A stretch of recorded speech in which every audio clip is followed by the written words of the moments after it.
Well, good morning, everyone. My name is Catherine Mcgary, Mayor of the City of Cambridge and Chair of today's special statutory meeting. Welcome to all of staff and our community that are joining with us this morning. I do want to take this opportunity to remind everyone to continue to lead with respect and kindness. We continue to meet virtually due to the COVID-19 pandemic. However, this week we did get some welcome news in Ontario as we all look forward to fully reopening over the next few weeks. It's been a challenging time for just so many people, so let's work together to call out hate and unkindness and continue to lead with respect and kindness to everyone. Now let's get started. This morning, we do have one statutory public meeting under the Ontario Planning Act. We will be taking a 30-minute recess at 12 noon today. We hope to have heard most of our delegations, but if not at that time, we will recess and return for the remainder of any speakers, including those that wish to call in to our public meeting line. At the conclusion of the statutory public meeting today, Council will take a recess and reconvene at 5 p.m. this evening for a regular special Council meeting to consider other items on the agenda. So let's move forward with our agenda. I'm going to ask our clerk to complete a roll call of Council so that we can confirm everyone's attendance as we're coming to you electronically today. Madam Clerk. Councillor Adshade. Present. Councillor Devine. Present. Councillor Mehta. Present. Councillor Hamilton. Present. Councillor Liggett will join us shortly. Councillor Mann. Present. Councillor Reid. Present. Councillor Wolf. Present. Mayor Mcgary. Present. Thank you. Thanks. In addition, we're going to take a moment to welcome the staff that we have joining us today. And joining us electronically today, we have our Deputy City Managers, Dave Bush, Hardy Bromberg, Cheryl Zonleiter, and Yogesh Shah. Our Chief Financial Officer, Cheryl Ayers, our City Solicitor, Lisa Shields, our Chief Planner, Lisa Prime. And we also have staff from other divisions that will be joining us this evening, and they'll join the meeting when their item is up for discussion. Clerking the meeting today, we have our City Clerk, Danielle Manton, our Deputy Clerk, Jennifer Shaw, and Mallory Girinoff, Council Committee Services Coordinator, and Rachel Latour, Administrative Assistant to the City Clerk. And thanks again to our Technology Services staff, Ayesh De Silva, who's assisting with logistics for today's meeting. We would like to begin by acknowledging that the land on which we gather today is a land traditionally used by the Haudenosaunee, Anishinaabe, and Neutral people. We also acknowledge the enduring presence and deep traditional knowledge and philosophies of the Indigenous people with whom we share this land today.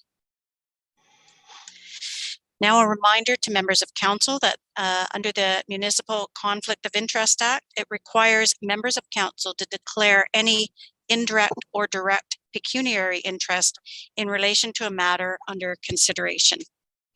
So members of Council, are there any declarations of pecuniary interest?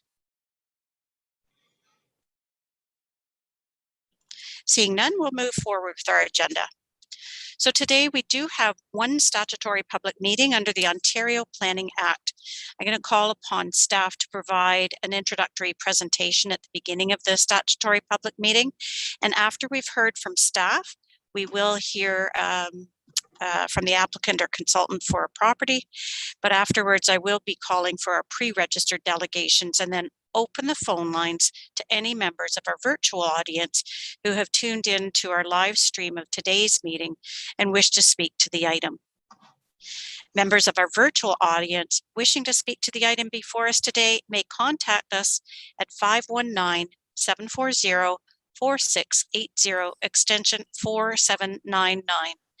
Again, the number 519-740-4680, extension 4799. City staff are on hand to monitor and receive calls to this number during the course of the statutory public meeting today. But just so you know, this number is also going to be displayed on our city website, our agenda, and on the live stream of our meeting that's located on the City of Cambridge YouTube page. Each delegate who participates will be allowed 5 minutes to speak. And I do remind members of council and the public that there is no debate of the item in a public meeting. I also want to remind council that this statutory public meeting item will be before council a second time with a recommendation report, and today's process is really for public consultation. Council, as usual, will consider all oral and written comments prior to making a decision on any planning application. And if a member of the public would like to be informed of further reports or decisions on this matter, we ask that you please email your name and contact information to our planning division. The contact information for any staff member that's associated with our public meetings are shared as part of their presentation. But just so you know, we're pleased to be here with you again, Cambridge, for another special council meeting, and another reminder that we're all in this together and we do need to continue to do our part. Today's statutory public meeting is agenda number 5.1. Report 22-001. CRS, Development Charges Core Area Exemptions Public Meeting. We're going to hear from staff and the consultants and then move to our pre-registered delegations, followed by anyone who wishes to call into this item. So I'm going to ask council to hold off on any questions for staff until we hear from all delegations today as part of the public meeting. So today we are going to be beginning with a presentation from Katie Fisher, Deputy Treasurer, who will be providing an overview of this report. And I understand too that Nancy Neal, Manager, Watson and Associates Economists Limited, will be available for questions a little later. So welcome, Katie. Thanks for joining us this morning. I see that your screen is coming up, and please begin. Thank you, Mayor Mcgary and members of council for allowing me to present today information on the city's DC core areas exemption. Through the work associated with the DC bylaw amendment just a short time ago in January 2022, as well as a result of analysis prepared for the 2022 budget and business plan, council had directed staff to review the exemptions of DCs in the core areas. This presentation summarizes the analysis performed to date and planned timeline associated with this work. Over the years, work towards supporting the growth and vibrancy of the core areas has included, next slide, please. Over the years, work towards supporting the growth and vibrancy of the core areas has included various programs, grants, financial incentives, and other work undertaken by staff. The rising costs of the waived DCs in the core areas demonstrates the success that staff and council have achieved through these programs to date. The population growth realized in Cambridge also demonstrates the success of our economic development initiatives. Just last week, Stats Canada released its 2021 census data. It revealed that the region of Waterloo is one of the fastest growing large municipalities in Canada, surpassing that of the GTHA. Cambridge itself grew by 6.6%, which is above the provincial average of 5.8%. This is a much improved picture than the previous census in 2016, which showed Cambridge growing at nearly half the rate of the overall provincial average at that time. The 2021 census also found that downtowns are growing rapidly, with the population of the vast majority of downtowns growing faster than before and at a rate that is faster than suburbs. Overall, the populations of downtowns grew at twice the pace in the 2021 census as compared to the 2016 census. Cambridge currently has excellent growth and development momentum. With the rising cost to taxpayers associated with incentivizing development, it raises the question of whether that incentive is still needed to spur growth. While work towards vibrant and attractive cores continues, this should be balanced with the cost to taxpayers in order to keep tax rates affordable. Next slide, please. To determine the forecasted cost of the core area incentive program, staff from planning, economic development, and finance have developed a detailed forecast of upcoming and future developments in the core areas. There are an estimated 24.5 million of DCs forecasted from core area developments that have current open zoning bylaw and or site plan amendment applications. Further, based on existing pre-consultation planning files and other potential development, there is an additional 26 million of DCs forecasted for the city's core areas, as well as 3.6 million forecasted for non-core brownfield DC credit, which also must be funded. These amounts are based on the current DC rates at present time and would be subject to further indexing over time. The timing of all these known and potential developments is difficult to estimate with certainty. However, for our analysis, we have estimated the time frame for this activity being over the next 5 to 10 years. Next slide, please. This anticipated amount of waived DCs totaling over $54 million vastly exceeds the amount anticipated when the city's DC bylaw was enacted in 2019. At the time, analysis was provided showing average waived DCs of 1.7 million per year. It was recommended in 2019 to maintain the core areas DC exemption based on this estimated annual cost of only 1.7 million. Cambridge's below average growth rate, the qualitative analysis at the time that Cambridge was less established in its infill growth compared to Waterloo and Kitchener, all contributed to that recommendation as well. For reference, the city of Waterloo had eliminated its core area DC exemption in 2009, and the city of Kitchener eliminated its exemption in 2019. This budgeted amount of 1.7 million created through the 2020 budget and resulting in a tax rate increase of 1.5%, along with a water and sewer rate increase at the time, has historically been adequate to cover the cost of waived DCs as shown in this table. The analysis staff have found now in 2022 shows that these underlying factors from 2019 have changed, as we are seeing much improved growth and the cost of the program has quickly escalated and potentially become unaffordable. Next slide, please. When the DC bylaw was approved and enacted in 2019 with the core areas exemption in it, developers may have anticipated that exemption was to last for 5 years, through until June 2024, which is the maximum life of a DC background study and bylaw under the DC Act. Of course, at any time, Council can reopen the background study to amend the bylaw, following legislative processes, including a public meeting as we are doing today. As such, there is no guarantee to developers that the exemption would remain for the full 5 years. Regardless, if a developer was expecting the exemption to remain in place until 2024, that means to get the exemption, they would need to have a building permit issued before that expiry in June of 2024.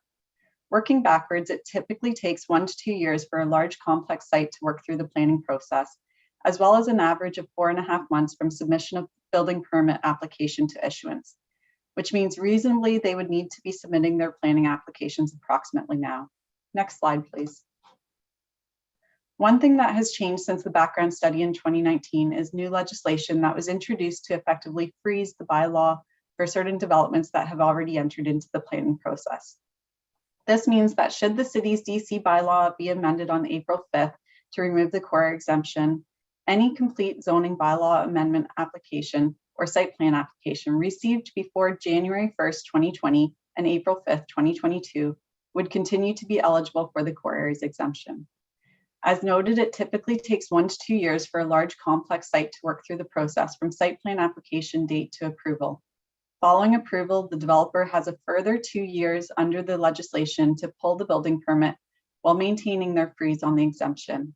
This means that the timeline for developments that are frozen to proceed to building permit could be as late as 2026 or even longer should the site plan process take longer than anticipated.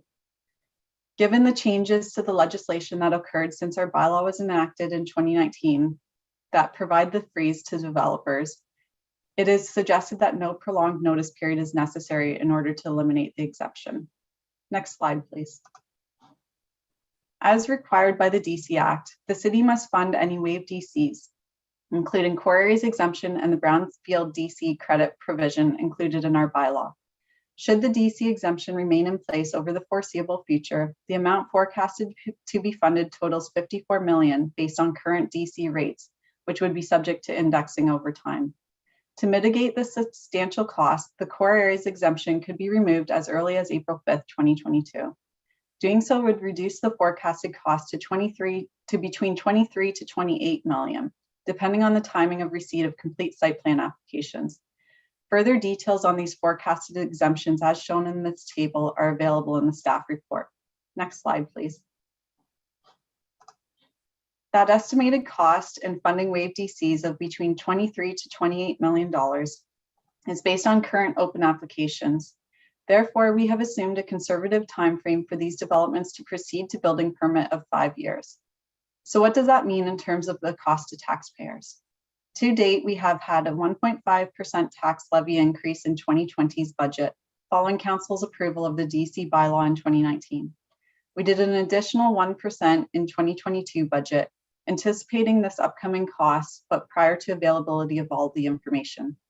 Now, if these developments with open applications do proceed to building permit stage within the estimated 5-year window, we would require further tax levy increase between 1.52% to 2.37%. That means over the years, the cumulative tax increase would total between 4.02% and 4.87%. Similarly, the water utilities budget would also require an increase. Next slide, please. The core area exemptions have benefited economic growth for a number of years, but now that we have been successful in launching the momentum of growth in the core areas, it may be time to shift to focus on overall affordability in the community. If taxes become too high as a result of funding the WAVE DCs, as well as other strategic initiatives the city wants to fund, it may become an affordability issue in the community, which could result in residents moving away. In terms of taxes as a percentage of household income, we are higher than Waterloo and Kitchener, and currently on par or just slightly above the average of our comparators in the greater Golden Horseshoe area. But this could potentially change so that Cambridge is even higher if the city continues to fund the core area DC exemptions. People may not want to move to Cambridge and live in these new developments if taxes in the community are higher than neighboring communities. Next slide, please. One option of funding the cost of WAVE DCs that has been raised in the past as an alternative to raising taxes is using the future assessment growth. To do this, we would need to borrow from a reserve fund, such as the Economic Development Reserve Fund or the Core Areas Transformation Reserve Fund, since DCs must be paid at building permit time under the Act. Then there would be the time it takes for construction to occur, and then time it takes MPAC to reassess the building following occupancy. Any repayment would not begin until the year following the building's reassessment, typically 2 to 3 years from building permit time. Repayment can take years as well, as the annual repayment amount is limited by the assessment growth, typically at least 5 years and often longer. Meanwhile, during this time, that reserve fund that was initially borrowed from doesn't have its funding available to meet its original intended use. It should also be noted that some properties are eligible for a contaminated site tax increment grant, which already ties up the assessment growth on those properties for up to 10 years, meaning any payback would extend even longer. Currently, we use assessment growth towards growth and capital impacts in the city's annual budget, since net new population means increased need for services for those people. Reallocating the assessment growth would result in a tax increase compared to what we have currently forecasted, with existing taxpayers effectively paying for the growth of services to meet increased population. This is perhaps not the most transparent method. It is preferred to fund the initial growth upfront for transparency. Regardless, whichever way the exemptions are funded, it would lead to a tax rate increase since the assessment growth is already forecasted in future budgets towards the city's expanded services, such as the recreation complex. Next slide, please. As previously noted, the City of Waterloo eliminated its core area exemption in 2009 and Kitchener in 2019. Having an exemption in place is not the norm for municipalities across Ontario. Most do not have such an exemption. While there may be additional exemptions that we are not aware of, this map shows where exemptions are still in place. Of note, the City of Hamilton's exemption is currently only 40%, and it is being phased out at a rate of 10% per year. The other municipalities surrounding Cambridge who do have an exemption are Brantford, Woodstock, Ingersoll, and Tillsonburg. Our common comparators of Waterloo, Kitchener, Guelph, and Milton, however, do not have an exemption in place. Next slide, please. There are certain requirements under the DC Act whenever a bylaw or amendment to a bylaw are contemplated. The required background study was released February 1st, 2 weeks prior to today's public meeting. In addition, we have advertised for the public meeting as required by the Act. The public meeting is being held today with no decision to be made, but for the purpose of hearing feedback from the community and stakeholders and council on the matter.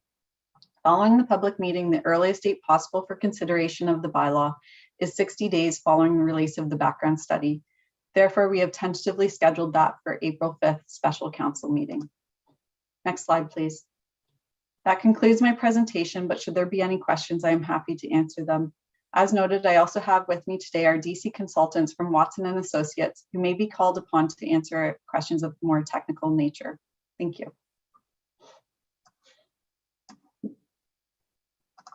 Thank you very much, Katie, for a very thorough presentation. And I found the comparators, not only just to our neighboring municipalities of Kitchener, Waterloo, but also surrounding areas very helpful. And it was also very helpful to see the difference where we were at in 2019 as we are to 2022. But we will be holding any questions for staff or our consultants until after the delegations have spoken today. And I also note that Councillor Leggett has joined us this morning, so I'm just going to turn to her as I do for everybody. Welcome, Councillor Leggett. And do you have any items of pecuniary interest that you would like to declare today?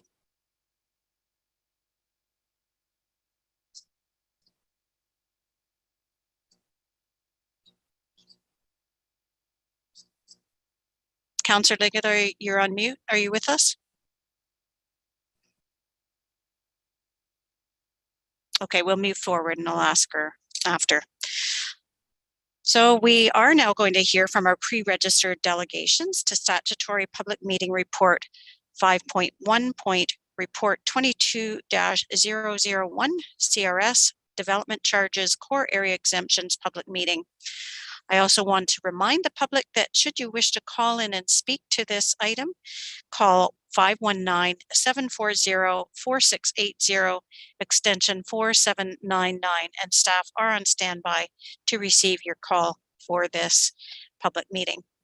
We have also received written correspondence to this item, and this correspondence will be added to the minutes of today's meeting.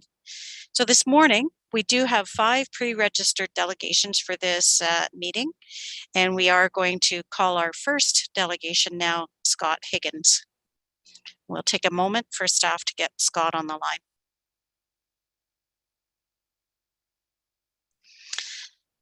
Morning, Scott. It's Mayor Mcgary. Can you hear me? I sure can.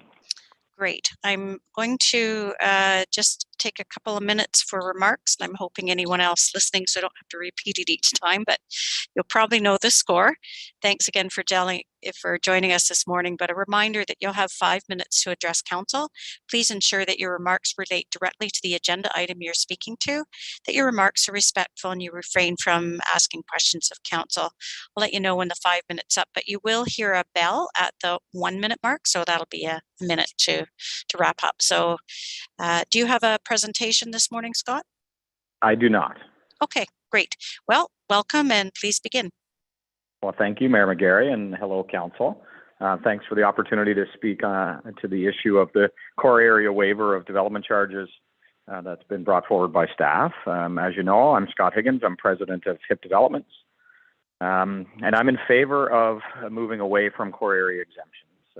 Strange to say as a developer, but I understand the financial reality it puts the city under, and that is articulated by your staff's report. The big caveat there is what are we doing about core area marketability? So our investments in the Gaslight District and in the Riverbank project in Hespeler amounted to just over a $250 million, generated 400 jobs, will generate almost $2 million a year in total assessment, and unequivocally would not have happened without development charge waivers.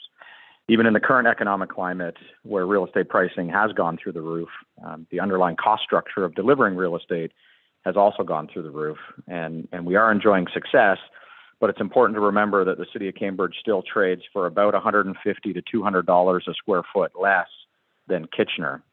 The reason it does that is because of a marketability problem in our cores, but our cores have the same cost structure of delivering real estate in terms of land and DCs and hard and soft cost inputs. So the economic reality is it is still quite challenging to achieve a profit in real estate development in Cambridge, and therefore the DC waivers are still an important mix in that equation. If we're going to move away from that because of the potential burden it puts on the tax base or our reserve funds in support of these waivers, then we need to also do it with a strategy to improve the marketability of our downtown cores. And the city of Kitchener is a great example of that. They put an economic development fund in place and took a definitive strategy over 10 or 15 years to invest meaningful dollars in the core to improve the marketability of the core. That was boosted by an LRT investment that was made regionally. But as a result, they enjoyed success, but they didn't eliminate their DC waivers at the early instance of that success. They actually let the program go much further and then did a public announcement as to when it would end. And that public announcement was 2 years prior to the ending of those waivers. That was done as a means to trigger additional investment and growth. So it told the development community, we have a strategy to improve marketability. I think we're still lacking that in Cambridge in terms of post-secondary or transit or office. You know, I think you all know my position that it ought to be placemaking, and we should really strive to be how much fun can we have in the city for free, and that's the marketability plan of our downtowns. But without a strategy in place, it's tough to see how we fix the marketability problem that exists. And so what's filling that gap right now is DC waiver, and there are a lot of projects that are still counting on that. So I think it's important to eliminate it. I think it's important, though, to replace it with a strategy to improve the marketability of the core. And then I think it's important to give enough time for those that are considering investments in the core to know that they have time to participate in that waiver. Certainly the projects that have obtained zoning and site plan complete applications will enjoy that waiver. The staff report suggests, one of two options, either the immediate elimination or a 2-year period to pull your building permit. The latter, that 2 years, is critically important. These investments that people are trying to make were done counting on the DC waiver. Most of you will remember what we did to Dave Gibson 10 years ago when we thought he was going to transform the downtown, and then we moved to eliminate DC waivers, and then he took his investment somewhere else. We should not do that again as a knee-jerk reaction to a financial report. But we do need to communicate to the market when they will go away, and we need to replace it with a strategy to invest in the cores to improve the marketability of our cores vis-a-vis Kitchener-Waterloo. The staff report identifies $19.8 million in potential availability. That's enough to fund 1,500 units in the downtown. You're projecting about 3,500 units on the potential of people that have expressed interest. I think you're lucky to get half that growth. Just because people come in for pre-consultation or early zoning guidance does not mean they intend to build anytime soon. So there's a bit of a panic button being pushed, but the reality is I think you've identified enough financial resource within the system to allow the program to continue for the next couple of years, but communicate the end to it now and allow the development that you want to receive. That's 1,500 units. That's 2,000 people living in the downtowns. That goes a long way for economic growth and prosperity within the downtowns. So I'm here today to say, I think we need to make a plan to get rid of it, and we need to make that plan now. But it shouldn't be immediate, and it needs to be done in concert with a definitive strategy on how we improve the marketability of our downtown areas. Thank you for the time today. Thank you, Scott, and almost right on the time. If you'll just hang on for a moment, I'm just going to turn to members of council to see if there's any questions of clarification for you. Sure. And I don't see any. Thank you again for taking the time to delegate to, oh, I'm sorry. Yep, she found her hand up. So I'm going to turn the floor over to Councillor Wolf. Councillor Wolf. Through you, Mayor Mcgary. Thanks, Scott, for your presentation. Can you give an example of some things we could do to improve marketability of our downtown core?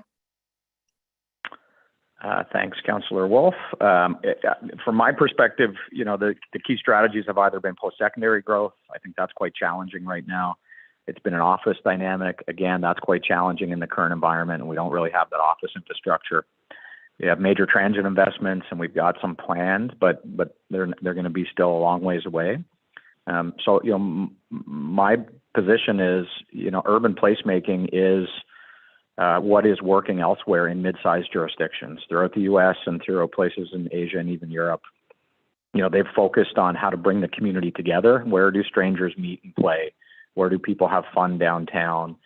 In my mind, it is the most inclusive thing to do, because if you make these types of investments, not trivial painted benches and murals, but real placemaking investments, we should spend 12 months, and this is my opinion, but we should spend 12 months with a globalist that does legitimate urban placemaking. They can put a strategy together for the city and show the economic benefit of that strategy.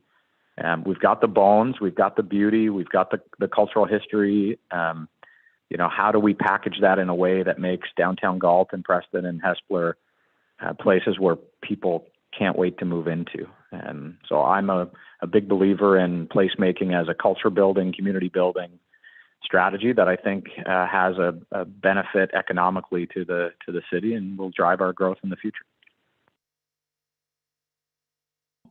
Thank you. Thank you. Thank you. And I actually have a question just as a clarification from something I said. What is a globalist placemaking company? Can you sort of describe that? Yeah, I mean, there are companies that focus on trying to do urban installations that are interactive and engaging in public realm to bring the community together. So sometimes those are playful artistic installations. In our case, it just begs to have a river strategy as it relates to that. But you're trying to create public realm where, be it regional tourism, local tourism, just bringing the rest of the community downtown. What gives someone a reason that lives outside of the downtown to spend an afternoon in the downtown? And oftentimes it's these interactive engagements that happen. Now they're done with a cultural strategy to maybe shed some light on our history or celebrate our future or talk about what binds us as a community. So the idea behind them is they reinforce the notion of, we are all from Cambridge. And it has a little bit of fun. And so there are firms, we used one out of Montreal that I think is the preeminent Canadian firm that does this.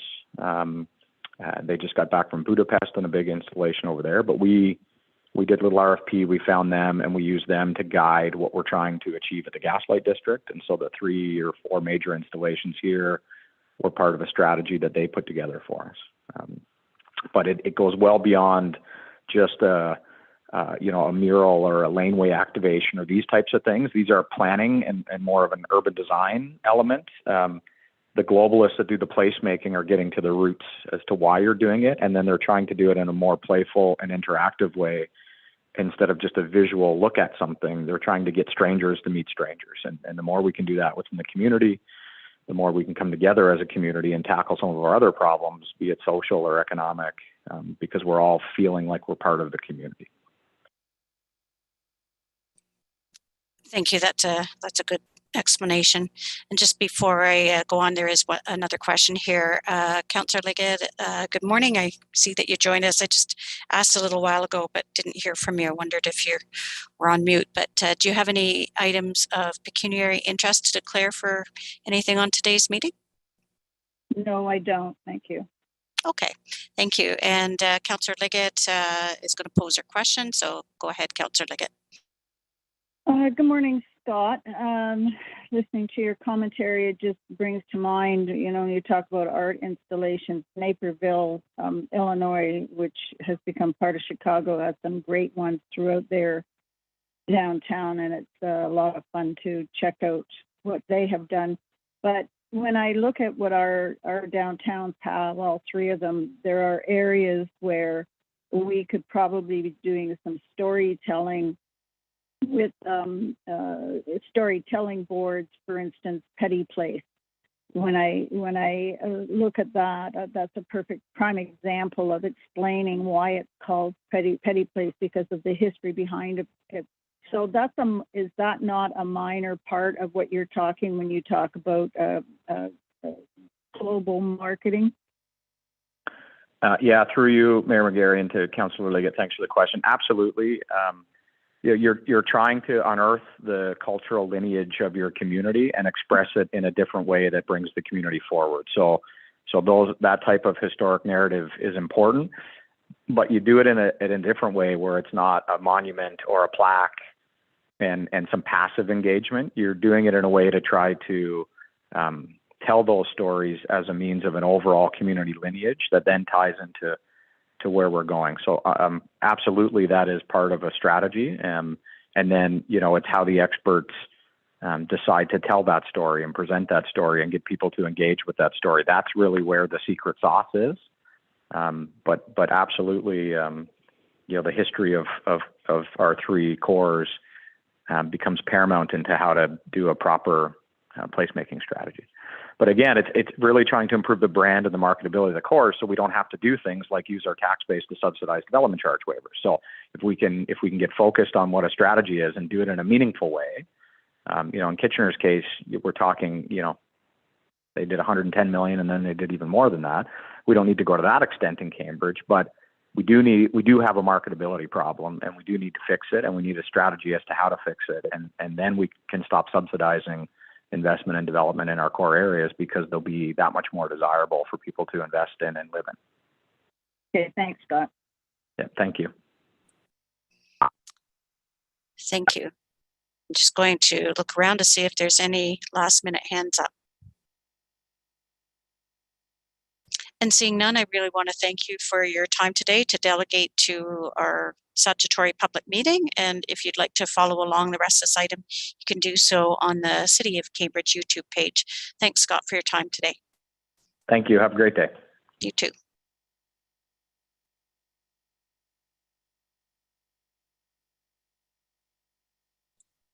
Our next delegation is Dan Clements, and Dan is speaking for the citizens of Cambridge and has requested some extra time. So we'll just take a moment to get Dan on.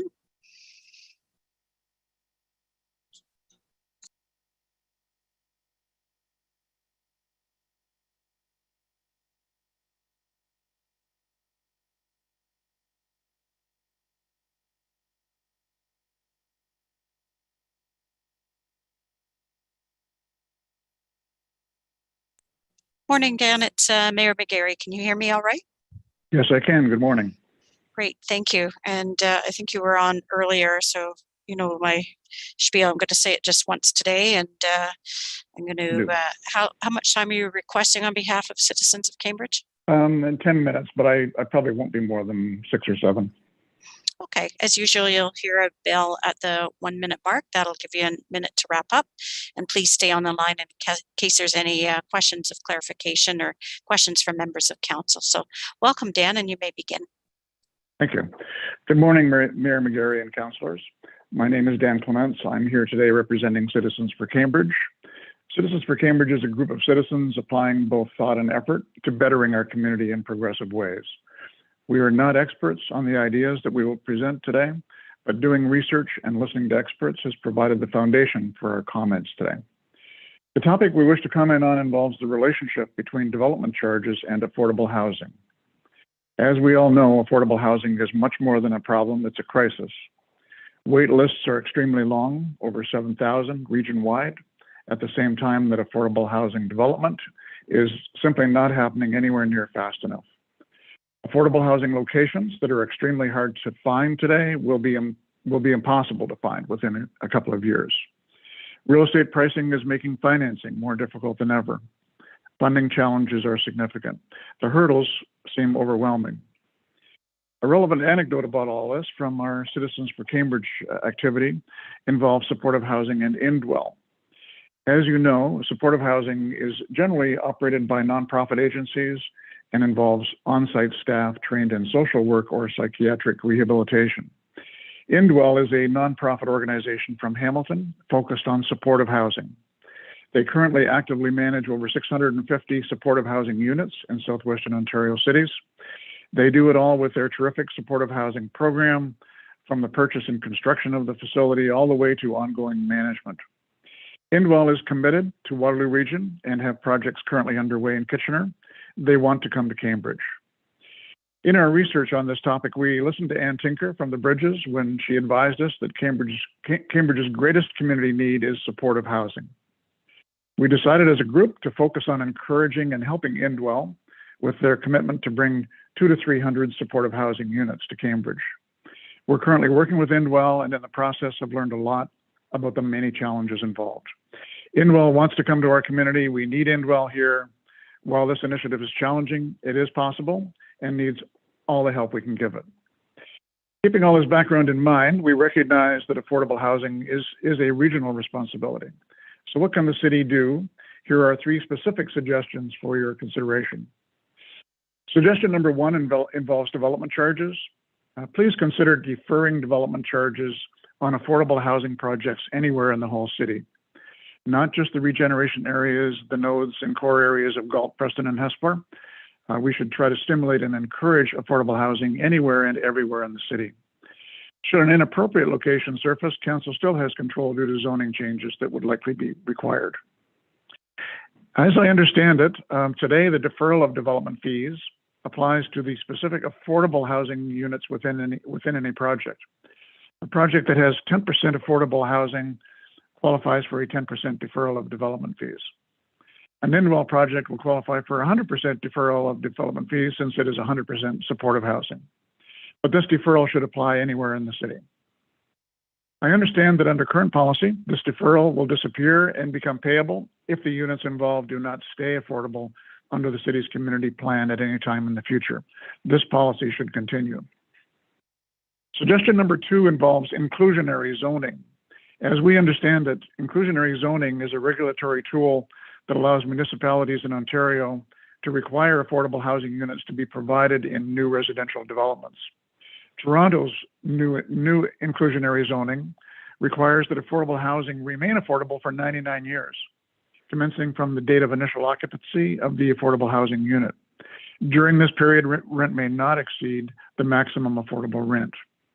And although Cambridge may not specifically qualify for inclusionary zoning, we would urge you to consider adopting some elements of inclusionary policy in our own zoning policy.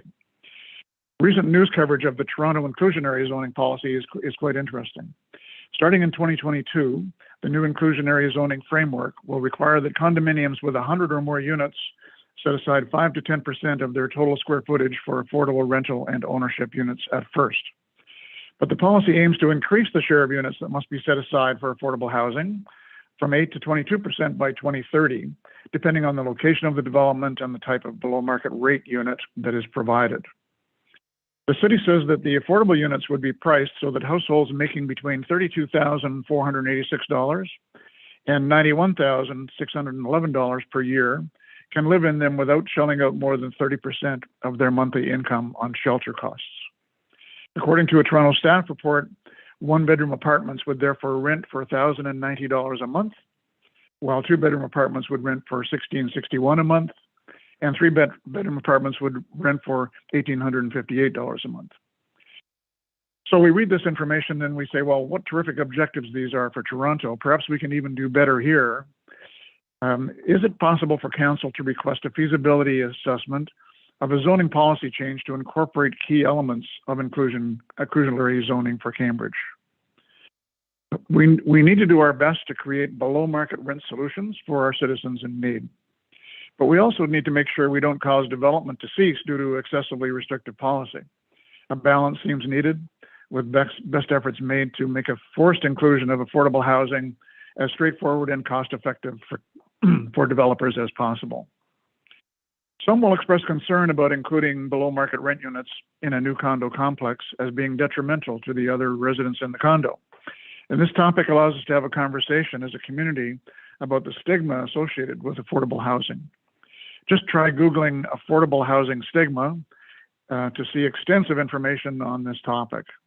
Ideally, our community should aspire to be a leader in the integration of below market rent units into our condos and our community in general. To have any chance of dealing with the never-ending affordable housing waiting list crisis, we must find ways to incorporate below market rent units into all condos coming to our community. If there's a better way, what is it? Others will say that if developers implement these rules, developers will just pass the increased cost along to purchasers of their regular condo units, thereby increasing condo prices for everyone. So be it. We have to act. If there's a better way, what is it? Suggestion number 3 involves the funding of affordable housing without raising taxes. We have an affordable housing emergency.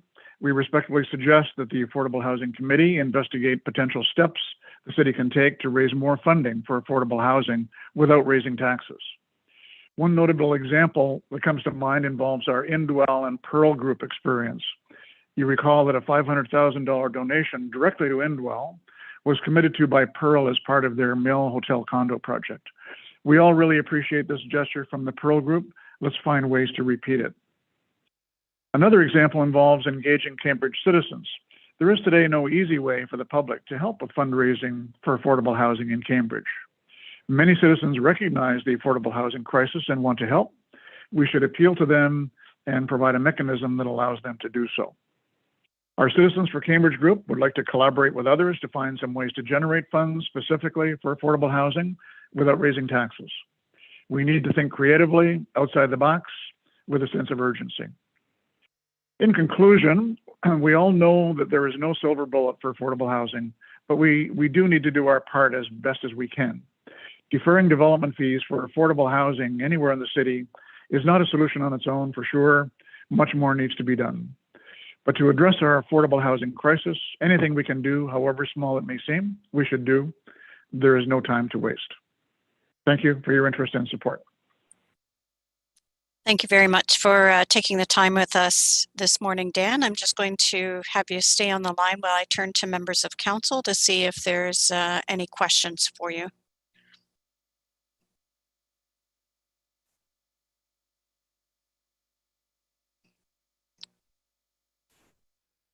And I don't see any. Thanks very much for spending the time with us today. And you can continue to follow along this item if you so wish on the City of Cambridge YouTube page. Thank you again for your time today. Thank you.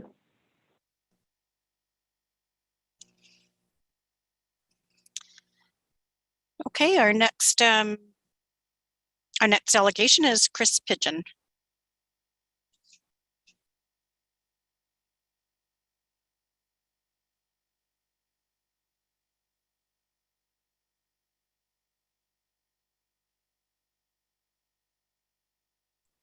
And staff is trying to reach Chris, so we'll just take a moment.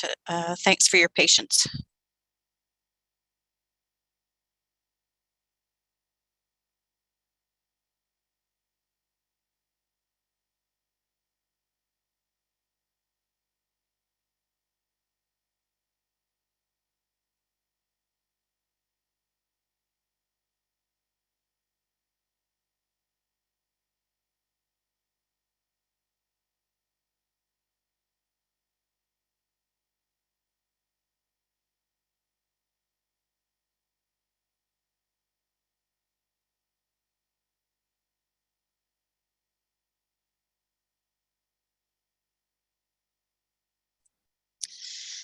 Good morning, Chris. It's Catherine Mcgary. Can you hear me? Yes, Mayor Mcgary, I can hear you. Thank you. Great, thank you. Do you have a presentation, Chris? Just comments. Okay, that's just fine. You'll hear a bell at the 4-minute mark, so that'll give you a minute to wrap up. If you would stay on the line afterwards, Chris, there may be some questions of clarification for you. So welcome. Thanks for taking the time with us, and please begin. Thank you, Mayor Mcgary, members of council, staff, and consultants. My name is Chris Pigeon. I'm president of GSP Group, and I'm here this morning representing Hosstown Group of Companies, specifically with regard to the Preston Springs Hotel site in the core area of Preston. I have reviewed the Watson report, and I have several points that I'd like to present to you. Firstly, the Watson report indicates that there are projects in the 3 core areas of Cambridge that equate to approximately $30 million in development charge exemptions. And that report correctly indicates that that $30 million must be funded from other sources. I heard the presentation this morning that has updated that number to potentially $54 million. What the report fails to do is quantify for council the financial benefit of the exemption. Now, I'll use the $30 million number from the report. So $30 million in development charge exemption would equate to, at $14,000 per unit, an equivalent of 2,150 units. The property tax on a new condominium unit is approximately $4,000. So therefore, the annual property tax realized on 2,150 units is $8.6 million year over year. Therefore, council's investment of $30 million will be paid for in 3.5 years, and that $8.6 million in annual property tax will continue in perpetuity. The Watson report fails to quantify this financial benefit. If I were to use the $54 million potential DC exemption, that payback is 6.3 years. Secondly, as you're aware, the Preston Springs property has had a sordid history. In 2019, the owners received a demolition order for the former hotel, and that was subsequently appealed by the Architectural Conservancy Ontario Group. In 2019 and in 2020, Hosstown brought redevelopment applications to the city staff through pre-consultation meetings. And in the latest submission, the then chief planner, Ms. Elaine Brun-Shaw, advised that the city would not process a redevelopment application for the site until the ACO appeal was resolved. In December of 2021, 2 months ago, Hosstown met with the new chief planner, that's Ms. Lisa Prime and Mr. Matthew Blevins. That was on December 7th, 2021. And the purpose of that meeting was an introduction to Ms. Prime to Hosstown and to present the preliminary plans for redevelopment of the Preston Springs site. At that meeting, we were not advised of the proposal to eliminate the DC exemption for the core areas. However, we were encouraged to proceed with the redevelopment application. That redevelopment application is in process. We are preparing all of the necessary prerequisites for a formal submission. However, we do not believe that we'll make the April the 6th deadline to have an application deemed complete. We'll try, but there is a risk that we won't make that deadline. These applications require traffic studies, geotechnical studies, hydrogeological analyses, heritage impact assessments, servicing reports, planning reports, and those take several months to prepare. We're working as quickly as we can, but we're not convinced that we will meet the April 6th deadline.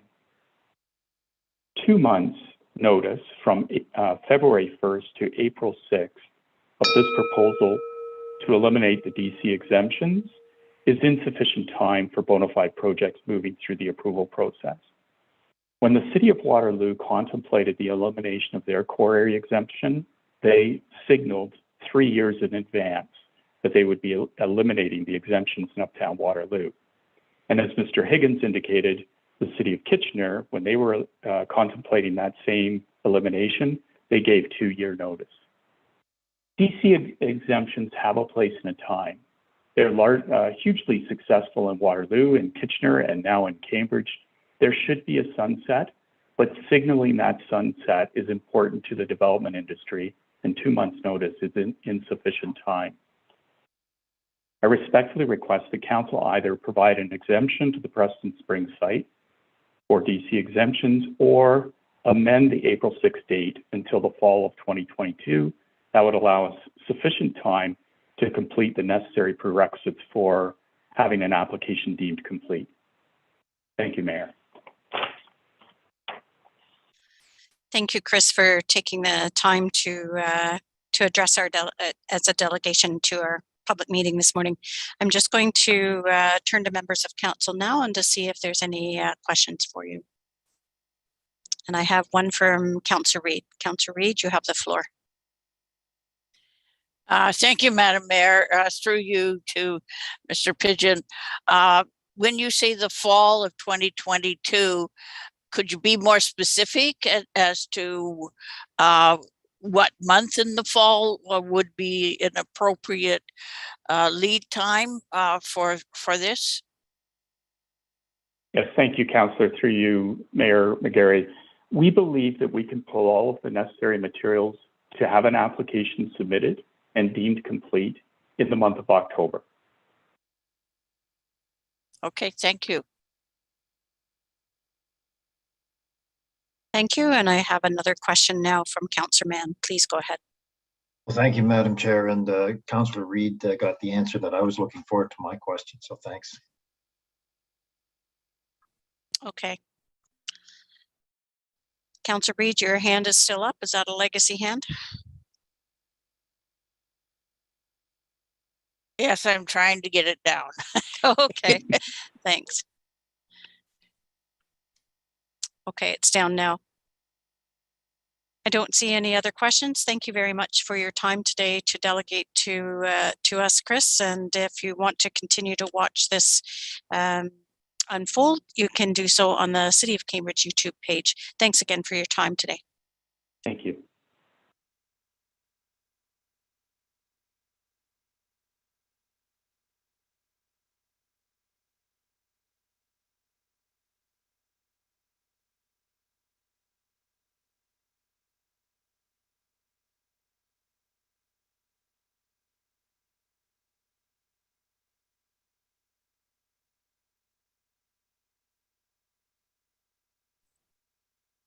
And we're having trouble reaching the next delegation on the list, so we're going to bring her in once she is contacted. So we'll bring in our next delegation today, Brian Kennedy from the Downtown Cambridge Business Improvement Association.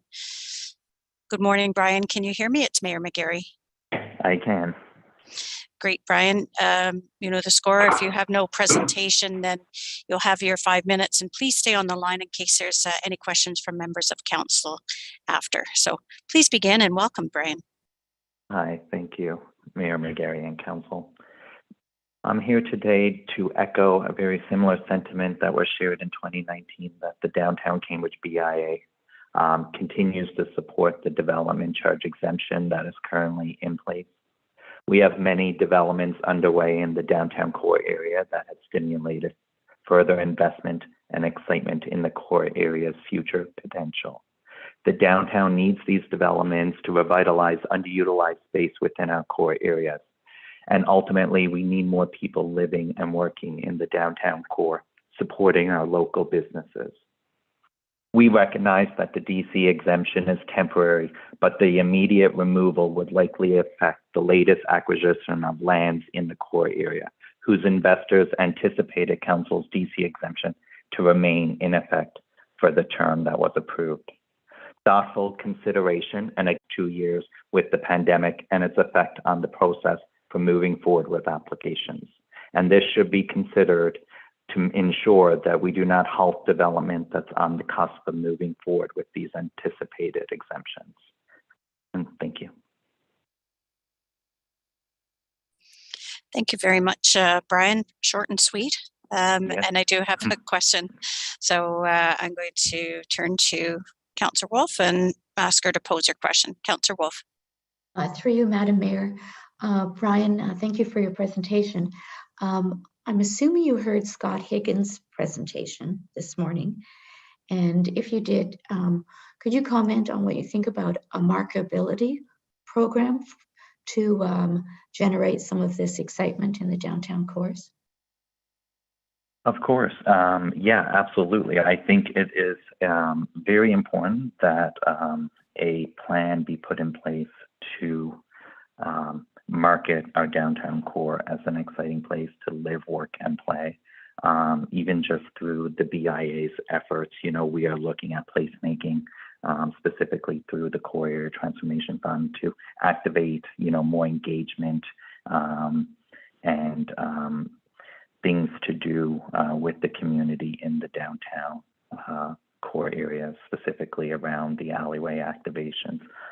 An overall comprehensive plan for the entire city and all three core areas would tremendously help us kind of steer the marketing efforts, as we are only one segment, of course, of you know, a group of efforts to increase our marketability downtown. So I think a comprehensive approach to this would be well received by the BIA, and of course we would love to be a big part and a big player in you know, continuing to work towards yeah, those efforts. Okay, thank you. Thank you. I'm just going to see if there's any other questions for you.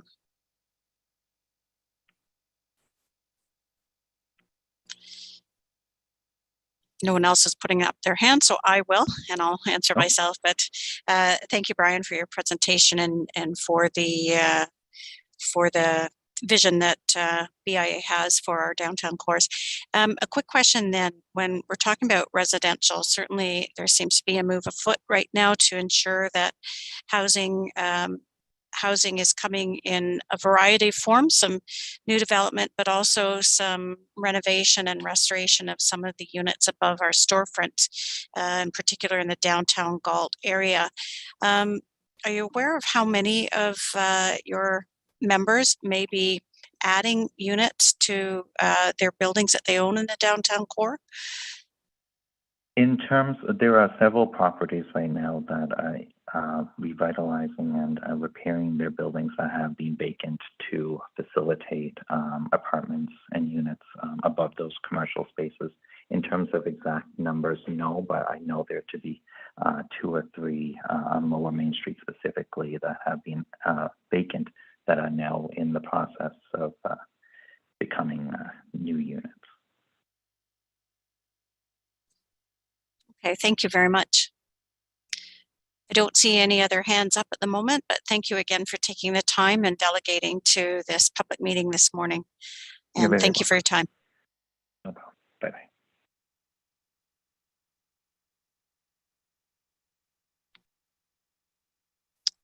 Okay, our next delegation is Nina Deeb. Nina, it's Mayor Mcgary. Can you hear me? Yes, I can. Great, thank you. And I understand you have a presentation with us, Yes, I do. with you today. Yes, I do. And if you would just let the clerk know when you need your presentation advanced. But thank you for coming to speak to our development charges core area exemptions public meeting. You'll hear a bell at the 1-minute mark, Nina, and then you can wrap up, and anything that you may or may not get through today, you can certainly add to the clerk so that she can add it to the minutes for this public meeting. So welcome, Nina, and please begin. Thank you. I had asked for some extra time prior to presentation, but I was told that I would have to ask counsel at the time whether that would be granted. I'll begin and see how far I can get here. So if we can start with the first page is just an introductory page. This is just a study that I have done myself personally. And the second page, if we can go to page 2, it's just a small blurb about myself, my background. I'm a real estate broker here in town.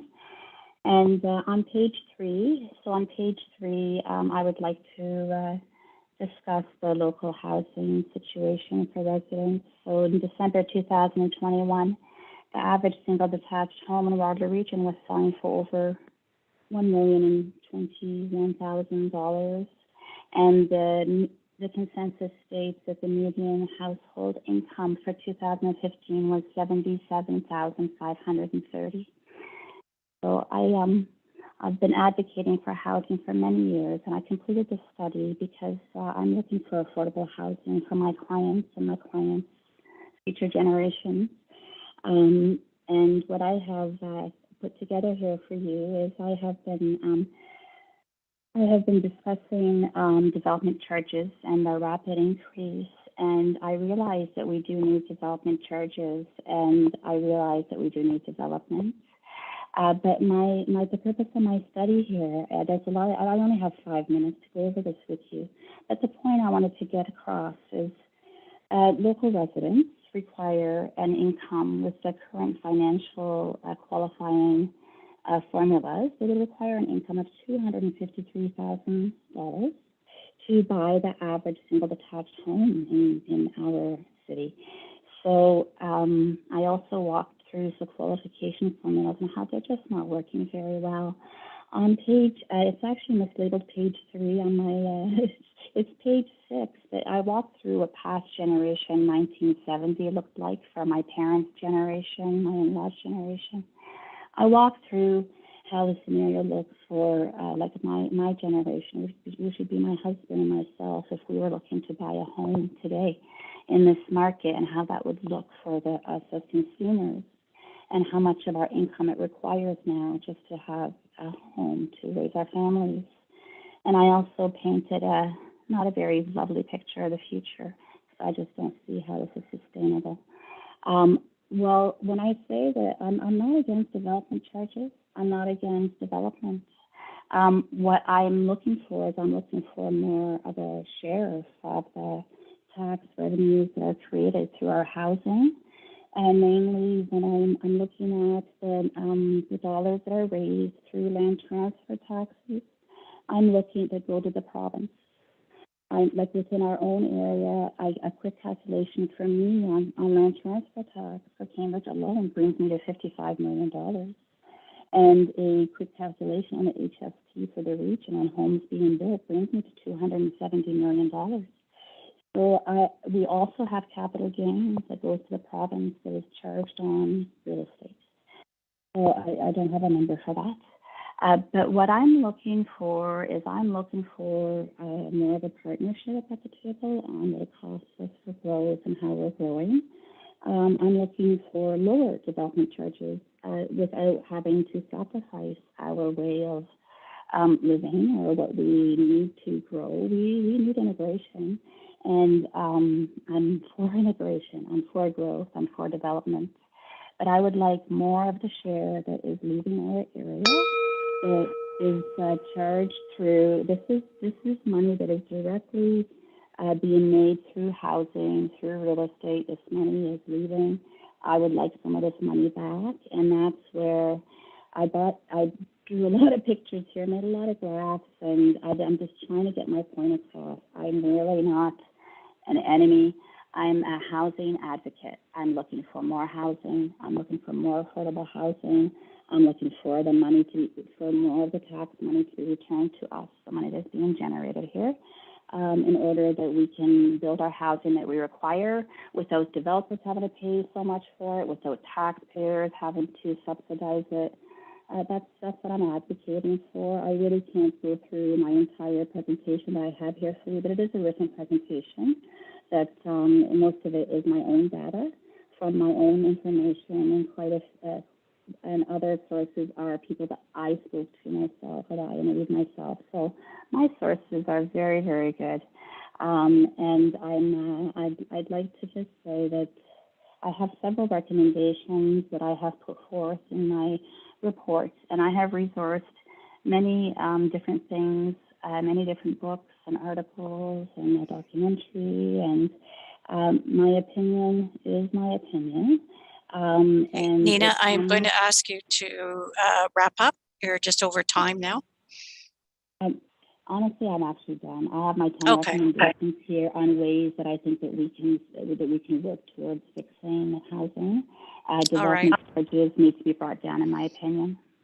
Okay, thank you very much for your delegation. And I know that I think you've sent the slides into the clerk, and so we can certainly see those later. I'm just going to turn to members of council now to see if there's any questions for you, if you wouldn't mind just staying on the line.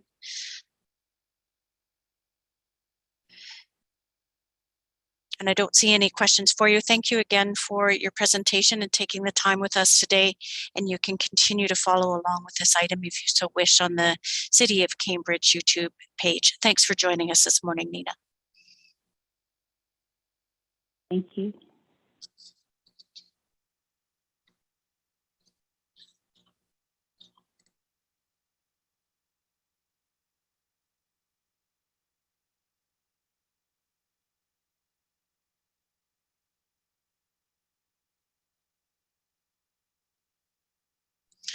Just conferring with our clerk today, and there's been somebody call in already, so we're going to bring that delegation in just in a moment.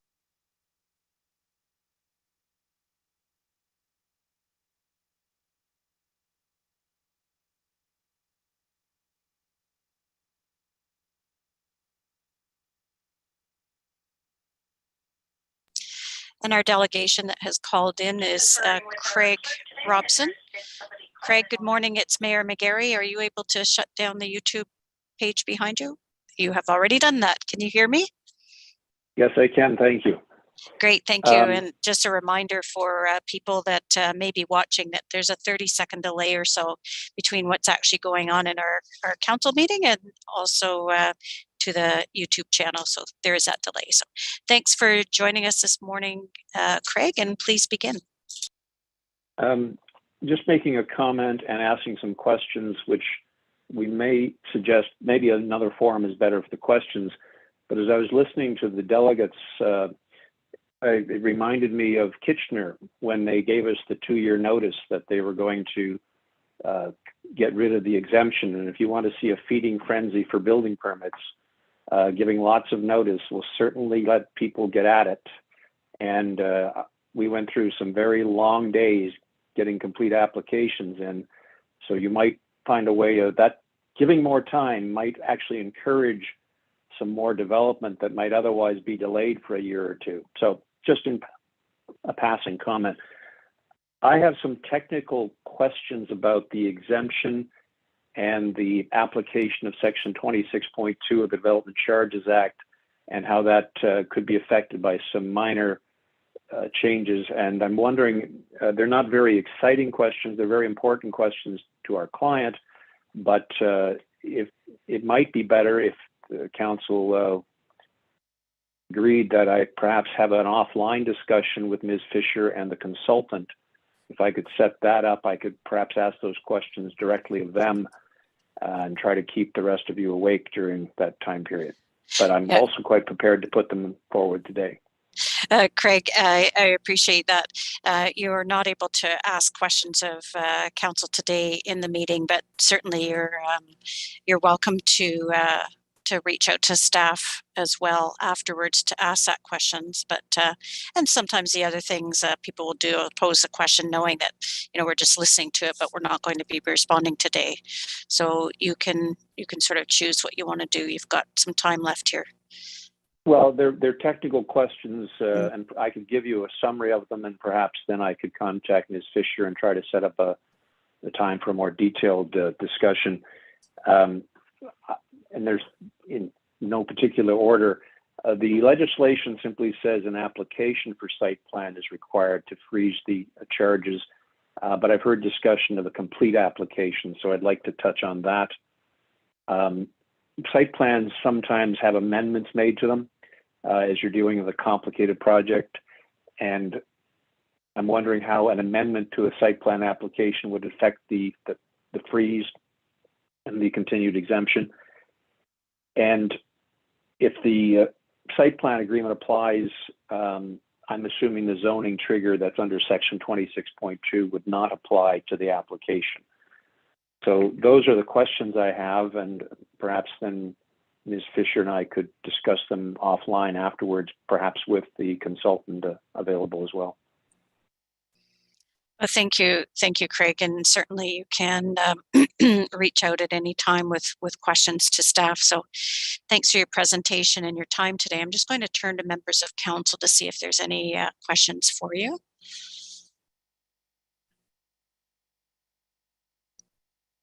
And I don't see any. Thank you very much for taking the time again to come forward during this statutory public meeting and speak to this item. Thank you very much. Thank you.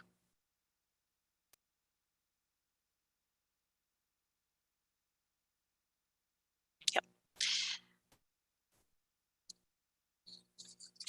So we don't have anybody else waiting on the line. We've been through all of our pre-registered delegations for this public meeting. So I'm now going to open the floor and call for additional members of the public who would like to call in and speak to agenda item 5.1, Report 22-001, CRS, Development Charges Core Area Exemptions Public Meeting.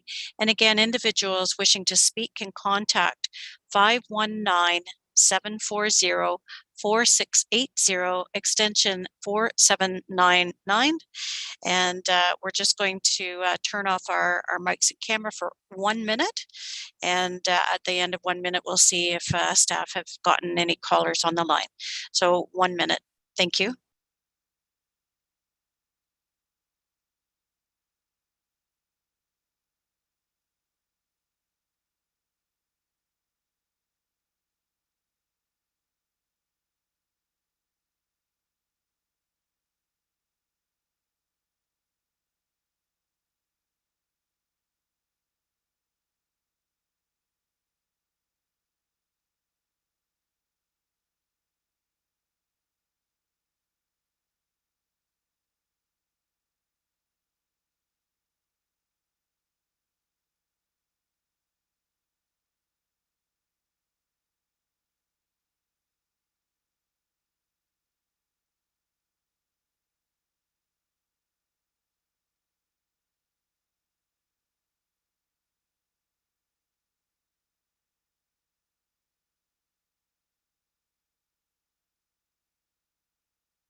And members of council, would you turn your cameras back on, please?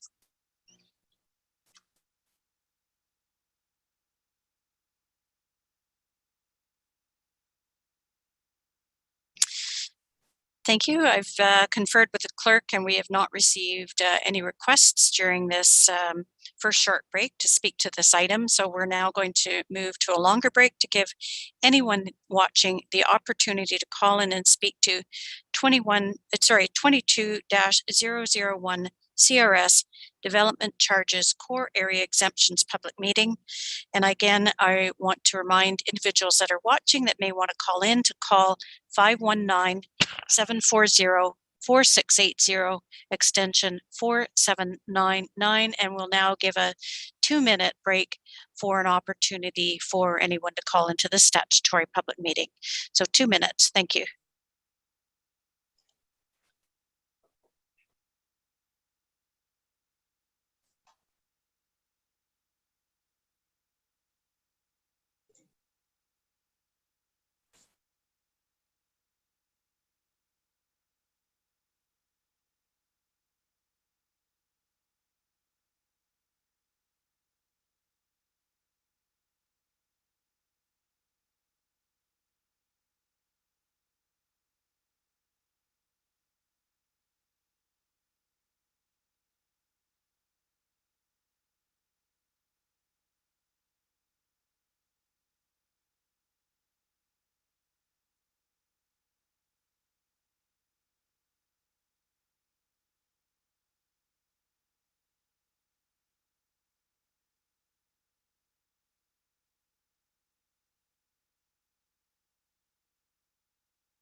Welcome back, everyone. Thanks for your patience.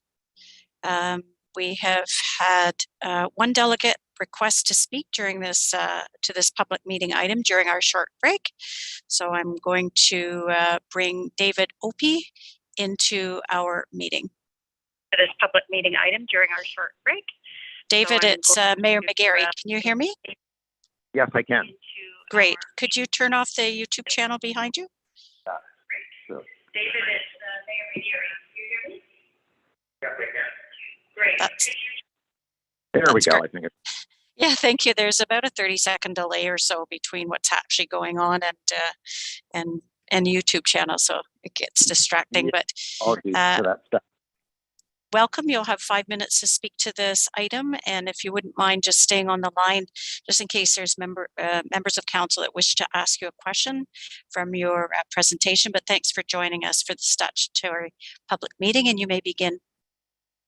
Okay, well, thank you very much, Mayor Mcgary and Council, for your time. I'll try and be brief and sort of share the highlights of our submission on Friday and concerns. A lot of it is an extension of what we've already heard from previous speakers.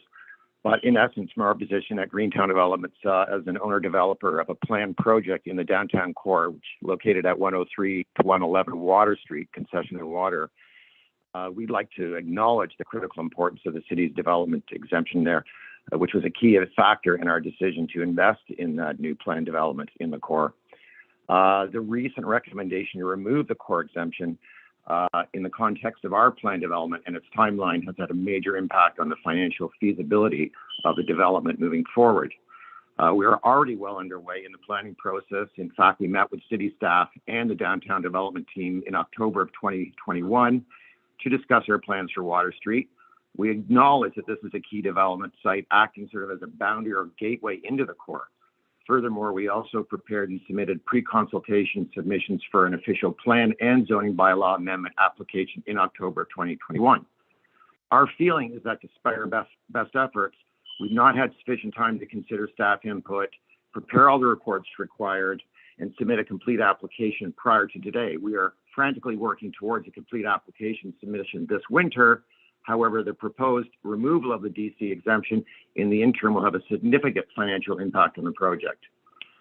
Previous speakers have already discussed the critical importance of the development of the core, so I won't repeat the obvious. Our concern is that we purchased the lands in good faith, met with staff, submitted our pre-consultation application, and retained all of the necessary consultants with a view to developing our lands under the current development charges bylaw. For these reasons, should council decide to move the core area exemption, we ask that council consider a transition period that recognizes projects that have already initiated the planning process through pre-consultation. We request that council consider including language in the bylaw that recognizes projects like ours that are in between pre-consultation and application submission, allowing them to complete their reports and studies and submit a complete application within a reasonable amount of time before any changes to the bylaw come into force and effect. Regarding the April 6th deadline, as discussed, that represents a very tight timeline and hopefully can be reviewed. I thank the Mayor and Council for their consideration. Thank you, David, for calling in and speaking to this item. And I do have a couple of questions for you, so I'll guide you through that process. Councillor Mann had his hand up first, and I'm just going to ask Councillor Mann now to pose this question. Councillor Mann, go ahead. Thank you, Madam Mayor, and through you. Thanks for your presentation, David. Just two questions for you. How much time would you need to be able to make your application? Ideally, October would be a reasonable timeline for us. Thank you. And you said that you bought the properties in good faith. When did you buy the properties? I believe that was approximately a year and a half ago. Okay. Thanks. Thank you, Madam Mayor. Thank you. I did see a couple hands up and they're down. Did Councillor Wolf or Councillor Reid want to pose a question? No, I guess Councillor Mann asked it. Yes, they're nodding. We're all on the same page there. I'm just going to turn to members of council to see if there's any further questions for you, David. Okay. And seeing none, thank you again for calling in for your and for your time to do that. And certainly at any time you can reach out to staff as well. Thank you very much. And thank you all for your time. Have a good day. Bye-bye.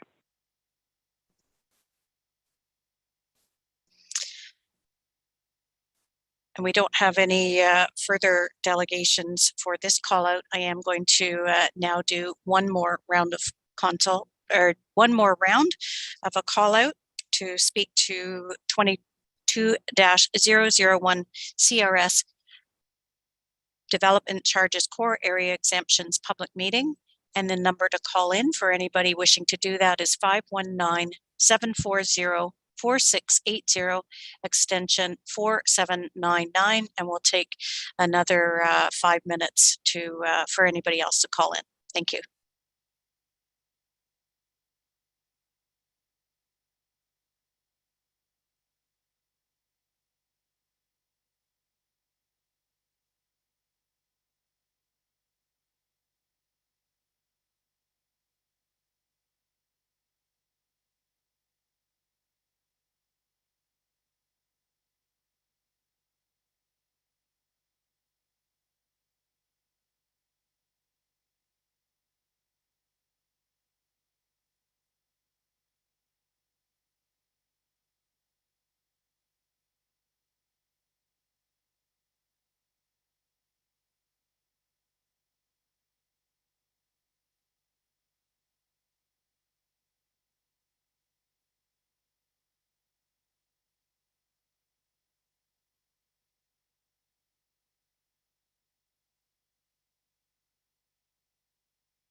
Welcome back, everyone. Thanks for your patience. I now have received confirmation from staff that the phone lines and messages for the statutory public meeting call-in extension have all been received, and that we've heard from all those who have requested to speak today. So just before going to putting the motion on the floor, I will ask council if they have any questions of staff or our consultant, Nancy Neo, Manager Watson and Associates Economists Limited, or Nancy, and I know she's on the call with us. And once we're through the questions, then we'll put the motion on the floor and move to debate and comments. But I do remind council that today this item's only before us for receipt, and we're to refer this report back to staff so they can move ahead. And this item will be before council again with recommendations from staff. And as noted earlier, we have also received written correspondence to this item, and correspondence will be added to the minutes of today's meeting. So we're now just going to go to questions, and I see a couple of hands up already. So Councillor Reid, you're first. Please go ahead. Thank you, Madam Mayor. Through you to Katie or the consultant, what would be the ramifications of having the exemption become effective in October of 2022?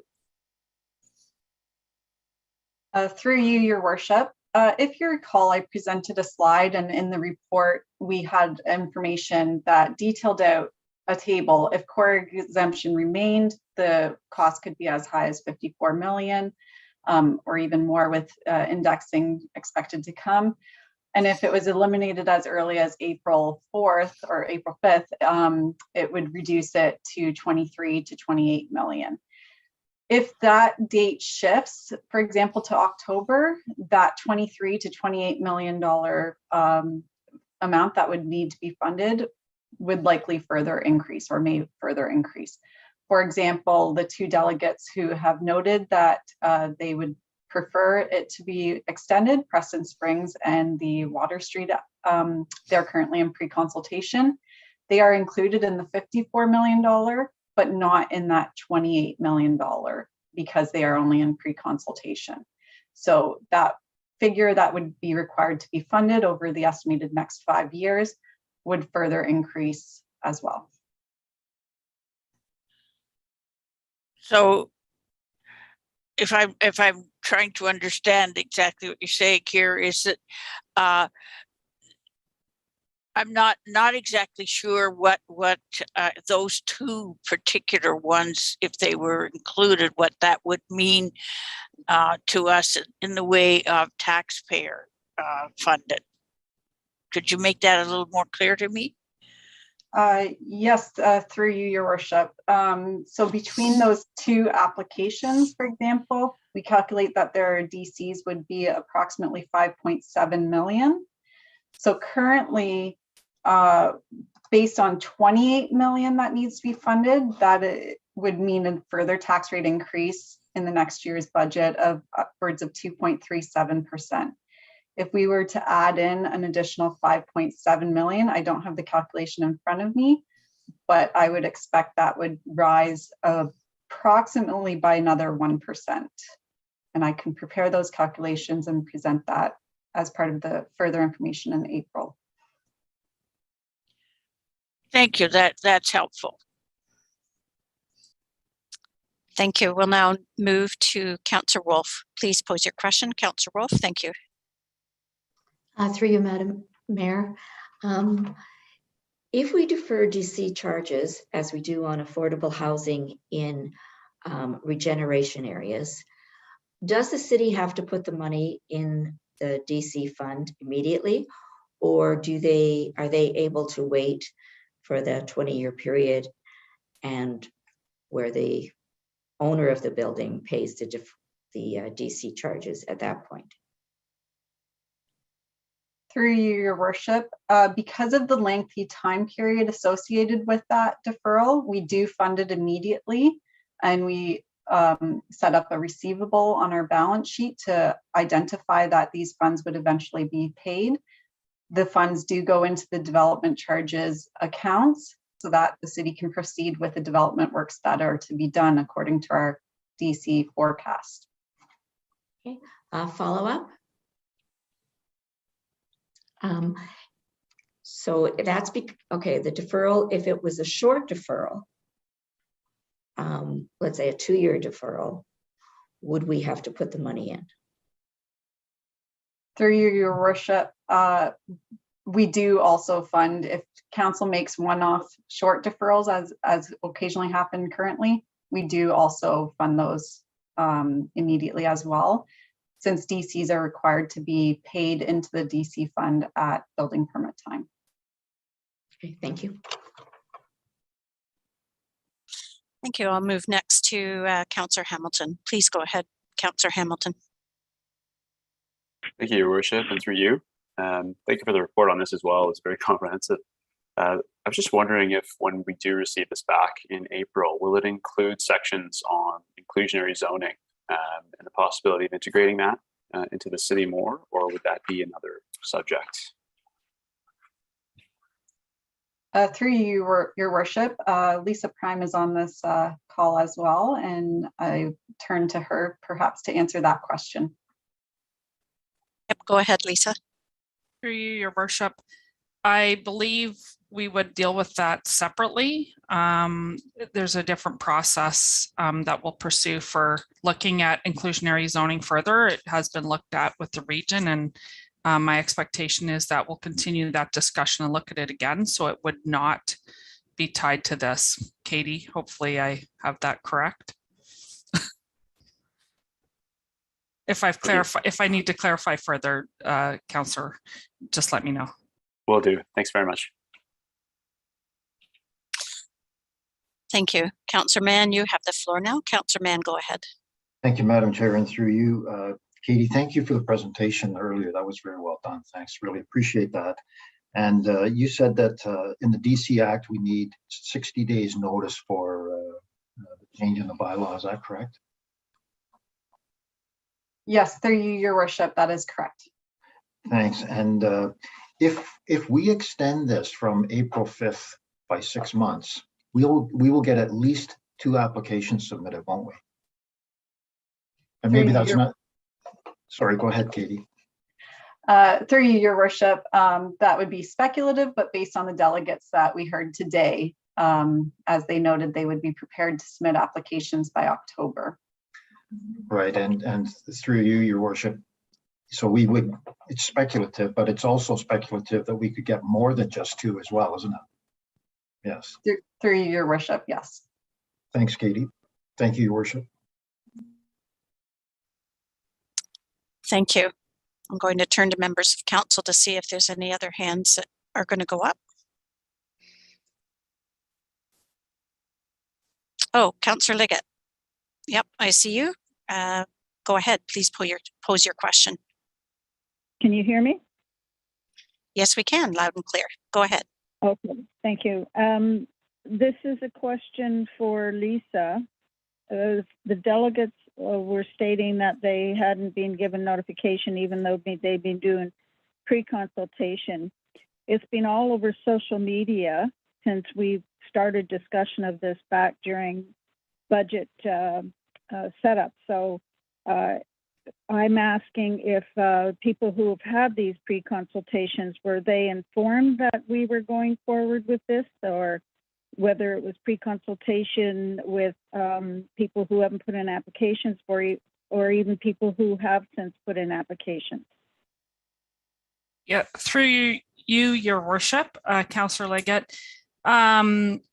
At the time of discussions in the fall with both of the applicants, that pre-consultation meetings that were referred to, this wasn't sort of finalized or sorted out. So I think it would have been, I think there would be an expectation it was coming, but it was not something that made sense to discuss at that time. I have not personally I have had follow-up conversations with the Preston Springs team since that, as this information has come forward, and we have had discussions about the implications, and the other applicants, not to my knowledge, had been informed further. although it is public information that was made available. So, we don't really control the timing of all expectations as folks come through with pre-consultation. So hopefully that's helpful. Okay, thank you for that, Lisa. I know it was also in the newspapers and their stories about it quite a few months ago. My next question is to Katie. Katie, following up on Councillor Mann's question, if these two applications come in October, it's not as if the money isn't going to come in, correct? We still would be collecting the money from the taxpayers if we delay this. So we'd still be in the same boat where it would be put onto the tax roll, correct? Through you, Your Worship, I'm not sure I understand. Are you referring to the people who would eventually live in those condos would pay taxes? No, the development charges. If we delay this to allow into October to allow for minimum these two applicants, that money for the loss and development charges would still have to be picked up by the taxpayers of the community, which is what we're into currently and the reason why we're looking at removing these development charges. Am I not correct? Correct, through you, Your Worship. As I noted previously, currently we estimated a cost to taxpayers that would need to be funded of $28 million over the next 5 years. That was based on if the exemption was eliminated as early as April 5th. As that date extends and more applications are submitted in that intervening time, that cost would rise and that would need to be funded through taxpayers. Okay, thank you. Thank you. Seeing no further hands up, I do have some questions really building on some of the questions my colleagues have asked. And I guess, Katie, that was a good explanation. Lisa, I understand it's difficult to sort of predict where people are at in the pre-consultation and then a full application coming in timeline. So my question's more probably regarding assessment growth and the forecasting of when these developments go forward. When does the city actually realize the revenue that comes in from these new builds once they're occupied and going forward? So I guess, sort of the general time period between when one of the developments is completed and occupied and when the revenue starts coming in. And I guess my second question to that, and I'm not sure it can be answered today, but again, my second question is, with the developments that we have in the hopper right now, when will we see that revenue coming into the city's accounts?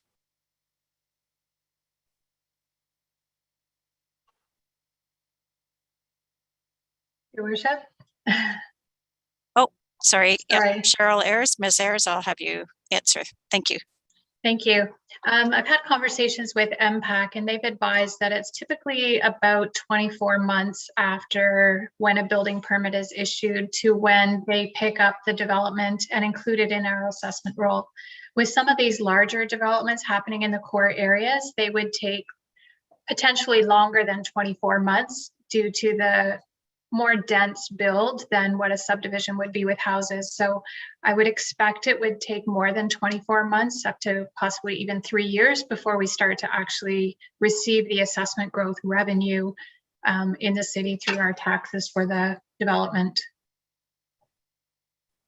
Thank you. And I guess just another question of clarification. With some of the applications that are already in before us, do we have sort of a sense of that revenue, how much we'll be receiving from the applications that are out there or the new builds that are starting soon? And certainly the time period has been answered, but when that revenue starts coming in, will it then pay for the development charges that we're funding as a city via our taxpayers? Like, I guess what I'm trying to ask is, when do our costs get sort of covered off? Through you, Your Worship, each case would have to be assessed on its own to have MPAC estimate the future assessment growth. So that type level of work is not done. However, just a high level analysis. I mentioned in my presentation that the payback period can be 5 years or even longer in terms of when we start to receive the assessment to when the reserve fund would be paid back. A quick calculation, it obviously depends on the assessed value of each condominium, but for example, our current DC rate for a condominium unit is, I'm just trying to pull my file, is $13,000. Based on the city's average taxpayer, which again depends on what a condominium would be assessed at, but the average taxpayer pays about $1,400 in city taxes. And that's key here, is it's the city's portion of the tax bill that we're looking at, since the city only gets approximately a third of that tax bill. So just doing a quick high level calculation, that payback period then would be about 9 years, 9 to 10 years. And so I hope that helps answer a bit. Obviously, it depends on the actual assessment value that would be assigned to a new condominium unit, but that's the calculation based on the city's overall average assessment value. Yeah, thank you. It's just sort of trying to get a timing on when we actually start to realize that revenue and when it can sort of pay back anything that we've had to borrow from that period of time. Thank you. Councillor Wolf, I see your hand up. Please go ahead. Through you, Mayor Mcgary. Katie, I know you say we don't defer putting the money back into the fund. Are we allowed to defer it? Does the Municipal Act or any other regulation prevent us from deferring putting the money in? Through you, Your Worship, I may call on our consultant for this one. I'm not aware of any other mechanism that would allow it, but perhaps she might be able to comment on that. Sure. Through you, Mayor Mcgary. There isn't any stipulated time frame for when the money has to be paid back through the Development Charges Act, at least. What it does stipulate is quite clearly is that you must pay it back at some point, but there is no time frame. So if you were to pay it back over a longer period of time, it's not necessarily an issue. However, cash flow side, to get your capital infrastructure in place, the money will not be there in the DC reserve funds then to actually pay for the capital infrastructure needed, which may then in turn require the city to take on more debt that is growth related. And so that then, perpetually increases the charges as well. So it's always best to try and fund any of those discounts or exemptions in a timely manner as they take place, so that you have the funds to go forward and do those capital projects that are needed to support the growth. Okay, thank you. Follow up, capital infrastructure. I know our DC charges cover things like libraries and a lot of soft costs. And I think that in the core areas, some of that capital infrastructure is already there. Electricity, pipes, sewers, etc., roads. I guess I'm wondering if we could defer some of the development charges by 2 years even. It would give, we'd be much closer in years to realizing that capital, the property taxes, etc., coming on board. I just wonder if it would give us a slight relief in terms of what we have to raise taxes by in 2023, 2024. I just don't know if there's a comment from staff.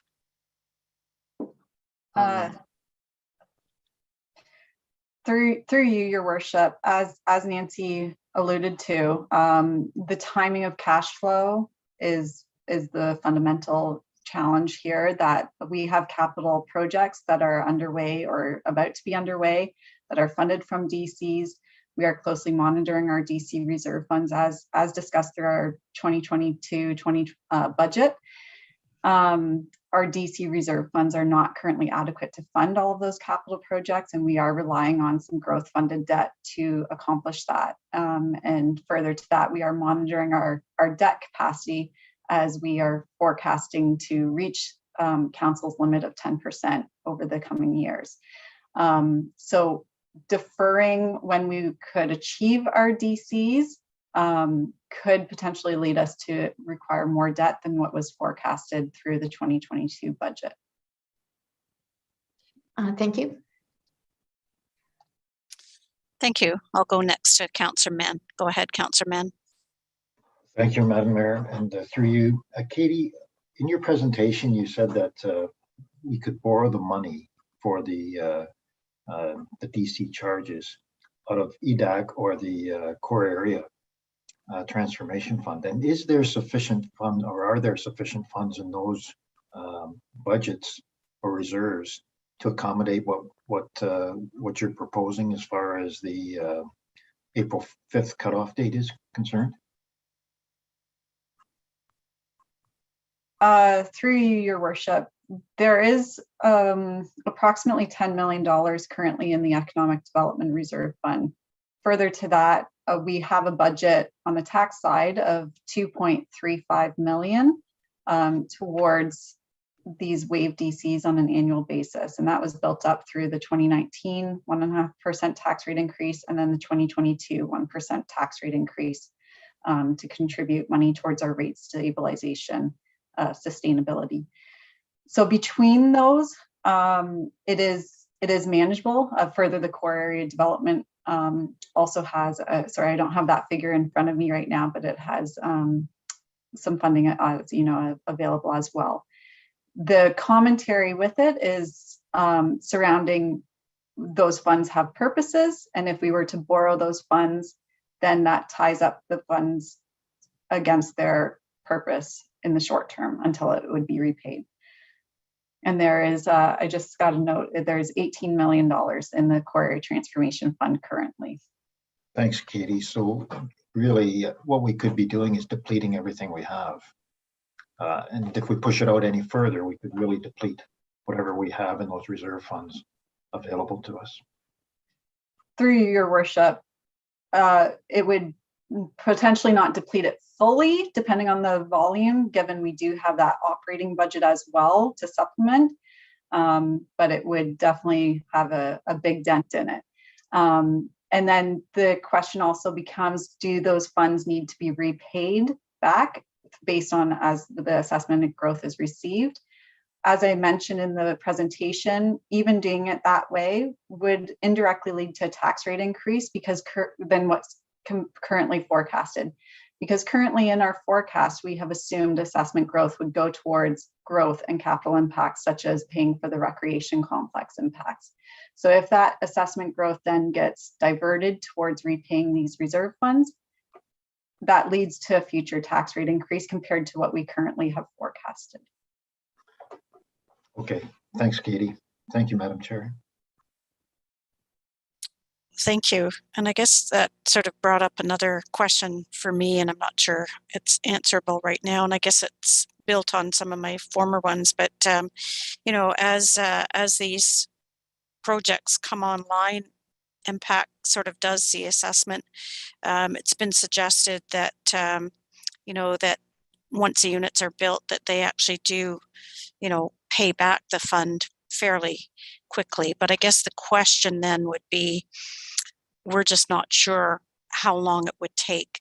And as Councillor Mann said, that may leave us really short in the reserve funds until that revenue actually starts coming into the city. Is that kind of how you see it? Thanks, Katie. Yes, through you, Your Worship. as I mentioned, it's key to remember that the city only receives 1/3 of the tax bill. And so sometimes the repayment calculations done by third parties might take into account the full tax bill. However, obviously, we only get 1/3 of that. And so that would prolong the repayment.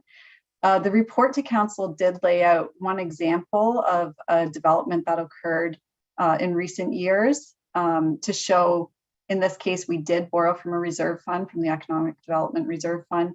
It had a tax increment grant associated with it for the contaminated cleanup. And so I have done the detailed calculations to show what a repayment timeline is on that particular development, and that's within the council report. And if there are further questions on that, I'd be happy to discuss with council members as needed.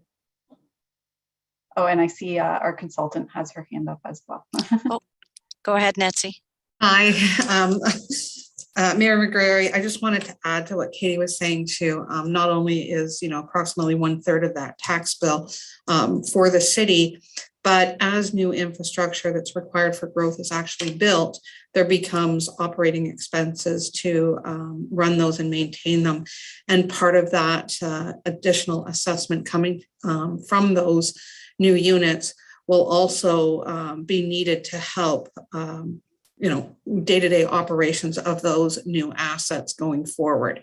So that depletes the amount that would be available for payback of the DC waived exemption costs as well.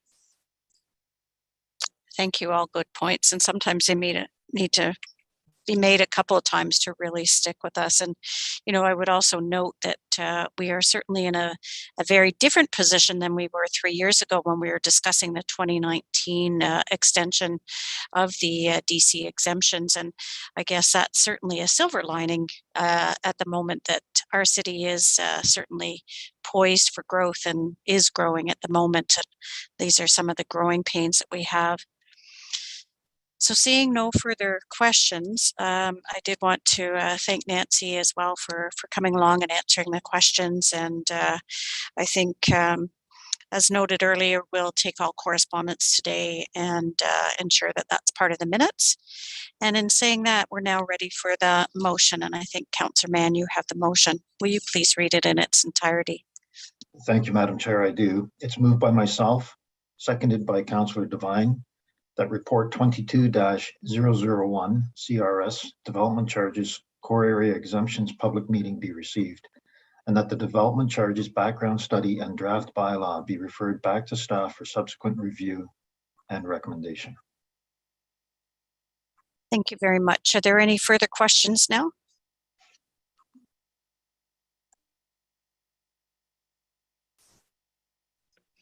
Okay. And Nancy, we will put you in the waiting room as well. Thank you. Hopefully they have good magazines in there. Thank you.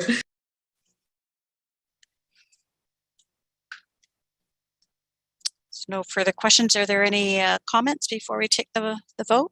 Councillor Wolf, please go ahead. Through you, Madam Mayor. I agree with the staff report in principle that we can no longer afford to exempt development charges in the core areas for the foreseeable future. I question the effectiveness of waiving DCs as an impetus development, since we have had them waived for as long as I've been on council, with no significant uptake in development until recently. This morning we heard that waiving the DCs is an incentive to a developer. However, I believe other factors have a greater influence on the decision to build. Factors such as the proposed LRT line, the number of people leaving the GTA, and the availability of land. I agree with Dan Clements that if we reinstate DCs in our core areas, we need to keep incentives for affordable housing. I support deferral of DC charges throughout the city for affordable housing. I would like to see this addressed in the staff report for April 5th. I also agree with Scott Higgins that we should also invest in a marketability program for the core areas, and we need to do that immediately. So Those are my suggestions, and again, I support the motion. Thank you. We'll now turn to any other members of council that would like to provide any comments.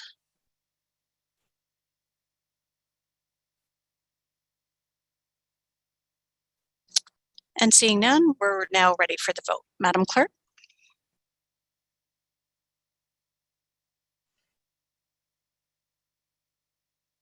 Councillor Adshate, In favor?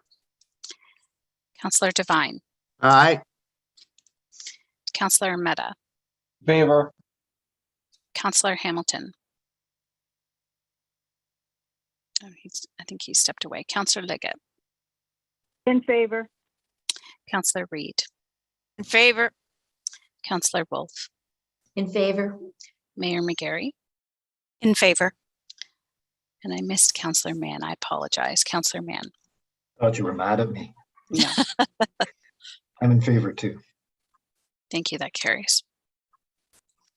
Thank you. And thanks everyone for a good question and answer session this morning in our public meeting. So as we said, we're now going to recess until 5 p.m. as it was noted in our agenda, when we'll reconvene to discuss the rest of our agenda. So thanks everyone for joining us today. Stay safe, Cambridge. Welcome back, everyone. My name's Catherine Mcgary. I'm the Mayor of the City of Cambridge and Chair of tonight's Special Council meeting. Thanks for joining us this evening as we continue to meet virtually due to the COVID-19 pandemic. We met this morning and now we're reconvening with a packed agenda for this evening. So a couple of notes. We're officially halfway through February, which is Black History Month. Thank you to all the volunteers and staff who have put together so many incredible events. I've been able to catch some of them online and they've been incredible. Black History Month is a time for reflection and celebration as we celebrate the Black Canadian community, including the painful history, incredible resilience, and very rich culture. You can visit rhythmandbluescambridge.com to learn and check out the events that are happening for the rest of the month. I know that we're all looking forward to a return to a more open Ontario with that positive news coming this week. So I know that we are united in being tired of the pandemic and looking forward to getting back to a more semblance of normal. Thank you to everyone who's gotten their vaccines and who have followed public health orders to get us to this point. But as we reopen, we understand it's been a challenging time for many various reasons. So please remember to be patient, kind, and respectful, whether someone's opinion matches yours or not. We're all in this together. So I'm now going to ask our clerk to complete a roll call of council so that we can confirm everyone's attendance as we are coming to you electronically tonight. Madam Clerk? Councillor Adshate, Present. Councillor Devine, Present. Councillor Mehta, Present. Councillor Hamilton. Present. Councillor Liggett will join us shortly. Councillor Mann, Present. Councillor Reid, Present. Councillor Wolf, Present? Mayor Mcgary. Present. Thank you. Thank you.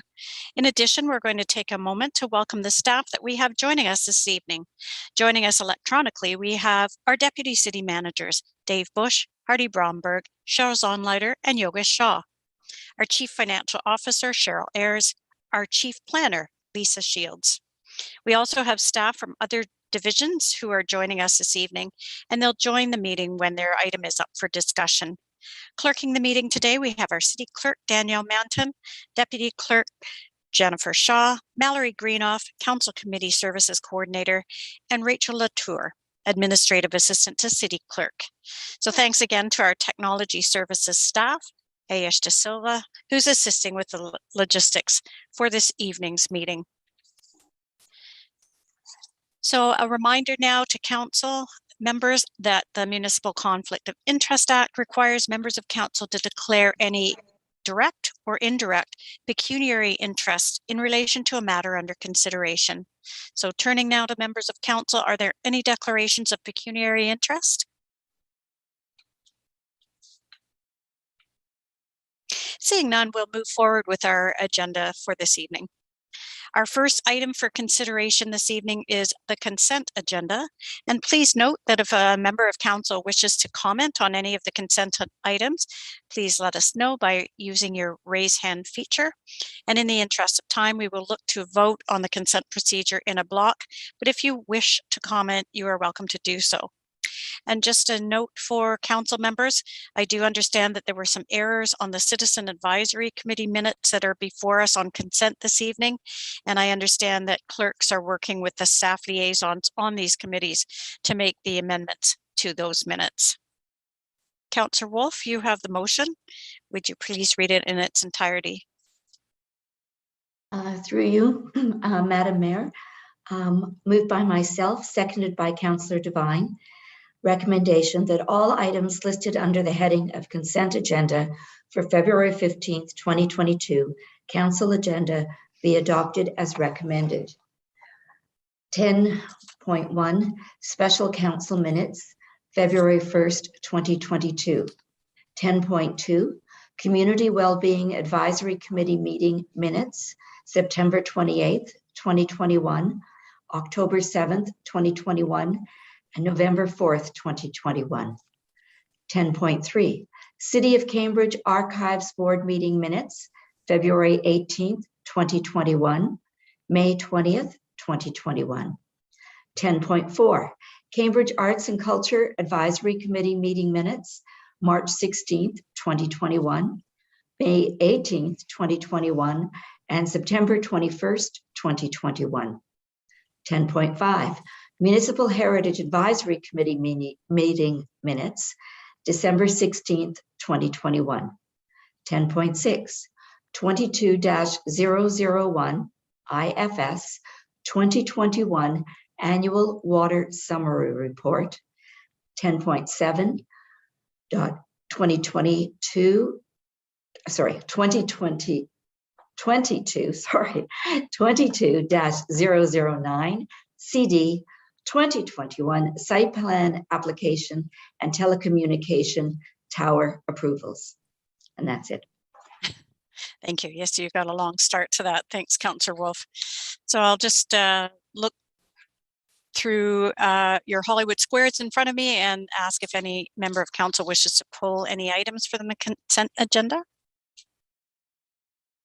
And are there any questions at this time for staff? And does council have any comments? Seeing none, I'm going to ask our clerk to call for the vote. Madam Clerk. Councillor Adshade. In favor. Councillor Devine. Aye. Councillor Mehta. In favor. Councillor Hamilton. In favor. Councillor Mann. In favor. Councillor Reid. In favor. Councillor Wolf. In favor. Mayor Mcgary. In favor. And that carries. Thank you. Just so everybody is aware, this evening council will be moving soon into closed session, and following the closed session, we do have some registered delegations for a few items on our agenda. But before we move into close, we are going to deal with one item first that's on our agenda. So we'll begin with agenda item number 11.2.1, Report 22-003, CRE 2021 Year in Review. And we do have Brooke Lambert, our Director of Corporate Strategy, with us this evening to provide a presentation prior to council considering the report. And Brooke, I do understand you have a video following your presentation, so we will be patient while staff work to bring both items up for us. And they are. All right, welcome, Brooke. Please begin. Thanks so much. Good evening, Mayor Mcgary and members of council. I am very pleased to be here today to share with you the 2021 year in review. And the reason for this is that this document is more than just a summary of what the city did last year. It's an opportunity to celebrate the ways that we all came together, worked hard to serve the community, and made progress on the many priorities that the city has.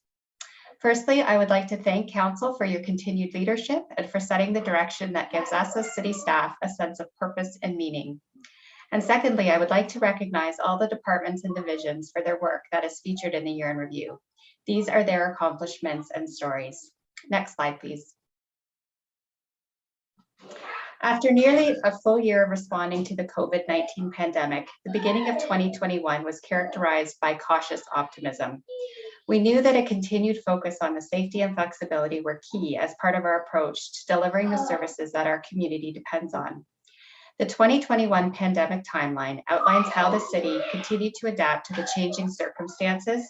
Some of the highlights include how the city managed to open and close various facilities, programs, and activities as the provincial regulations allowed. This meant that families were able to find recreation amenities that could meet their needs as safely as possible, indoor or outdoor, no matter the season, like when the city splash pads were opened early to make most of the warm weather. Next slide, please. 2021 also brought us an update to the city's strategic plan, Cambridge Connected. This plan established a direction for us to pursue and embedded the principles of delivering public value through sustainability, leadership, collaboration, transparency, and engagement. And I think the commitment to public value is evident in the work highlighted here through the various forms of recognition that the city received last year. From the Distinguished Budget Presentation Award, the EA Danby Award, the Festival and Events Ontario Award, and being recognized as both a tree city and a bee city, which is a pretty good pairing. In addition, we did not let the pandemic impact our efforts related to engaging with the community on important issues. Last year, we held over 20 consultations on our Engage platform, hearing from citizens on everything from community improvement plans, parks, trails, heritage conservation districts, the soccer complex, speed limits, sidewalks, streetscapes, to our budget, amongst others. Next slide, please. The 13 strategic actions identified in the Cambridge Connected Strategic Plan also provide a focus for our activities. Some we lead, others we collaborate on, but all are important parts of meeting our goals in the three areas of people, place, and prosperity. In fact, it is the intersection of these three areas that we can have the biggest impact. And that is what the three feature stories that are included in this year in review highlight. These are all examples of partnerships between the city and our community. Next slide. So I'd like to give you a little preview of some of those stories, which will be made available after tonight. The first is on neighborhood associations and the theme of people. There are 8 neighborhood associations across Cambridge, made up of committed staff and volunteers who care deeply about serving the needs of residents and developing a sense of community in their neighborhoods. During the pandemic, this has become even more important and has required a creative approach. We are really proud to support these neighborhoods in their work. The next slide, please. University of Waterloo School of Architecture Partnership. Complex challenges and creative solutions. That sums up the work that the School of Architecture has undertaken as they look at ways that tiny homes can address housing challenges and provide new options on the housing continuum. We look forward to helping this team share their learnings and apply these solutions on the ground. Next slide, please.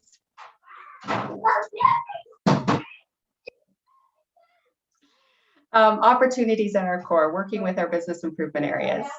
With change and uncertainty for our cores came new opportunities to promote, beautify, and come together. This was evident in the partnerships that formed between the Downtown Cambridge BIA, Hespeler Village BIA, the Preston Town Centre BIA, all that worked closely with the city's Invest Cambridge team. In a year that continued to be marked by uncertainty, these incredible community partnerships were particularly important and demonstrate how beneficial it is for us to work together. By building on the strengths of subject matter experts and those who work at the grassroots level, we are able to make innovative improvements that really lead to positive change. Next slide, please. Lastly, I want to recognize and thank the many dedicated staff that day after day keep our city running. This year in review is also a celebration of that work.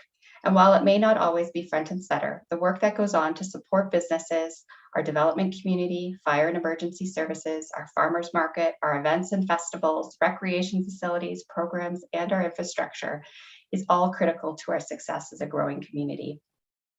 Next slide, please. So while I encourage you to review the year in review document to learn more, I would like to end the presentation with a word of thanks to our staff. 2021 was a challenging year, but it was all of us working together that made it very special. And if we can move to the video, that would be the last piece of the presentation. Thank you, Brooke. We're just going to call up the video, so please be patient.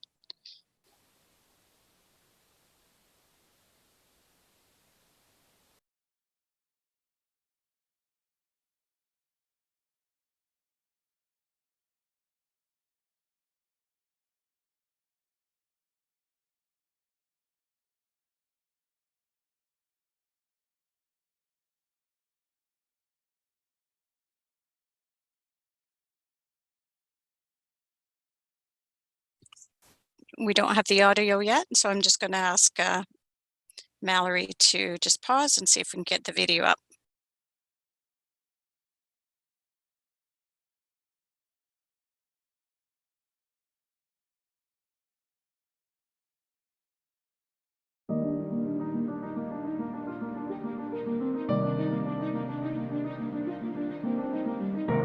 We live in an incredibly beautiful city, and I am incredibly proud to be the mayor of Cambridge. And what I see in some of the workers when they are out doing their role in the community is that they have such a source of pride in just how beautiful city we live in. As a mayor, I talk to my colleagues all across not only Waterloo region, but across the province. And there are budget constraints in every city or town across our great nation right now, especially post-pandemic. Our staff have been exemplary in coming up with creative solutions that really extend the life of the assets that our taxpayers have paid for. And this is what I want the taxpayers to know, that we don't just hire staff, and our staff just don't come and do a job, 9 to 5 or whenever their hours are. They put their heart and soul in this, their creative energy, their intelligent solutions, and they often come forward with a solution that really points to the bottom line on our budget.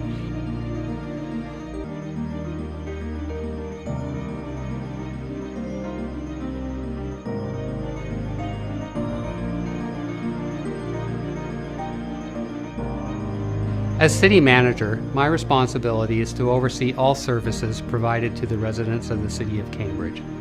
So while the world came to a stop, and particularly in the region of Waterloo, you provided the critical services that were necessary to keep our city running. You provided those services to the community when they needed them most and probably didn't even realize it. You ensured that other duties were looked after that were important to our community, particularly as we started to reopen and use of trails and other facilities within our city. So I thank you for taking the time and making the effort to ensure that our residents were well looked after in a time of need. So thank you for that.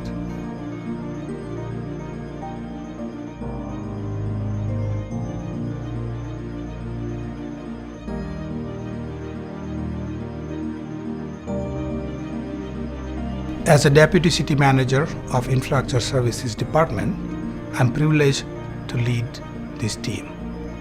Through the year, I have received some feedback and compliments from our residents for great service the staff have provided. These compliments are for our leaf pickup service, parks and trail maintenance, timely restoration of utility repairs or receiving a new tree planted in front of their house, helping and listening to grieving families, keeping the city's 3 core areas clean for safely reopening arenas and sports fields.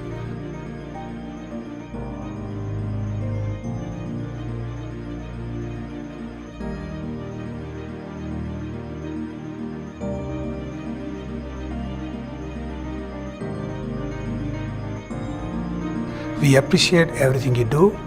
Thank you for your commitment and keep up the good work. Many of our residents will never know the sacrifices that you made in order to provide the services they needed during the pandemic. But we do, and we thank you for that. During a time of unknowns and uncertainty, you didn't miss a beat. You sacrificed time with your family and with your everyday life in order to commit your time and incredible talent to our city. I can't thank you enough for all of the caring commitment that you've had to each other and our community. Thank you.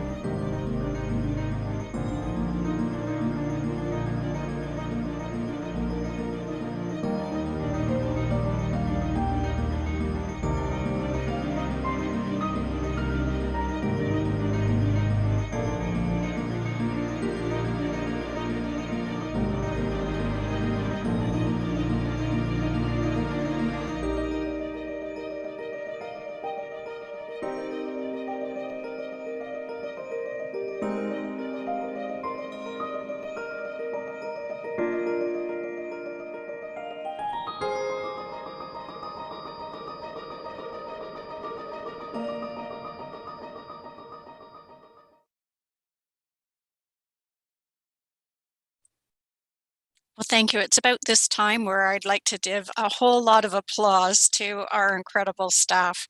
Thank you for this video. I think we have such an innovative, creative team that's led the ways in just so many solutions. So, Brooke, I wanted to thank you on behalf of Council and everyone that appeared in the video to really celebrate the great work that our staff does. So with that, Brooke, do you have any wrap-up comments? No, just smiles all around. Well, thank you so much. So at this time, I'll look to see if there's any questions from members of Council for you. And seeing none, I think we'll now put the motion on the floor. Councillor Hamilton, you have the motion. Will you please read it in its entirety? Thank you, Your Worship. Through you, it's moved by myself and seconded by Councillor Mann. Recommendation that report 22-003-CRE 2021 year in review be received. Thank you. And there are any further questions or comments? Councillor Reid, followed by Councillor Mann. Councillor Reid, go ahead. Thank you very much, Your Worship, and through you, I would like to add my thanks to our staff. That video was really great. I hope that we're going to use it in many occasions. But, you know, as I listened to Brooke and her expressions around what is happening in our city over the past year, two words came to mind to me, and that was city building. And that's what I saw throughout all of what she had to say and the video, that we are, as a group, collaborating together, not only with our city workers, but with other people within the region in order to build a great city. And a couple of things that I'd like to mention that of particular interest to me was that we are working towards becoming an age-friendly community under the World Health Organization. And I think that's really important because it extends to our youth as well as to our older adults. And it's something that we've been looking toward for quite some time. So I'm glad it's coming to fruition. There are other things that I thought were really important. The core area monies that we are putting in for placemaking in our core areas, I think that's really important as we want vibrant cores in our city, and we want more and more people coming to our city, not only just to visit, but to come and live in our cores as well. And I also thought that it was really interesting, our collaboration with the region on affordable housing and the ones that we're doing, the 6 ones that we're doing on Bechtel Avenue in Hespeler. And that's just a start of our affordable housing. And I know that's something that's really important to everybody and on our council. And so working together with other areas, we maybe can be more successful in getting our affordable housing. And the last one that I wanted to mention was that, sorry, that's my phone. And it set me off here. I will just leave it at that, and hopefully Sorry about that, but I can't turn off the landline. And I just think that it's really great that we have such a wonderful city, and that we have staff that is really interested in doing the city building that I think is so important to all of us. So thank you, Brooke, and thank you to all of our staff. Thank you. We'll go next to Councillor Mann. Go ahead, Councillor Mann. Thank you, Madam Chair. And through you, Brooke, I had about the same things to say that Councillor Reid did, so I won't say all that. But I do want to say thank you for the amazing job that you and your staff have done in putting this report together and putting the video together as well. And thanks to all our amazing staff within the city. And it's really good to be able to celebrate the work that everybody does and to see their dedication and their commitment. It brings such pride to council to know that we have such a supportive and vibrant city. And it's because of the people who are here, the people who live here, the people who work here, the people who make us move forward. And I was very proud. I thought it was a very professional report. It was very informative, very inviting to people who are going to read the report and see that video to want to come into Cambridge. And it's all because of the great people that we have. So thank you again for the work that you have done with your staff and for all staff within the city. Thanks, Brooke. Thank you, Madam Chair. Thank you. We'll move next to Councillor Devine. Councillor Devine, you have the floor. Yes, thank you, through Mayor Mcgary. Report was extremely well done. The video was phenomenal. And it's great to see the city staff get recognized because they do a fantastic job and they don't get the credit they deserve sometimes. Thank you. Thank you. And I would say that we're pretty united in saying that our city staff certainly punches above its weight when we look at people, place, and prosperity. We've been able to hit the mark on all those things, and even during a pandemic, we are better situated than many municipalities across Ontario for economic recovery post-pandemic, and we certainly, as I said, punch above our weight in creative solutions. So thanks again for everybody and everybody's work. So with that, we're ready to call for the vote. Madam Clerk.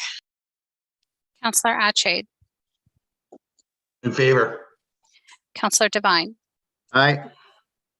Councillor Mehta. In favor. Councillor Hamilton. In favor. Councillor Mann. In favor. Councillor Reid. In favor. Councillor Wolf. In favor. Mayor Mcgary. In favor. And that carries. Thank you. So we're now going to move in a closed session, but before I do believe that we do have one additional item to add to our closed agenda, which will require us to pass a motion to waive notice. So I will ask for a mover and a seconder for the motion to waive notice, please. Councillor Mann, Councillor Hamilton seconding. Thank you. And I'll have Madam Clerk read the recommendation. Moved by Councillor Mann, seconded by Councillor Hamilton.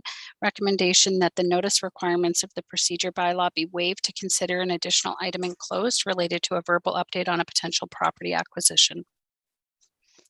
Thank you. Does Council have any comments? Seeing none, I'm going to ask Madam Clerk to call for the vote. Madam Clerk. Councillor Atchade. In favor. Councillor Devine. Aye. Councillor Mehta. In favor. Councillor Hamilton. In favor. Councillor Mann. In favor. Councillor Reid.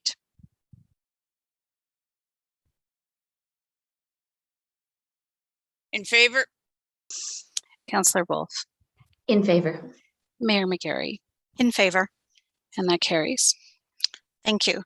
And Councillor Wolf, you have the motion for us to move into closed session. Will you please read it? Through you, Madam Mayor, moved by myself, seconded by Councillor Reid, recommendation that in accordance with section S.239, 2C, F, and K of the Municipal Act 2001, Council convene in closed session to consider the following subject matter: a proposed or pending acquisition or disposition of land by the municipality, potential property acquisition, advice that is subject to solicitor-client privilege, including communications necessary for that purpose, hydro merger. Apposition plan, procedure, criteria, or instruction to be applied to negotiations, hydro merger. Thank you. Are there any comments from council? And seeing none, we're ready to ask our clerk to call for the vote. Madam Clerk. Councillor Adshade, In favor. Councillor Devine, Aye. Councillor Mehta, In favor. Councillor Hamilton, In favor. Councillor Mann, In favor. Councillor Reid, In favor? Councillor Wolf, In favor. Mayor Mcgary, In favor. and that carries. Thank you very much. And I'll just ask for your patience while we prepare to move into closed session.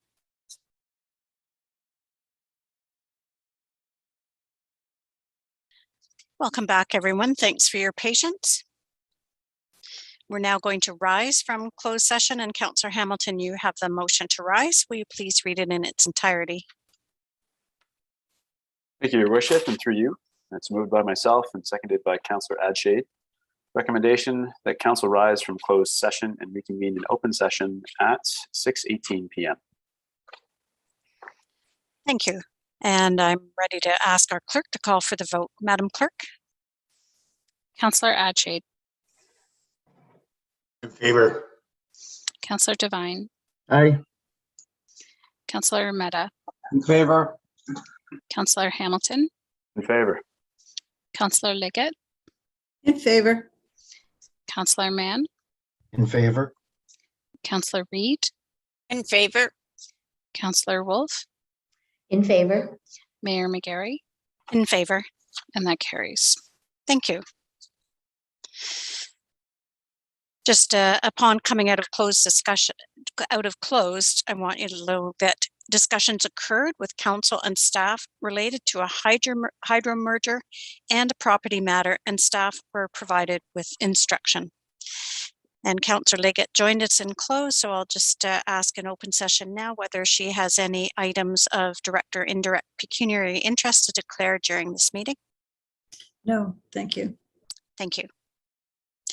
Okay, we'll now move forward on to consideration of reports. And up first is agenda item number 11.1.1, report 22-015 CD, request to designate a property of cultural heritage value under Part 4 of the Ontario Heritage Act, relocate the stone tower, and permit demolition of secondary buildings, 171 Guelph Avenue, Forbes Estate. So I do understand that we have our senior planner of Heritage, Abraham Plunkett-Latimer, with us to provide a presentation, and also Matthew Warcheska of, I didn't say that correctly, Warzecha, Director of Planning and Development with Polo Corp Inc. to provide comment. So welcome, and we will have Abraham start to set up for the presentation.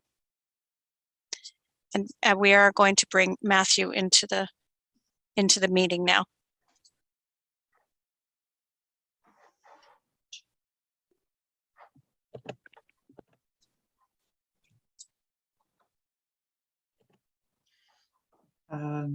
Thank you, and through you, good evening, Madam Mayor and Council. This presentation is intended to highlight the recommendations outlined in report 22-015 CD regarding 171 Guelph Avenue. If I could go to the next slide, please. This report is a follow-up to report 21-120 CD, which was considered by Council on July 13th, 2021. 171 Guelph Avenue is listed on the city's Heritage Register. The owner is proposing to retain the main house on the property, relocate the stone tower and stone wall, and demolish the remainder of the structures on the property. Council approval is required. Next slide, please. The property is located on the east side of Guelph Avenue and south of Shaw Avenue East in the former town of Hespeler. Next slide, please. Since Council last considered this item, Heritage staff have reviewed additional research materials relating to the property. This research was provided to the authors of the Cultural Heritage Impact Assessment, or CHIA, which evaluated the property. They reviewed the additional research and provided an addendum to the CHIA that is attached as Appendix B to Report 22-015CD. Staff's recommendations take into consideration this additional research and the CHIA addendum. Next slide, please. The property contains the Forbes House and 5 secondary buildings. The property has been evaluated and it has been determined that the Forbes House and the Stone Tower, both circled in blue, are significant and should be conserved. Next slide, please. The subject property was evaluated not only for its built heritage resources, but also its landscape resources. Significant landscape attributes include the formal driveway, the low stone wall running along Guelph Avenue, and a row of boundary trees to the north of the Forbes House. These landscape attributes are proposed to be conserved along with the Forbes House on a large 0.44 hectare or 1.08 hectare lot with approximately 78 meters or 255 feet of frontage along Guelph Avenue, representing about 40% of the current property frontage. This configuration would allow approximately 30% of the stone wall to be conserved. It is proposed to be relocated several feet back from its current location to allow for future road widening. Next slide, please.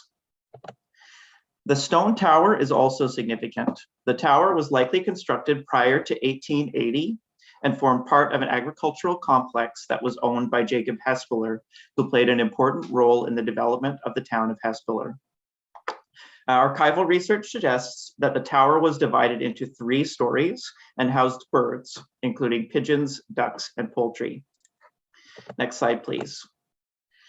Heritage staff have explored the potential to retain the tower in its current location. There are a number of challenges relating to lack of visibility and access. The tower is located on private property and is situated at the low point of the lot, approximately 4 meters below street level. It's approximately 12 meters from the rear of the adjacent industrial building, which can be seen in this image. It's disconnected from walking trails along the Speed River by railroad tracks and a ditch, and by the adjacent industrial building, and is not visible from Guelph Avenue or the Speed River. The constraints of this location make it not ideal for public access. In its current location, it would remain largely hidden from view and potentially retained on private property. Next slide, please. As an alternative, Heritage staff are supportive of a plan to relocate and adaptively reuse the tower and are recommending that Jacob's Landing Park be endorsed as the preferred location.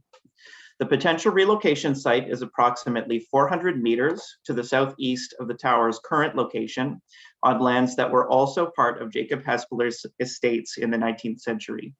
This location would therefore retain the tower's contextual relationship to the Speed River and to Jacob Hespeler's estate. It is Heritage staff's opinion that relocation of the tower to this location would also create a valuable placemaking opportunity where the public could access, learn about, and interact with the tower and celebrate its significance to the development of the town.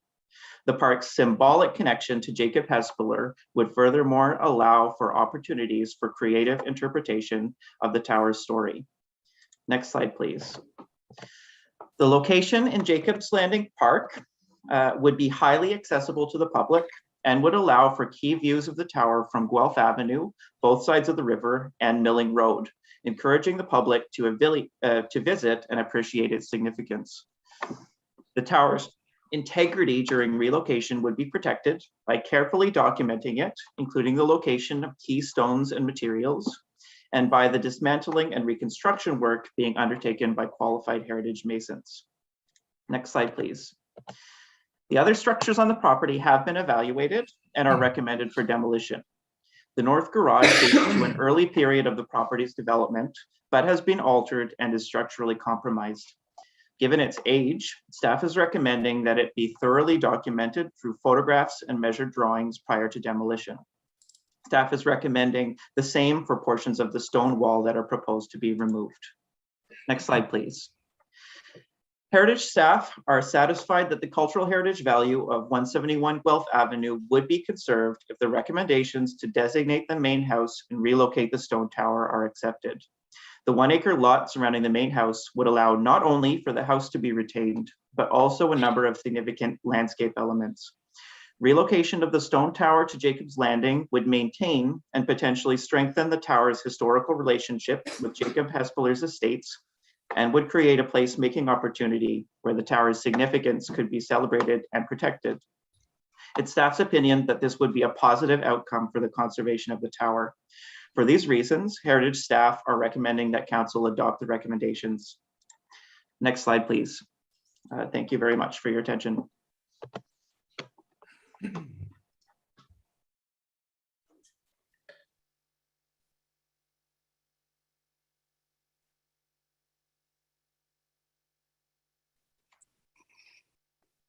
Okay, thank you, Abraham. I just had a moment with internet interruption here, but you carried on and everybody else could hear, so that's good. I did understand too that Matthew is here with us just in case we're going to hear from him on comments. But since we do have delegations right now, we'll hold all questions of staff until we hear from our delegations. So thank you very much for the presentation. We have 5 pre-registered delegations for this item, agenda item. So we're going to bring our first delegation, our pre-registered delegation in, Karen Scott Booth from ACO Cambridge, who also has a presentation. So your patience while we bring her back in.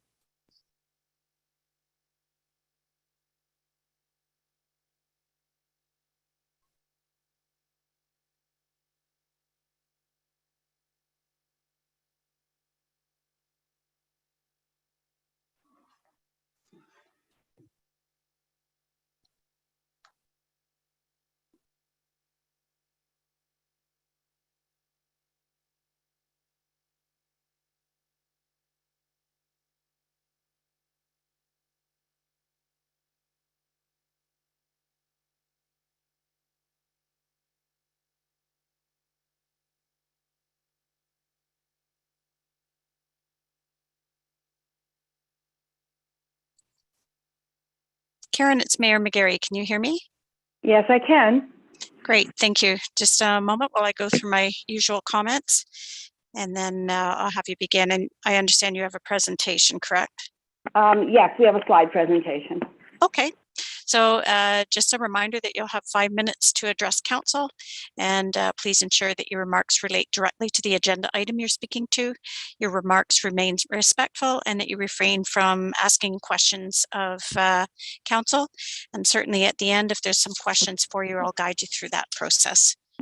Okay, I could just remind you that we're presenting on behalf of ACO, and I had requested 15 minutes. Yes, yep. I've got that confirmed by Madam Clerk. Okay, thanks. So we're just going to pull up the slide presentation and just let us know when you want it to go ahead. Yep, so there it is. I'll just say next, because you know I can't see what's happening, so I'll say next. Okay. Okay. You could just tell me when the slide's up.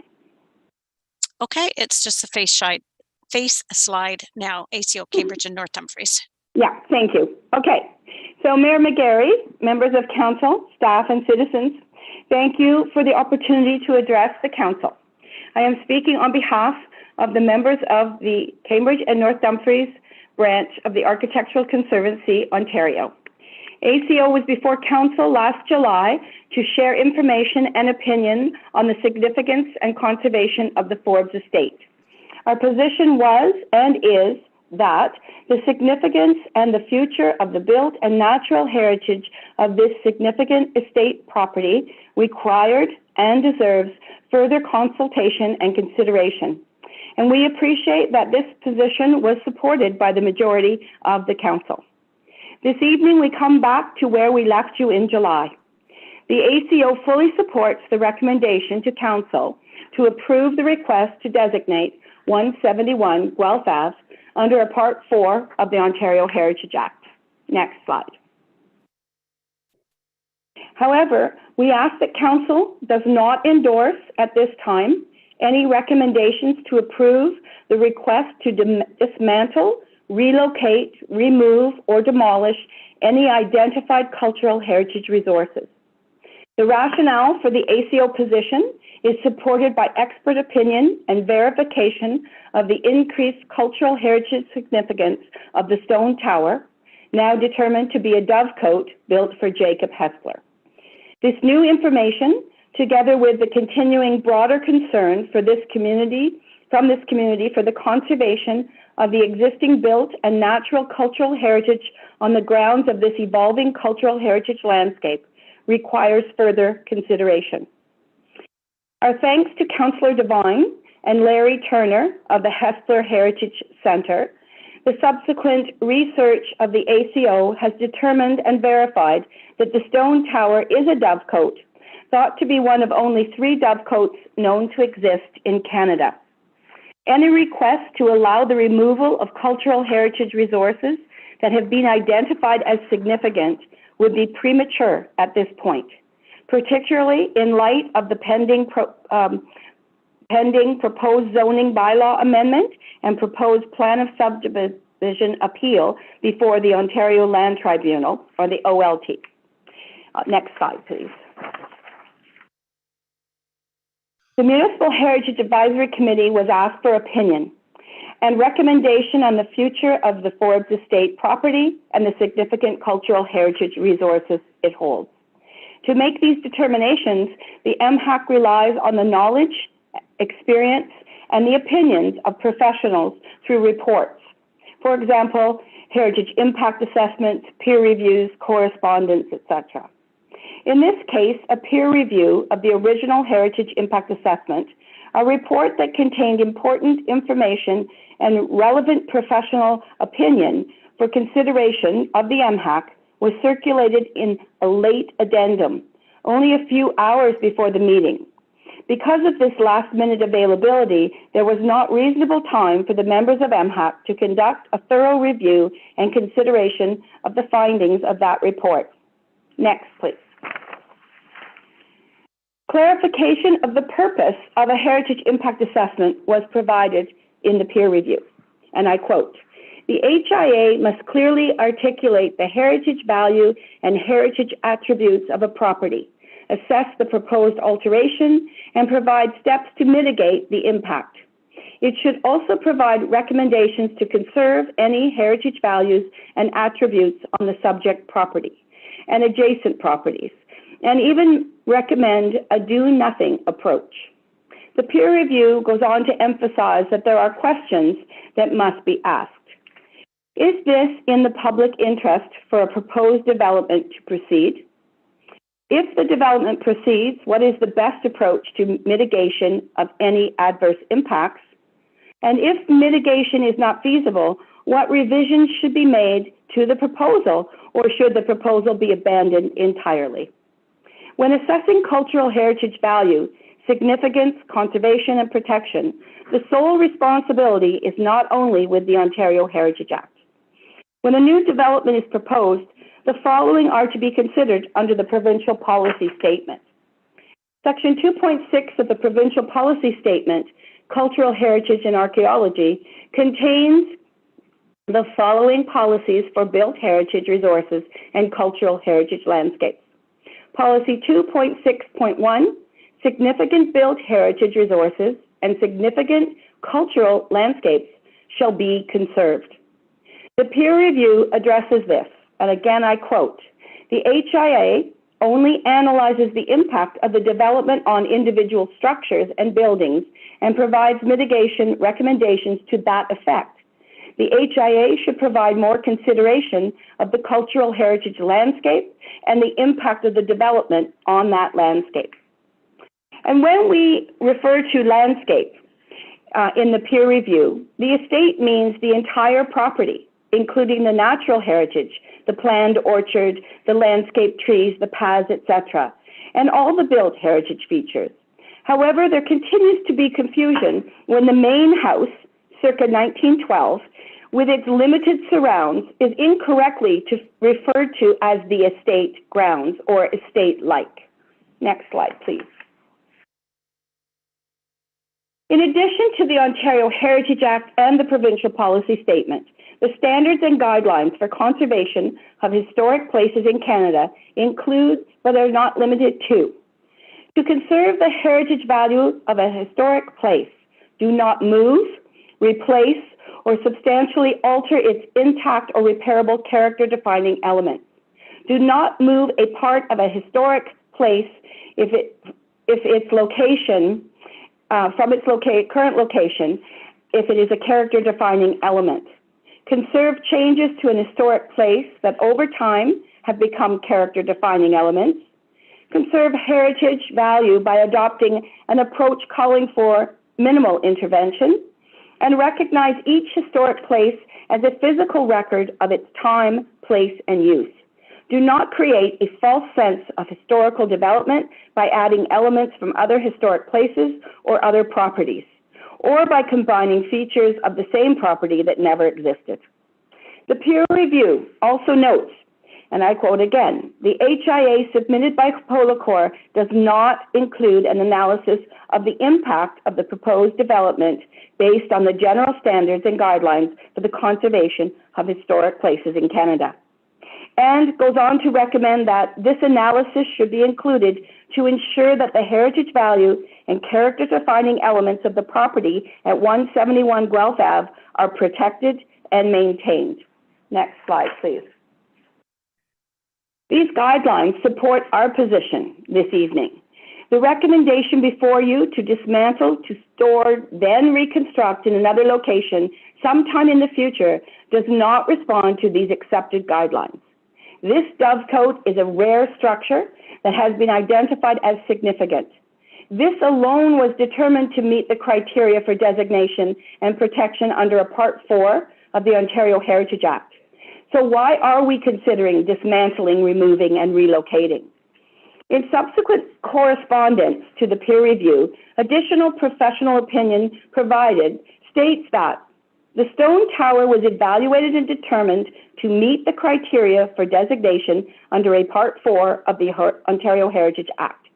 Any decision to demolish or dismantle the structure and save only portions of the building for use in other parts of the development or on public land should be further evaluated by the City and the Municipal Heritage Advisory Committee. This is not an appropriate solution, and it is the least desirable approach to conserving significant cultural heritage resources. This opinion is supported by the Region of Waterloo Heritage Planning Advisory Committee. They strongly suggest that, and I quote, the significant stone building on the subject property be retained in situ, stabilized and conserved as a landscape feature within the common element of a subsequent proposed plan of subdivision or within a green space dedicated to the City of Cambridge. Retaining this tower in situ is not only possible, it is the best practice of conservation. It is also the most financially feasible course of action. The tower is ideally located on the periphery of the estate, an area that could potentially be dedicated to the city, creating public access to both the Dovecote and the walking trail system along the Speed River. Would this not better serve the community interest to complement the designation of the house by the retention of the history of the broader estate? We hear concern for public safety has been voiced regarding grading to a 4-meter drop in the vicinity of the stone tower. It's important to note that no 4-meter drop exists and would only be created with future grading in order to increase the density. This grade issue could be resolved in design, and the tower could be retained in situ. As you are aware, the historic estate property is a part of an established neighborhood, not identified as an area for intensification, and therefore the proposed development does not and should not need to be designed to meet density targets. The issue before you deserves to be determined based on the merits of the cultural heritage of the site and its elements. And now you know you have a stone tower, possibly the most important cultural heritage resource within the landscape of the Forbes estate. This structure carries even greater significance, having been recently identified as an extremely rare dovecote. Again, thought to be only one of only 3 dovecotes now to exist in Canada. Before you make an irreversible decision to allow this significant structure to be dismantled and removed, please consider the initial significance was attributed to the stone tower. It was determined without the benefit of this new information before you. Information that expert opinion supports that increases the cultural heritage significance of the tower's identification as a dovecote. Now determined to be a rare stone dovecote that existed on the Forbes estate property, but was built for around 1840 to 1850 and built for Jacob Hessler. Of note, in the staff report is subsequent consultation and opinion regarding the verification of the tower as a dovecote. The unbiased, independent, objective opinion supports professional opinion of significance found in the peer review. Larry Turner first referred to the publication of Winfield Brewster, Hessler, New Hope, Canada West. In that publication, Brewster refers to the U-shaped stone barns of which one tower still remains. The ground floor of this tower housed ducks, the second chickens, and while the top floor was a pigeon loft. Next slide. Friends of Ockmar, Hamilton, verified their research and has confirmed that there were only 2 dovecotes known to exist in Canada. Both dovecotes are located in Hamilton, one at the Ockmar estate, as you see here. I hope you see here. And the second, next slide, the second at the Dundurn Castle. So further consultation with the Heritage Project Specialist of the City of Hamilton recommended that we consult with Craig Sims, Heritage Building Consultant and Conservator.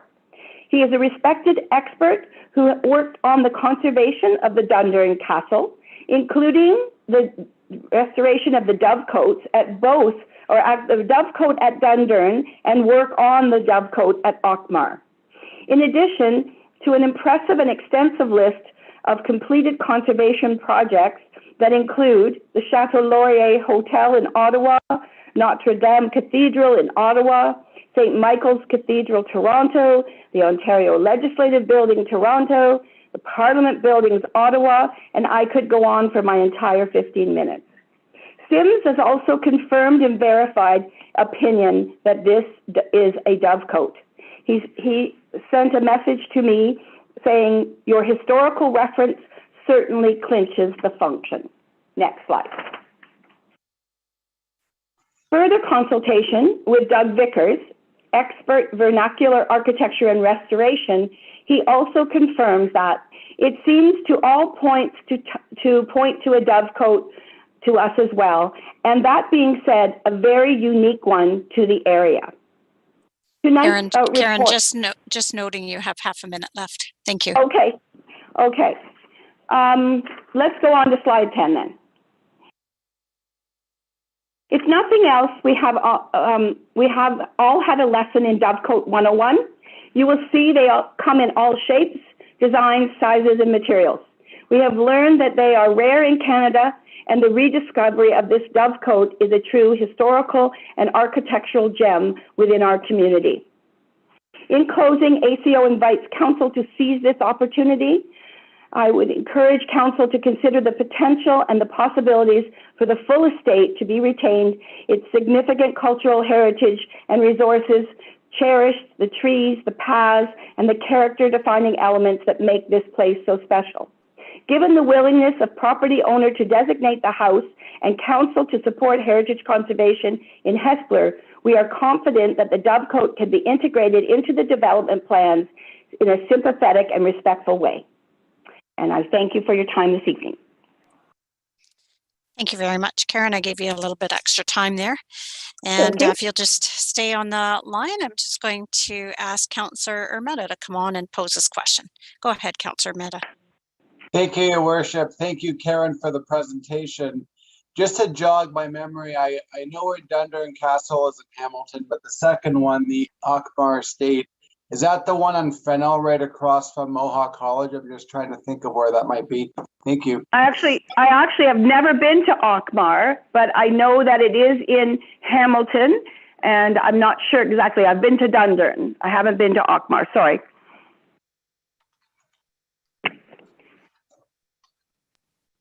Okay, thank you. I'm just looking to see if there's any further questions for you. Seeing none, thanks again for spending some time with us this evening and for your delegation, Karen. And as usual, you can follow along with the rest of this item if you so wish on the City of Cambridge YouTube channel. Thanks for joining us. Okay, thanks. Have a good evening.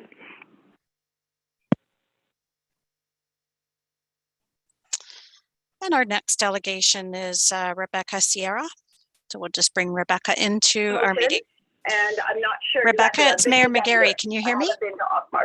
Hi there. Yes, sorry. Yep, and you just did what I was going to ask you, and that was to turn off the YouTube channel. And it's always worth reminding our viewing public that there's about 30 seconds, 25, 30 seconds between what's going on in council and what you actually see on the YouTube channel. So Okay. Rebecca, you've got 5 minutes. You don't have a presentation from what I understand? No, just verbal. Okay, yep, please. You've got 5 minutes. You might hear a bell at 1 minute left. And then if you could stay on the line, I'll just direct any questions that council may have for you to you. So please go ahead and welcome. Great, thank you.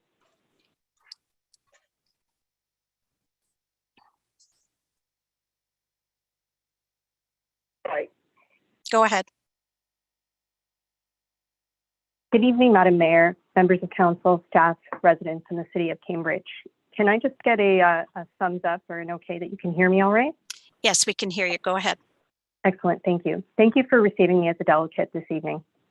My name is Rebecca Shera. I am a partner with ASI, a heritage consulting firm that has been in business in Ontario since 1980. I'm the director of its heritage division and I'm the firm's principal heritage specialist. I'm also one of the heritage consultants that has been retained by the applicant to prepare technical heritage work on the subject property.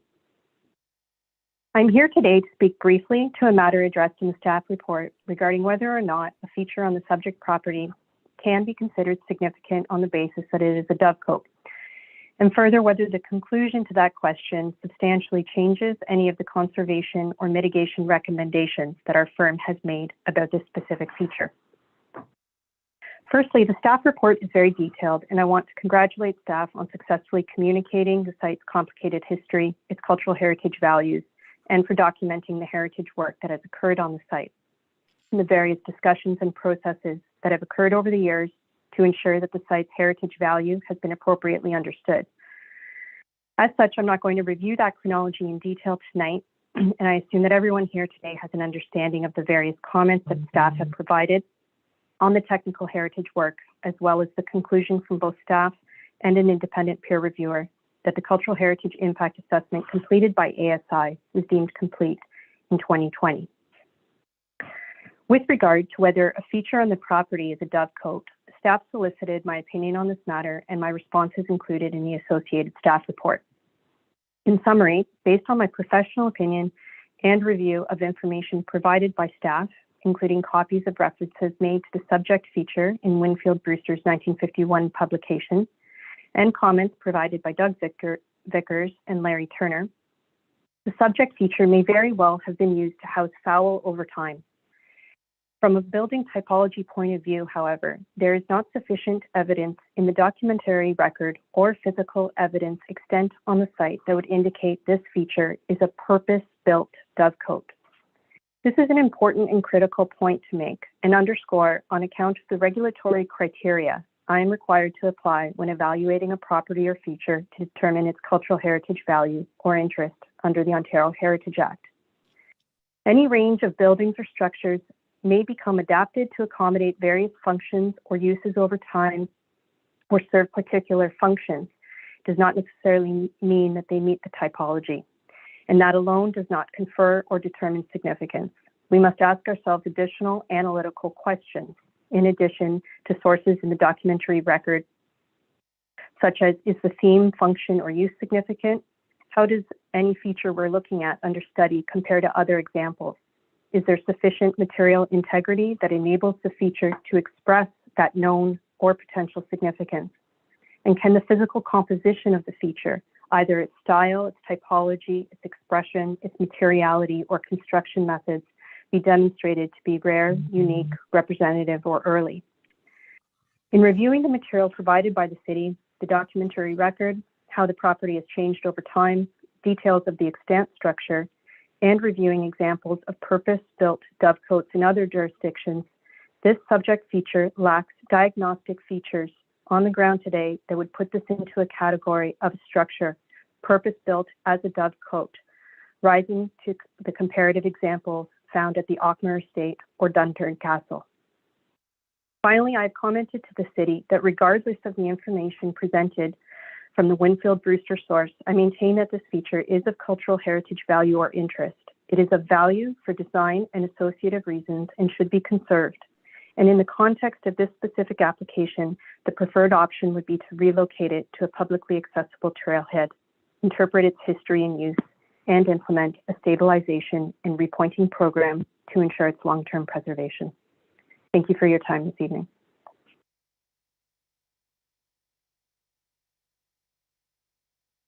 I'm on mute.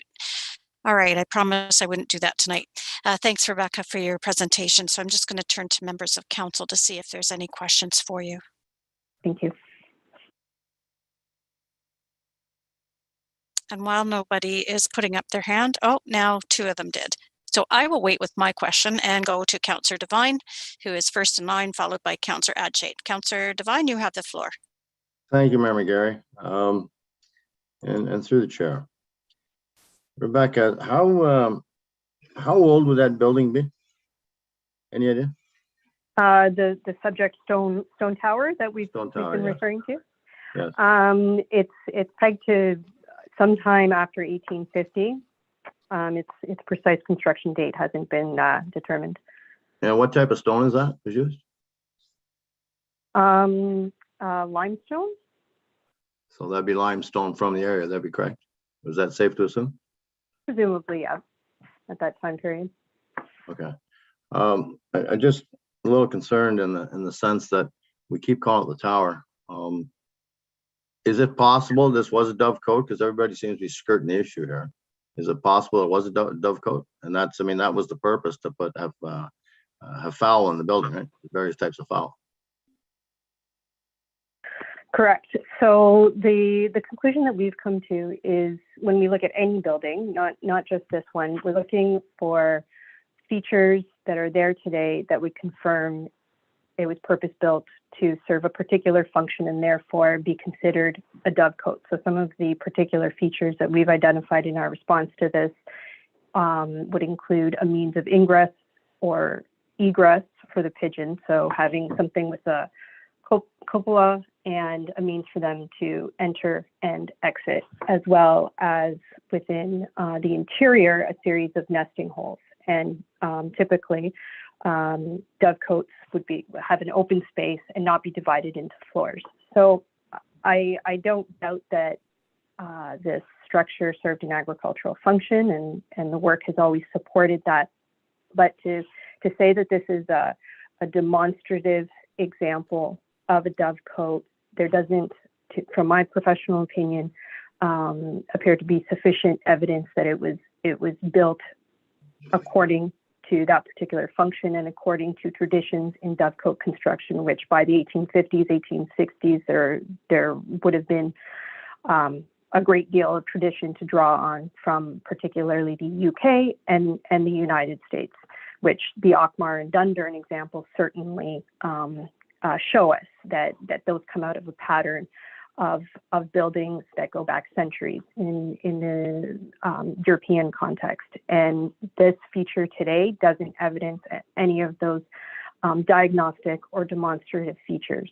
So I go to the point of, okay, can I write a statement of significance that talks about, based on the evidence I have at hand, that this is an excellent example of a dovecote? And I don't think that's the story that this feature tells. I think it tells the story of agricultural use.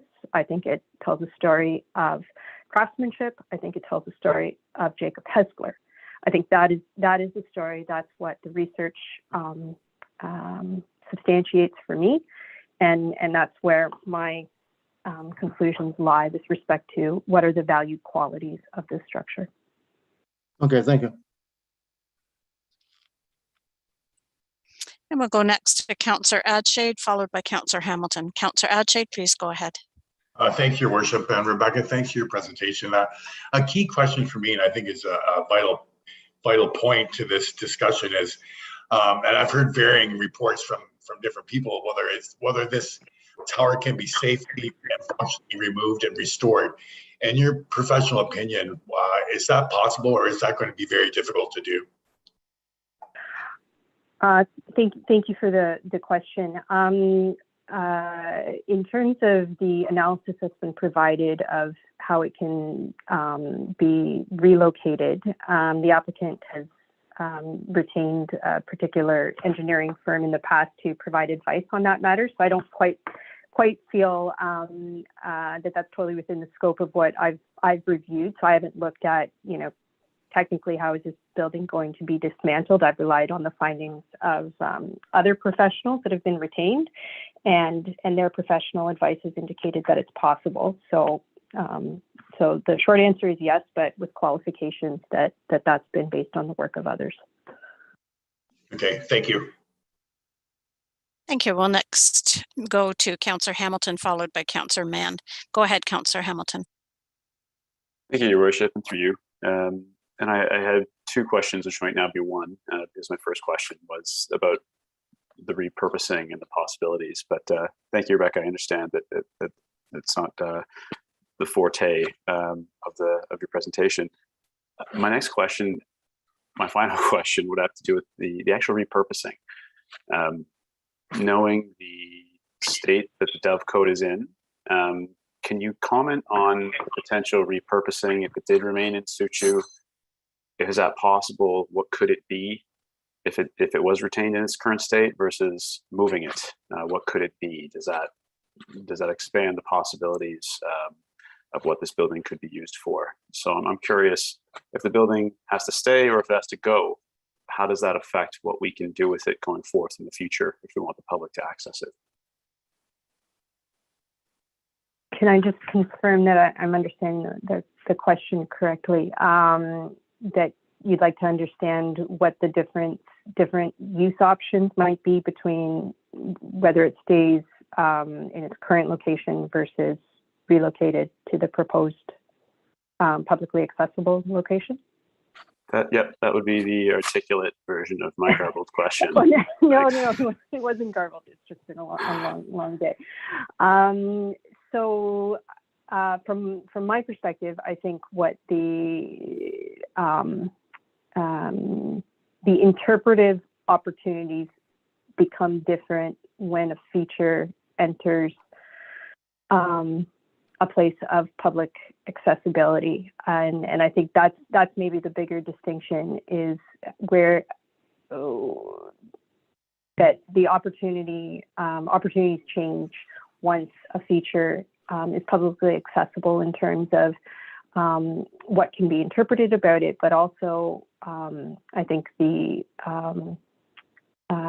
integration that it can have into some other broader programming obviously becomes different when it enters a place of that's publicly accessible as opposed to under private ownership. I think while retaining in its current location has its arguments for it remaining under private ownership, I think has some challenges too, with respect to it potentially not ever being visible or accessible to the public. So I think I'll leave the comments general in that way, in terms of not speaking to specific uses that it could have within a park. I'm sure there are examples of adaptive reuse opportunities for this kind of feature. I think it depends on the programming around it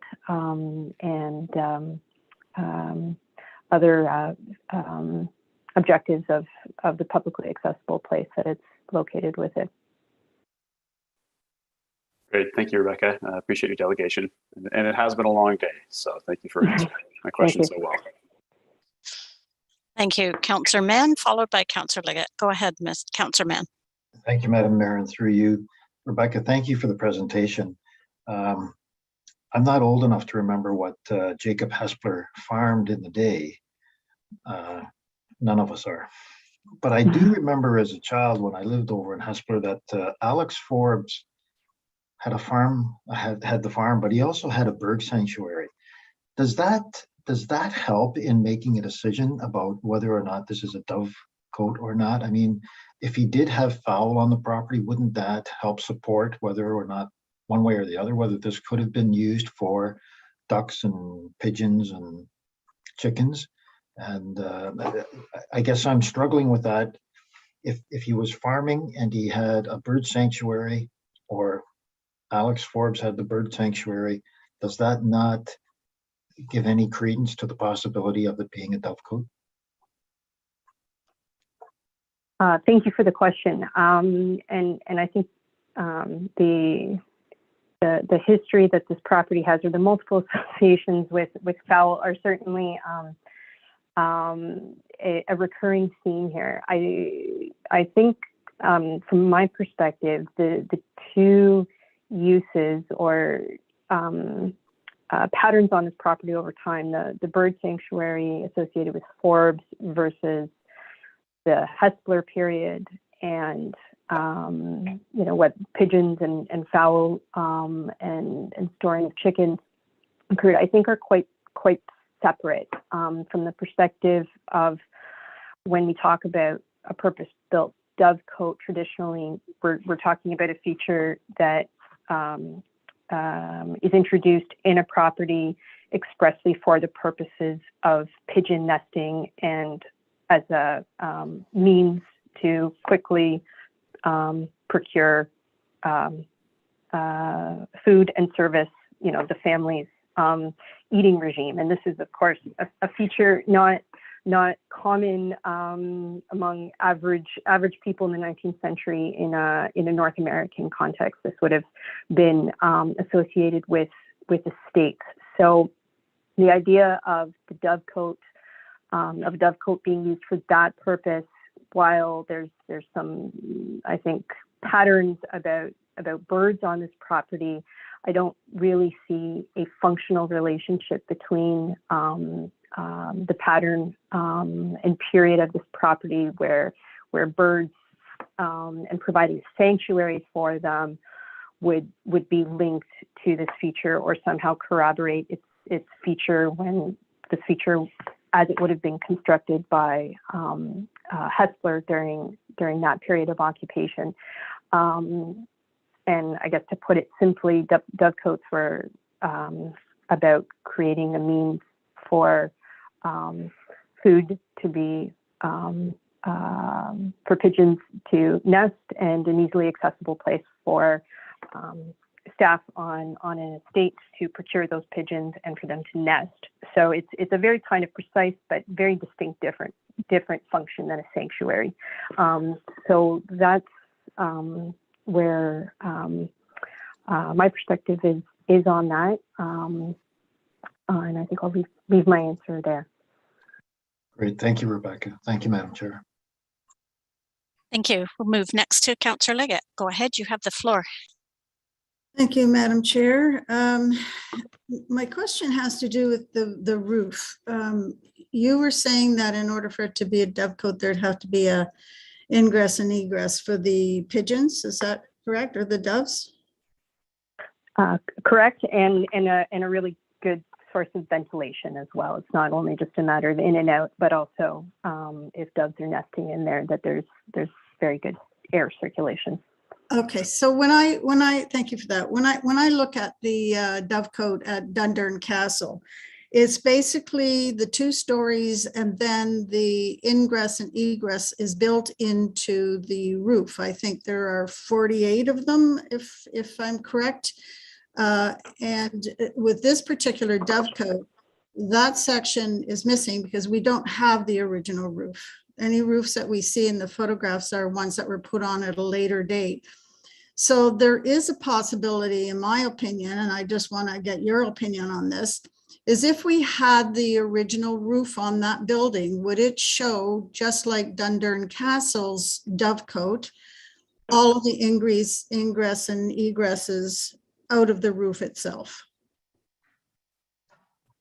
I mean, there's a possibility of that. I think the other feature, and this is documented in the letter that we provided to the cities, is the other features within the structure itself of nesting holes for whatever fowl or pigeons or doves are using the structure, and there doesn't appear to be evidence of that very structural feature within the interior. So that's the other piece that even that is the other I guess part that we do know is not there and doesn't appear to have ever been there.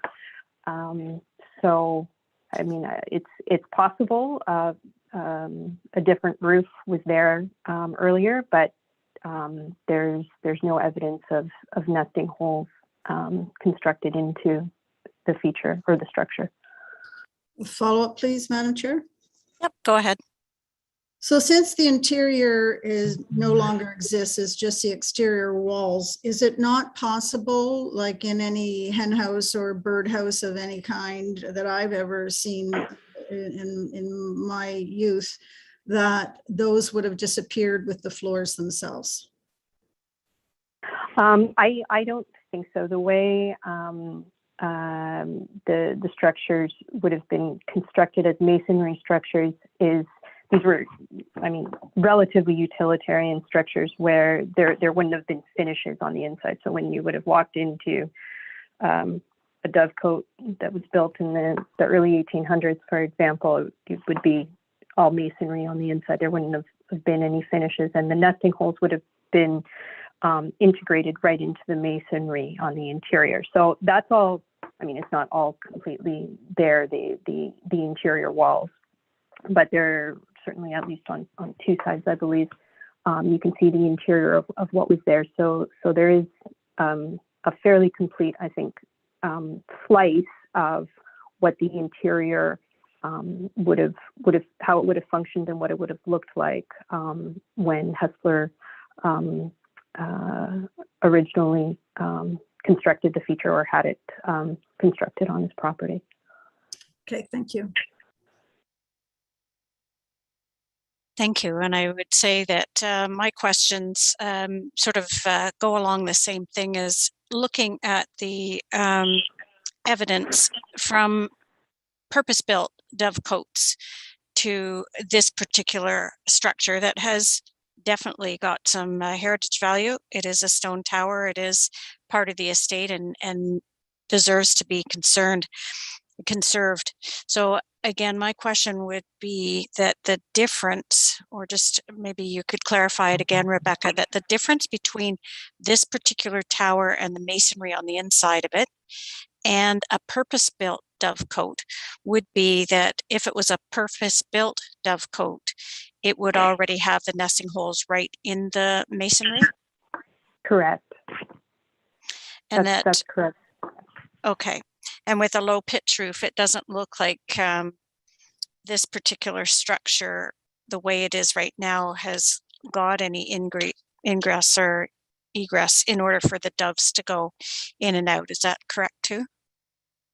That's correct. I mean, it's obviously not a complete structure that we see on the ground today. However, I think we've all referred to, there's an early 20th century image of the property dating to 1908 that is the most recent but also complete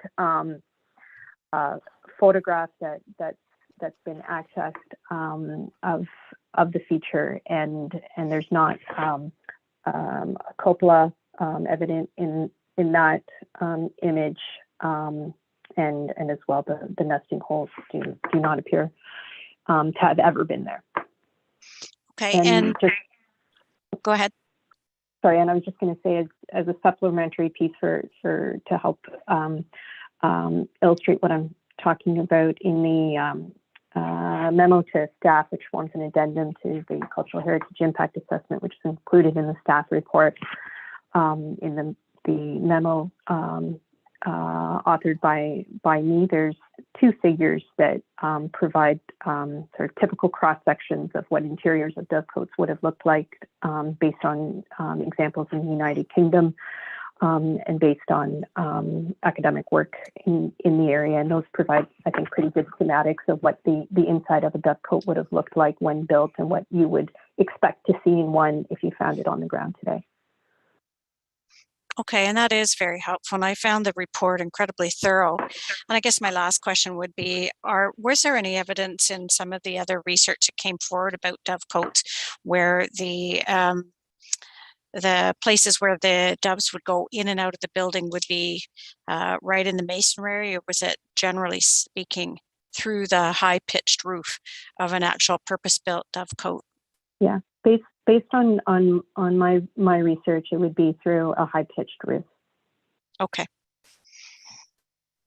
Okay, thank you. All right, I don't see any other hands up, so thank you very much for joining us this evening and for your delegation and for your long question answering ability tonight, Rebecca. Thanks so much for joining us. Thank you very much. Members of council, I've had a request from council members for a bio break. So just before we go to the next delegation, who is Dr. Derek Coleman, we are going to take a 5-minute quick bio break and be right back. Please ensure that your cameras and your mics are off. Thank you.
Once council's come back, would you please turn your cameras on? Thank you.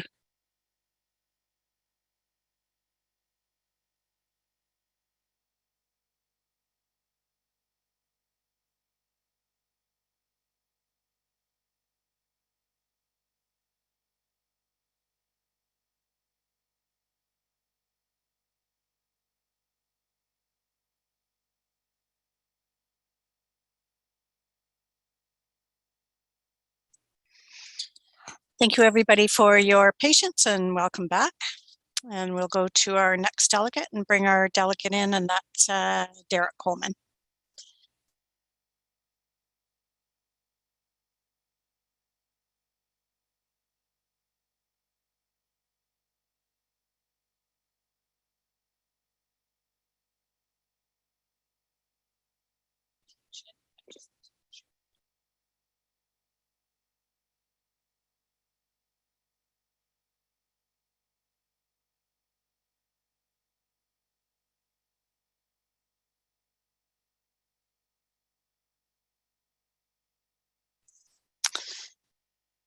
So thank you. We now have Derek Coleman in with us. Derek, it's Mayor Mcgary. I can't even speak tonight. Mayor Mcgary, can you hear me?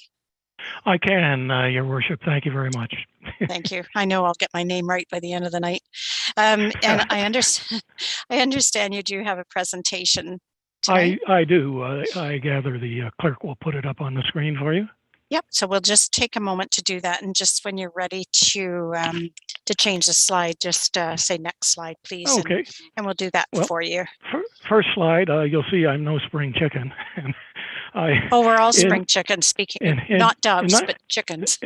in 1975, my wife and I searched broadly and bought our first house in Hespeler, and 47 years later, we're still in it. And very, very happy to live here. But I am a registered professional planner and registered professional forester, retired with a practice of some 50 years, 1,000 projects across the country, and more than 225 times I've been accepted to give expert opinion before tribunals and the courts. But 25 years ago, I decided not to take any assignments from clients in the Waterloo region or Cambridge, just so that I could work and try to make Cambridge a better place without running into conflicts of interest.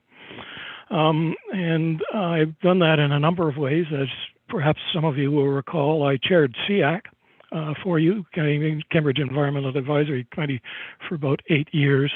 And particularly relevant to this, I served on the steering committee for the Forbes Creek watershed study, as well as consulting and advising with staff on the preparation of, I think it's the 2005 version of your official plan, where the environmental policies were first brought in. If we could go to the next slide, please. My concern is that is four things. First, there's a major loss of trees and the heritage landscape on this site. I've had a lot of interaction with ACO on this, and I'm concerned with the removal of the, in quote, dovecot, or the tower, which still is a feature as a nice tower, and particularly with the loss of the estate setting from Guelph Avenue, including the trees and the stone fence. The fourth point would take an hour in itself, but I just included there if staff had any questions regarding the Planning Act process and the Heritage Act, because we are proceeding to hearing on March the 1st before OLT on the Planning Act applications. Next slide, please. This is the Forbes Estate home and the trees in front of it and along Guelph Avenue. This is the aerial view of the same thing. You'll see substantial numbers of trees. They have been inventoried and inventoried very, very well. My concern is with the trees in dark green in this figure.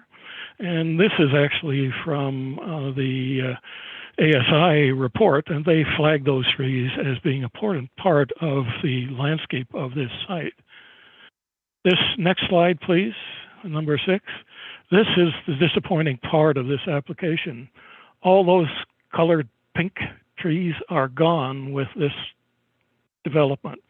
There's 644 total trees. 485 or 75% of them will be removed. A substantial number injured. Along the Guelph frontage, there's this unusual treatment that it says preserve pending detailed design. Those are the yellow trees there. Well, the detailed design is in now with the lotting, 11-meter frontages, and substantial houses and driveways. And by my count, 56 of those yellow trees will be removed, 12 will be injured, and only 6 will be retained. Those are the ones in front of the Forbes house that you see there. Next slide, please. This is what I think you should do.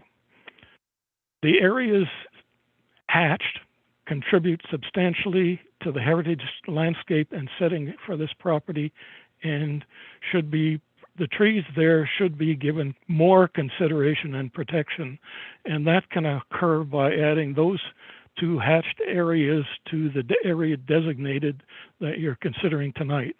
The stone tower dovecote is also indicated, and it would fit very nicely in a lot where it could be a feature and could be tied into the trail system that would go back up to the right, up Forbes Creek. There's difficulty going west down to Guelph Avenue, but maybe that can be resolved too.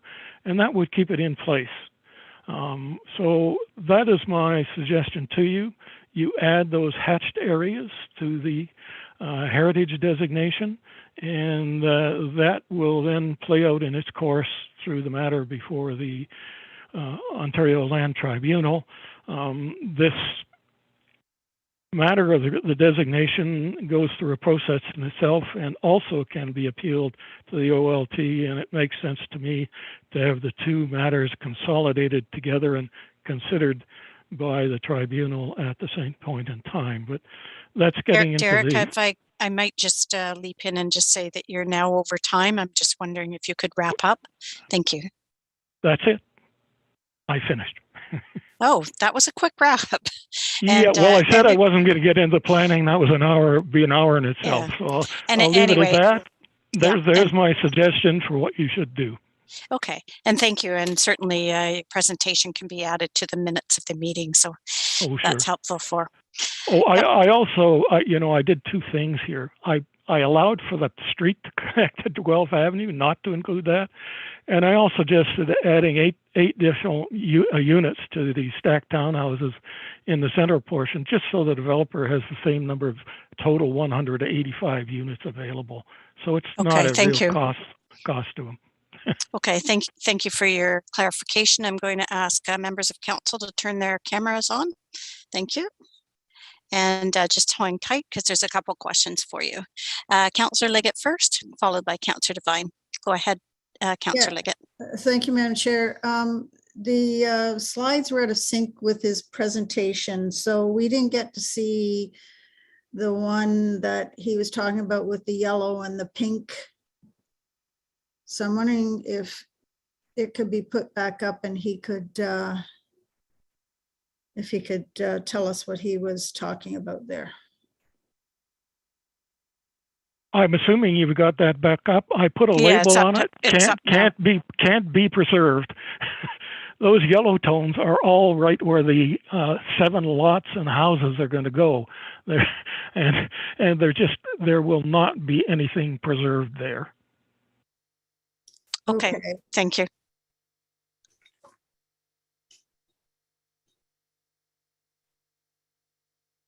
Okay, the slide can come down. Thanks, Mallory.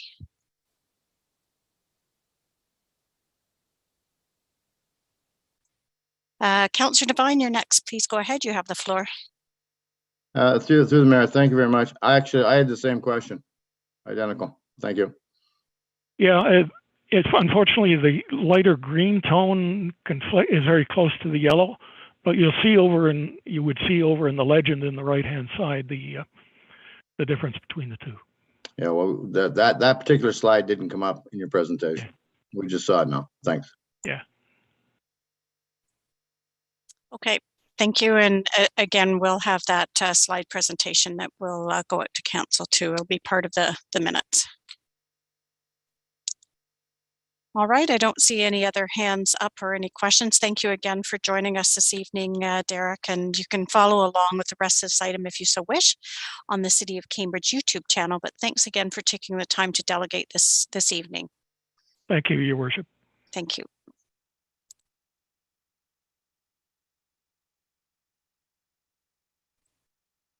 And our next delegation is Michelle Goodrich. So we're just going to bring Michelle into the meeting.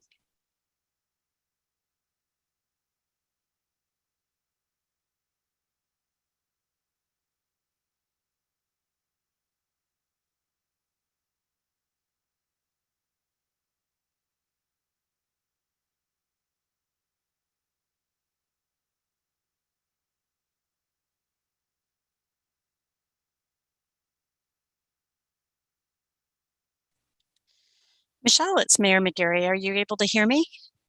I can hear you.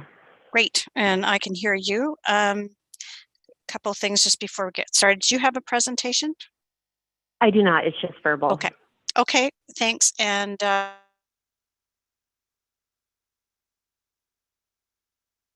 Mayor Mcgary, I think you've cut out. We just lost connection. We'll just take one moment. Thank you for your patience. I can hear you.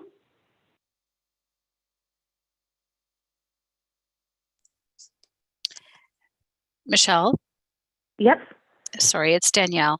The mayor's just dealing with some connectivity issues. If you just give us one moment, we'll get started in a moment. Thank you. No worries.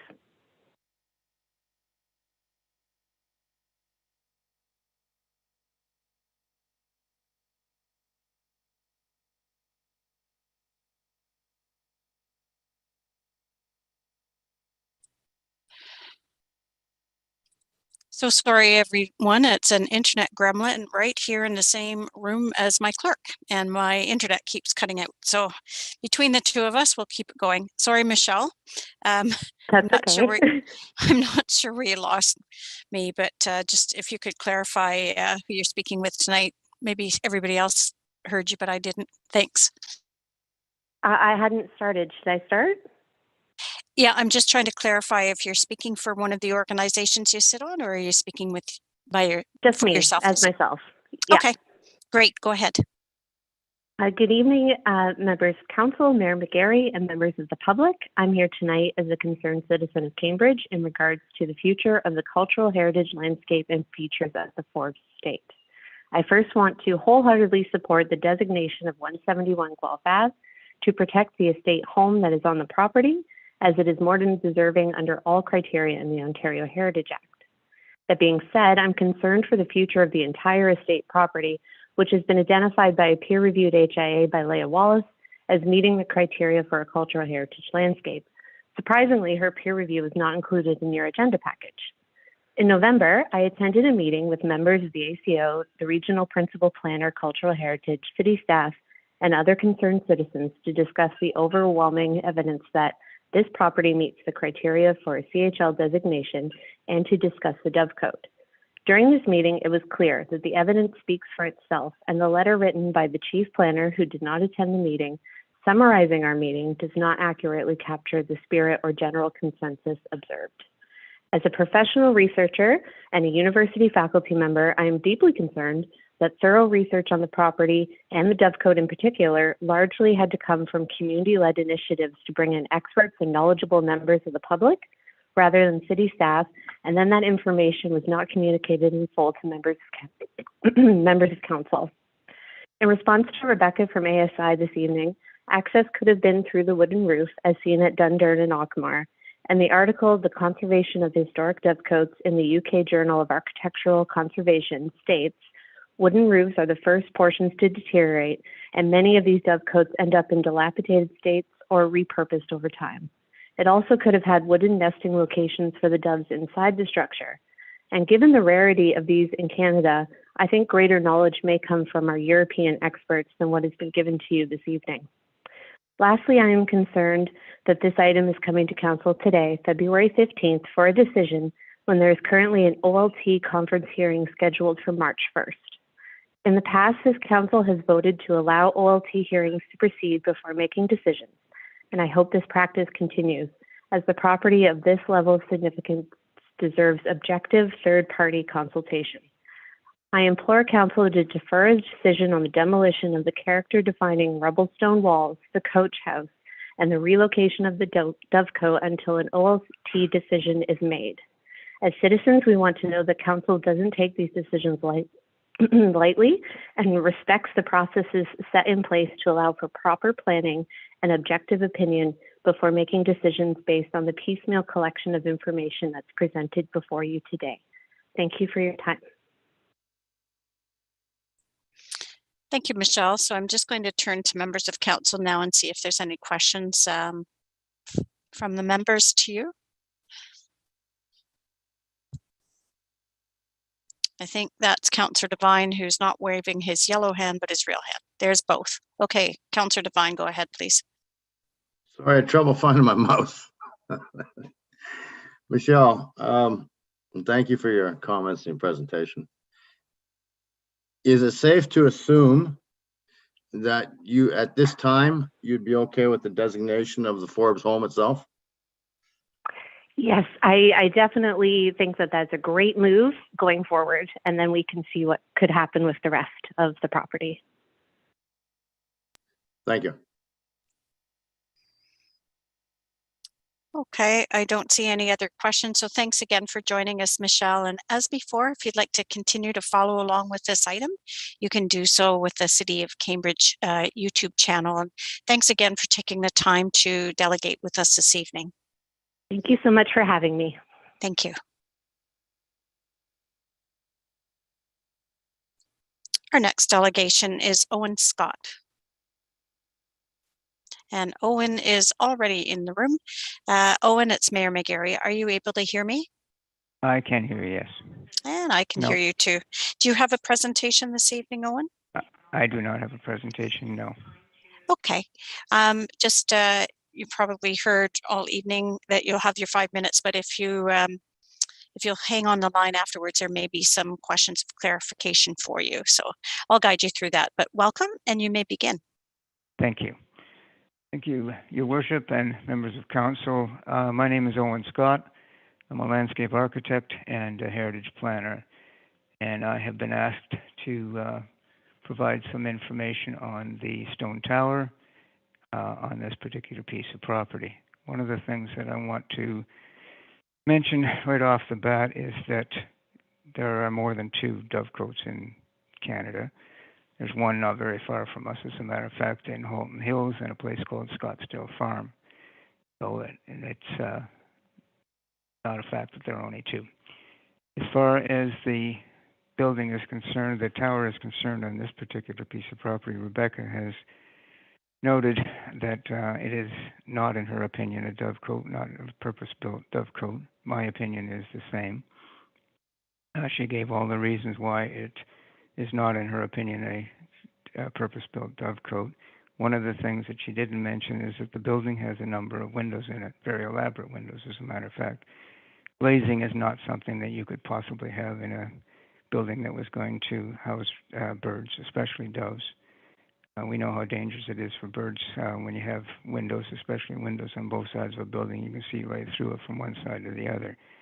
As well as that, doves to nest and to produce eggs and squab need to have darkness, and a building full of windows is obviously not going to be dark.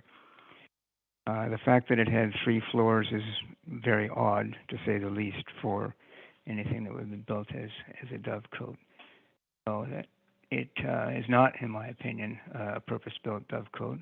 I'm not suggesting that somebody may not have put birds in it, but it's certainly not suited to birds under any circumstance.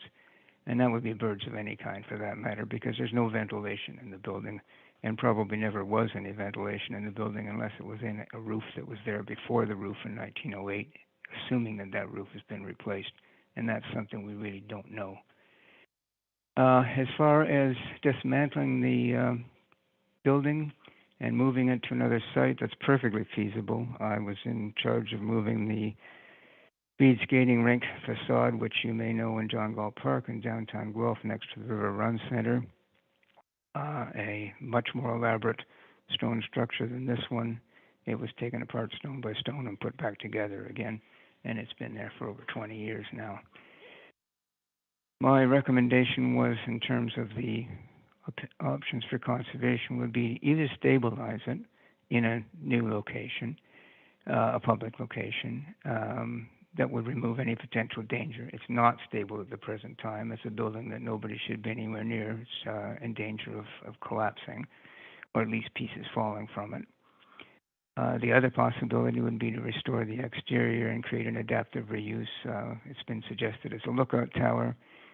We could use the 1908 photograph as a guide. That would mean reconstructing a roof, reinstating the second floor windows. Some of them are missing. Removing large vehicle doors that were added much later, and filling the void with stone from the blocked-in windows that were blocked in again much later. Regardless of its previous use, the ruin's historical context has been lost over the years. As such, its final location, in my opinion, is less important from a heritage perspective than the preservation of the structure itself, whether preserved as a ruin or preserved and restored as an adaptive reuse. As Rebecca pointed out, it really needs to be accessible to the public, and it needs to be interpreted for the public as best it can be. And hopefully, in the future, we can find out more information about this building, why it was built, what it was built, what its purpose was originally when it was first built. We can see that it was next to this magnificent stone barn that's been long gone, and built quite likely at the very same time as that stone barn.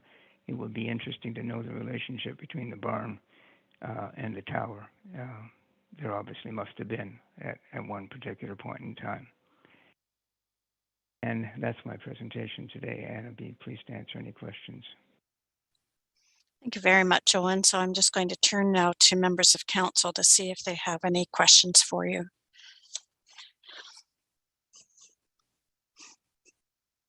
Councillor Hamilton. Go ahead, please, Councillor Hamilton. Thank you very much, Your Worship, and through you. And thank you very much for your delegation, Owen. You mentioned that you participated in the moving of heritage structures and old buildings similar to this. How exactly does that occur? And after it occurs, does the rebuilt structure resemble the first, or are there always creative differences that emerge in the reconstruction process? It probably depends on the particular circumstance, but the one that I'm most familiar with is the speed skating rink facade, which I mentioned. Speed skating rink was a building in downtown Guelph on the river. It burned. Actually, it was arson, and it was to be demolished to build what is now the River Run Center. When it was demolished, rather than just knock it down, we took it apart stone by stone. At least the facade was taken apart. Stones were all numbered, photographed, so that they could be put back in the same place from where they came. They were stored for a number of years in the south end of the city, and then they were brought back when John Galt Park was developed after the River Run Center was built. The facade was put back together again. It looks exactly like the original facade of the speed skating rink, with the exception there's no glazing in the windows. But other than that, it looks just like the building that was there. The same thing could be done with this tower, if that's the right thing to do. But as I suggested, I think that it could be stabilized as a ruin. It might have as much interpretive value that way as restoring it. Thank you very much, Owen. Welcome. Thank you. We'll move next to Councillor Mann. Go ahead and pose your question, Councillor Mann. Thank you, Madam Chair, and through you, thank you for the presentation, Owen. And just to build on what Councillor Hamilton has asked, the stone of this tower is a rubble stone. Does that make it any more difficult, or does it create further complications as to taking it down, numbering the stones, or doing whatever you would have to do with the stones to be able to store them somewhere and bring them back and rebuild, if that is the right decision? The rubble stone itself doesn't necessarily have to be put back in exactly the same place. The thing that's really important would be to put the coins stone coins, the cornerstones back together.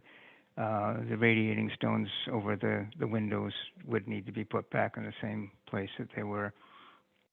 And those are pretty easy to number. You can number them from the inside. And we numbered the stones, for instance, on the speed skating rink with paint so that they'd be indelible and wasn't going to wash away. The paint side then would be hidden because it would be against another stone, so you're not going to see it when it's finally put back together. So it's a pretty reasonably easy thing to do. Thank you. And just as a follow-up, Madam Chair, so the main stones are the ones that you were going to mark and use and put back in the same place. The smaller ones don't necessarily have to go in. Yeah, Okay. There are a number of dressed stones in this building, and especially the cornerstones, the coins, and the stones that are over the windows, and the lintels and sills for the windows would all be important to put back where they were. Now, there are a lot of stones that are missing from this building as well, but there are stones that have been used to fill in windows that used to be windows. Those could be taken out and reused to fill in for the missing stones. We have those big vehicle doors at one side of the building that weren't there originally. As a matter of fact, they're not even in the 1908 photograph. It was a person door, not a vehicle door in 1908. So we'd need some more stone, but rubble stone is pretty easy to come by, so we could certainly supplement them with other stones. Great. Thank you very much, Owen. Thank you, Madam You're Chair. welcome. Thank you. We'll move next to Councillor Liggett. Go ahead, please. Yes, thank you, Madam Chair.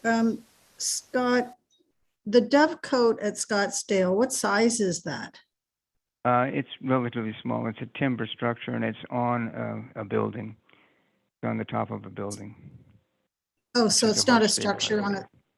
It's not a It's a structure on structure. itself. It's a structure on top of a structure. Yes.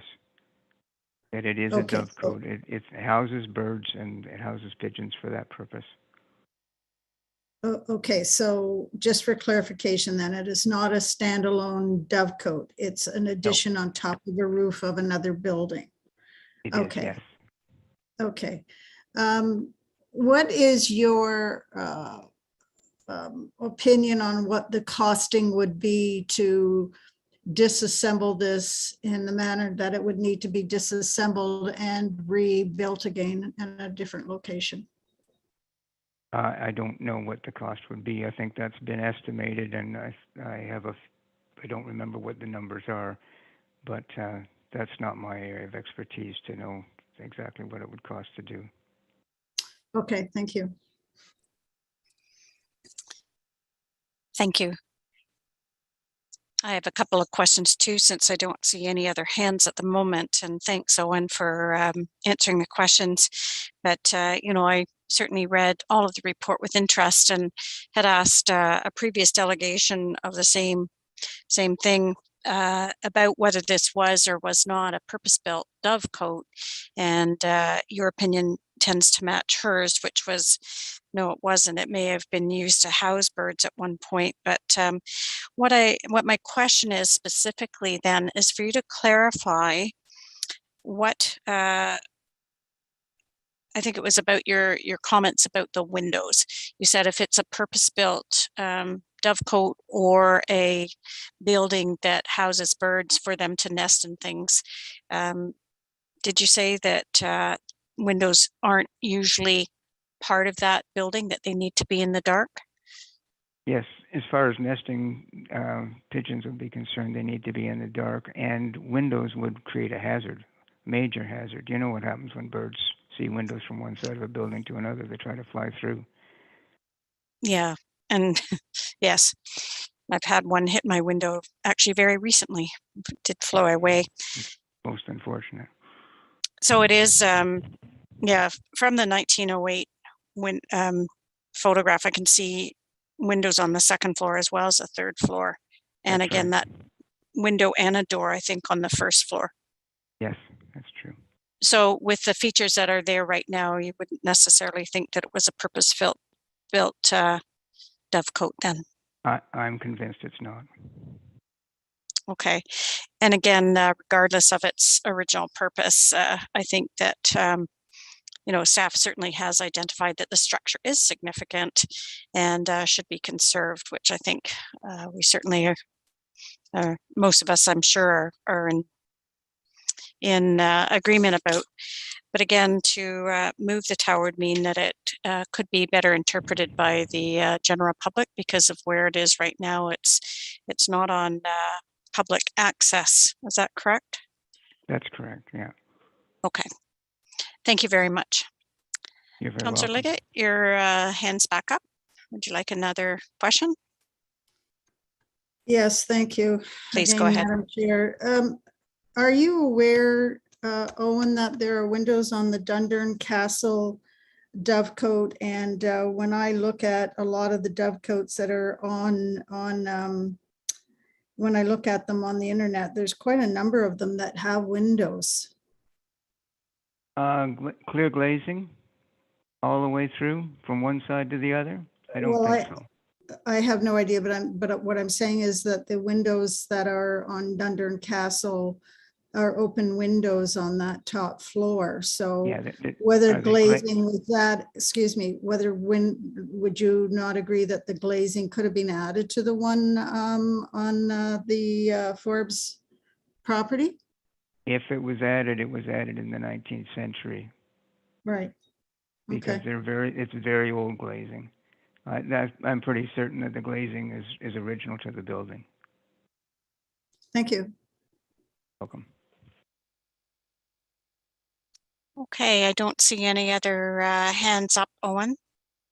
So thank you very much for joining us this evening. Thank you for taking the time to delegate with us, and you can continue to follow along with this item if you so choose via the City of Cambridge YouTube channel. But thanks again for coming in to delegate this evening and spending the time with us. Thank you, Your Worship.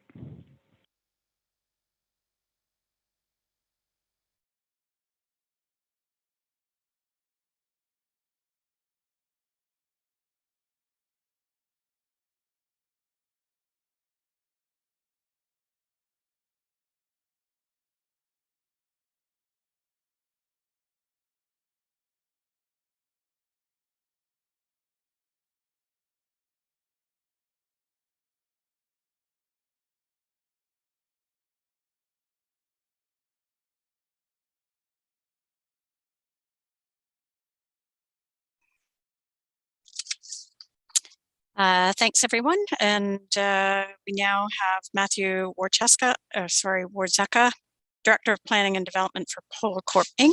And he's our next delegation. He's already on here. And I see you. Welcome, Matthew, and you may provide your comments. Thanks for joining us. Sure.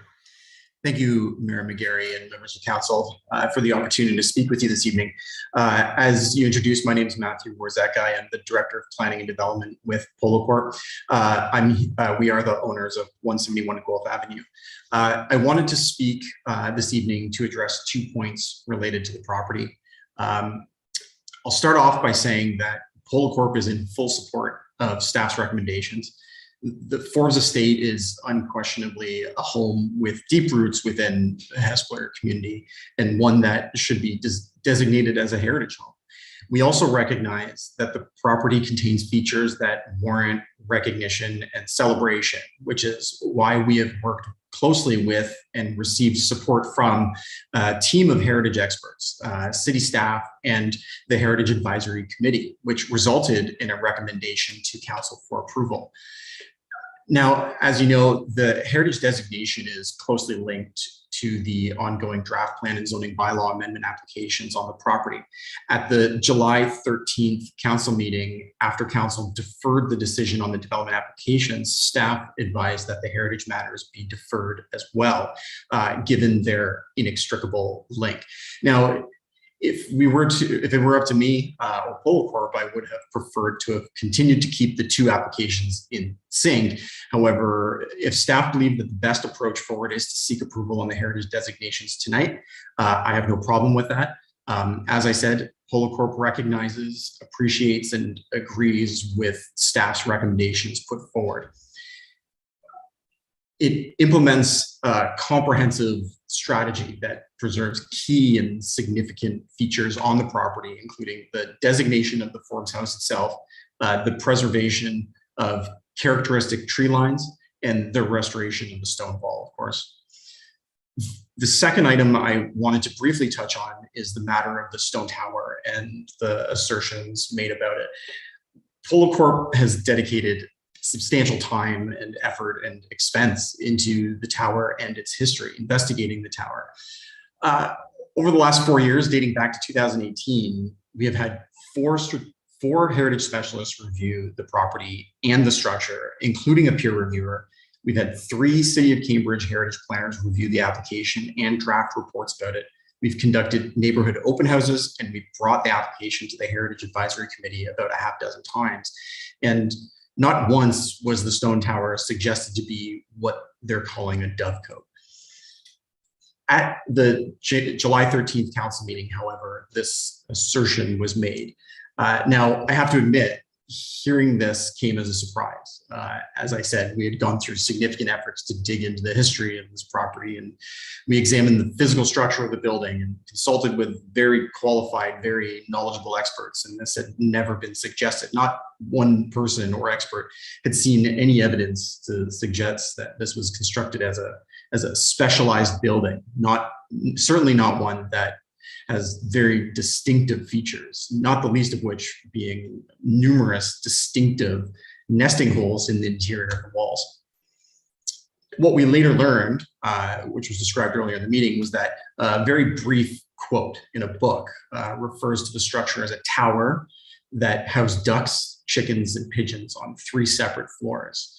So admittedly, I'm not an expert and I don't want to pose as one. And so I rely on those who are.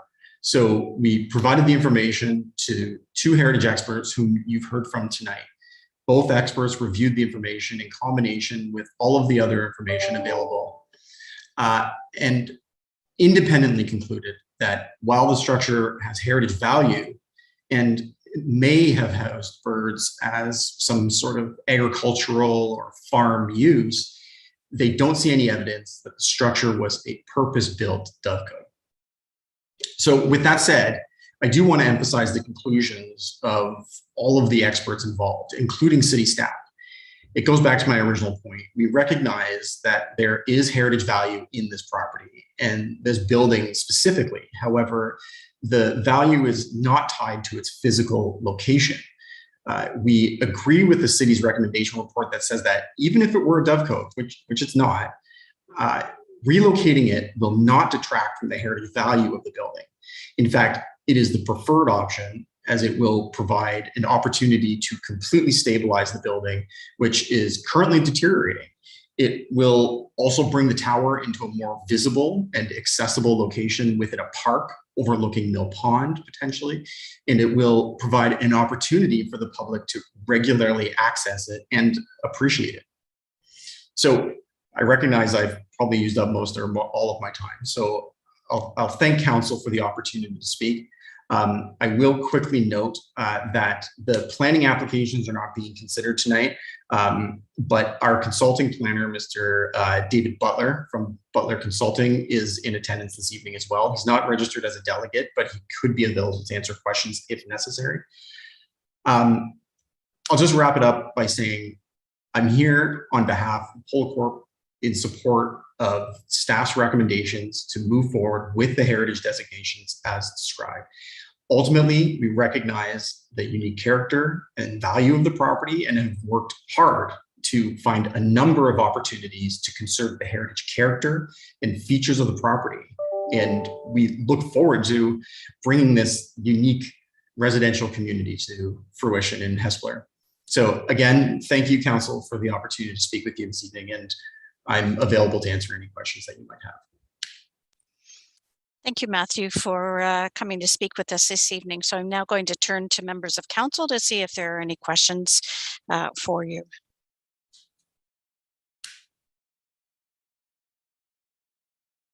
I'm not seeing any hands up. I did have one, and it was really a clarification. And in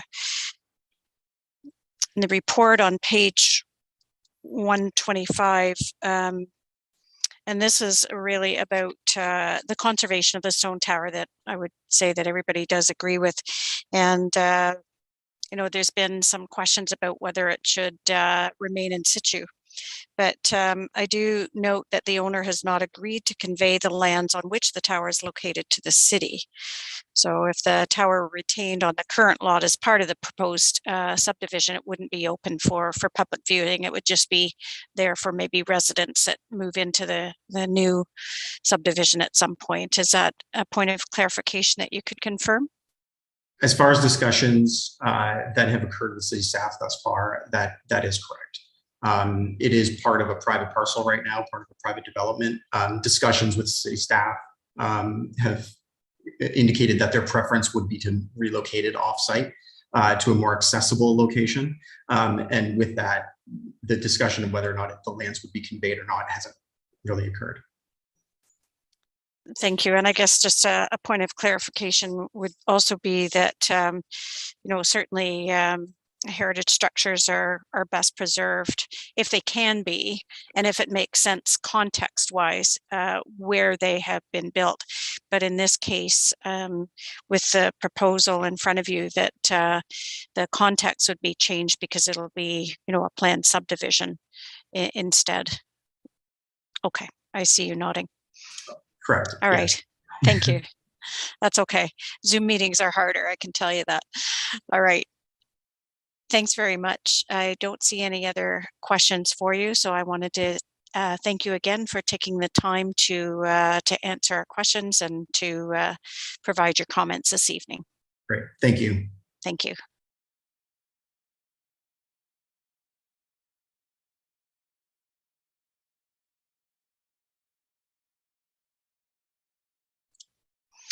Thank you. And we'll put Matthew in the waiting room to look over those great magazines in our waiting room. All right. At this point, I think we're going to put the motion on the floor. And Councillor Reid, you have the motion. Would you like the clerk to read it? Yes, please. All right. Madam Clerk. Moved by Councillor Reid, seconded by Councillor Wolf. Recommendation that report 22015 CD request to designate a property of cultural heritage value under Part 4 of the Ontario Heritage Act, relocate the stone tower and permit demolition of secondary buildings 171 Guelph Avenue, Forbes Estate be received. And the council authorizes the clerk to publish a notice of intention to designate the main house and its associated land as identified as Lot 8 in REF _REF 935658996/H figure 8. In this report, on part of the property municipally known as 171 Guelph Avenue because of its cultural heritage significance in accordance with Part 4 of the Ontario Heritage Act. And the council approves the request to relocate the rubble stone wall at 171 Guelph Avenue to align closer to the main house according to the process described in Appendix C of this report by a qualified stonemason with experience with historic dry stack stone construction at the developer's cost. And that council approves the request to relocate the stone tower at 171 Guelph Avenue to a city-owned site in Hespeler, according to the process described in Attachment 4 by a qualified stone mason using traditional mass masonry construction at the developer's cost, subject to detailed specifications for cataloging, storage, reconstruction methods, and mortar materials being submitted to the city to the satisfaction of the chief planner as outlined in report 22015 CD.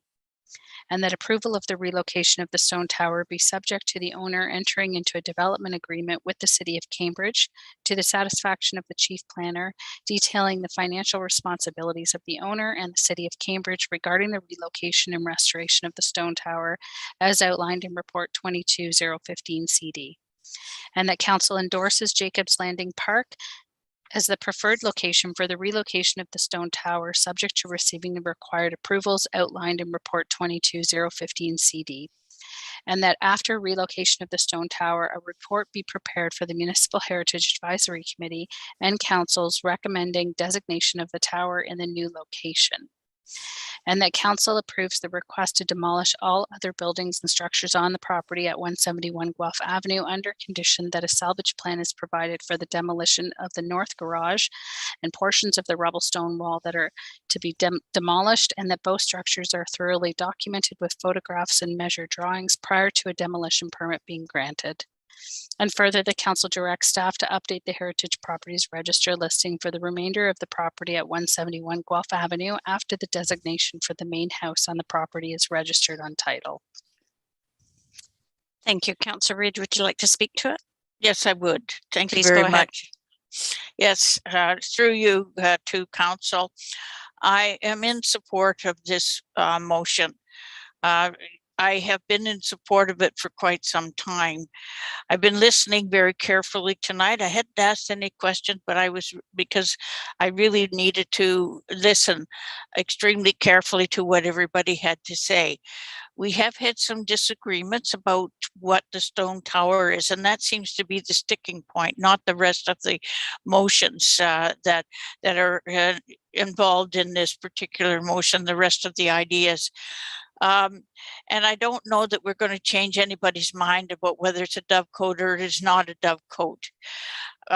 For me, what I'm really concerned about is that we end up at some point in time with this tower, whatever it may be, that it is accessible to the public so that the public can enjoy it and that they can find out about Jacob Hespler and more about what he did and where he was and what it meant to that particular area. And if we do not move the tower, then we're going to have it on private property, and it's going to be something that deteriorates even further, and no one except the residents who are actually around that private property have any access to it. And so I really strongly support moving that stone tower so that it can be enjoyed by everybody in Hespler and beyond, so that it can be a placemaking type of activity for people to come, where as we envision it, it's a tower that could look down the river and could be enjoyed by many, many, many people. And to me, that's what the heritage is all about, that we have places that people can enjoy, that they know our heritage, they know what Jacob Hespler did. We can have storytelling occurring there. We can have storyboards. There's all kinds of things that we could do in order to make it come alive as a place that Jacob Hespler had built in the 1800s. And so I really think we need to support this particular motion and make something of that. The stone wall, I think, has to be moved. We need to restore that stone wall the same way that we will restore the tower. The future, we plan on widening Guelph Avenue. We would lose the stone tower if we were to widen it, or we wouldn't be able to widen the street. And I think that to move it while we're doing all of these other things, it makes sense. And so I'm very supportive of that as well. I think that our staff have looked at this very carefully. They've taken the time to do the research that was needed to be done. And I think the developer has also done the research that needed to be done. And I think that we have come up with a plan that is good for all of us, that will be good for the public and will be good for the people who live there and who eventually will become a part of this new subdivision. So I'm hoping that the support will be found by most of you on council so that we can have this particular area come alive with vibrancy and also add to the Hesper Village area. So I thank you, and I hope that you will support this.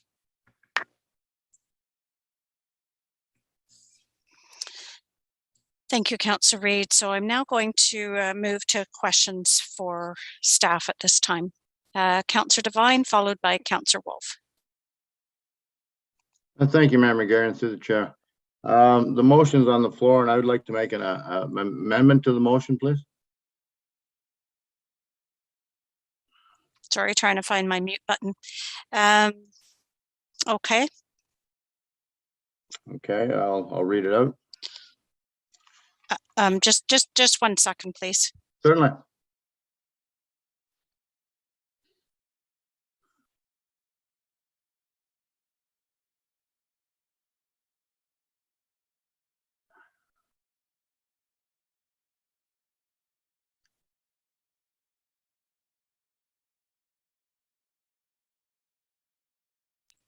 I thought somebody was off that needed to be on. Yep, did you want to read it? Yes, I can. Go ahead, please. Okay, proposed amendment, moved by myself, second by Councillor Leggett. The amendment replaces all paragraphs in the staff recommendation after paragraph 3 with the following. If council wishes, the clerk also can share the screen to show the amendment. If council would prefer that, put it on screen. Okay, just one moment and we'll pop it up then. Sure. I think everybody was sent it, I believe.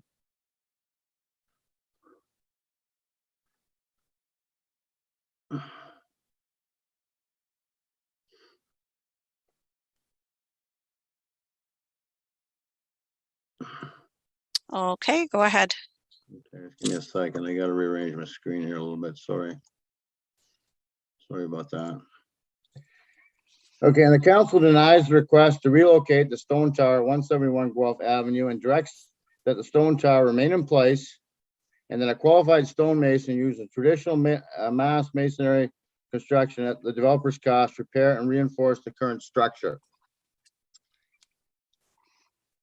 And that approval of the repair and reinforcement of the stone tower be subject to the satisfaction of the Municipal Heritage Advisory Committee and council, and that the owner provide a detailed restoration plan outlining the details of restoration of the stone tower. Next to be paragraph 6. And that after restoration of the stone tower, a report be prepared for the Municipal Heritage Advisory Committee and council recommending designation of the tower in its current location. And this is an add-on, and the developer provide walking trails to the tower.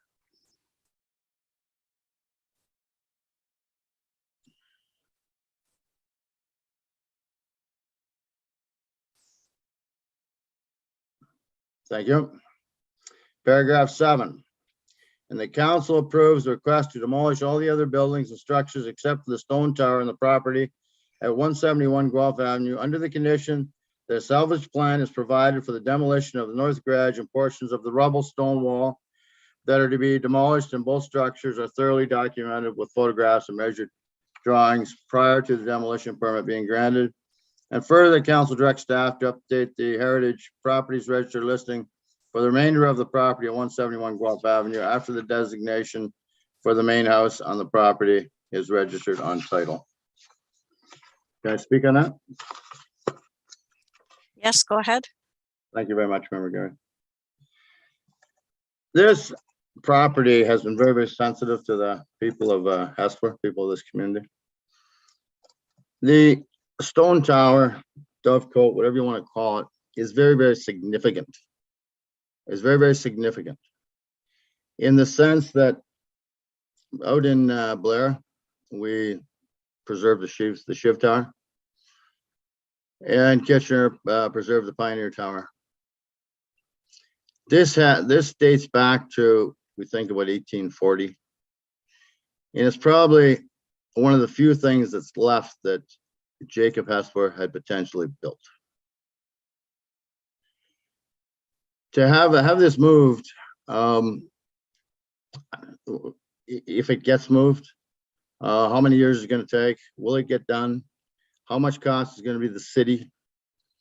If you take a look at around our city, and it doesn't matter what area of the city you go to, there's been changes made. Some have been good changes, some not so good. We've taken some historical buildings out of the city and replaced them with product that maybe isn't as nice. But I don't know if Hardy's probably one of the longest standing people at the city. In the early 80s, there was a whole city block taken out in Queen Street, from Cooper Street to Tannery. That whole block was taken out. Beautiful old buildings. And we replaced with what the local folks call a colonnade. Totally out of place. Totally out of place. So I would ask council to maintain that tower and work with the developer to maintain that tower, access to it, rebuild it, and that can be a feature, an absolute feature in that development. Thank you very much.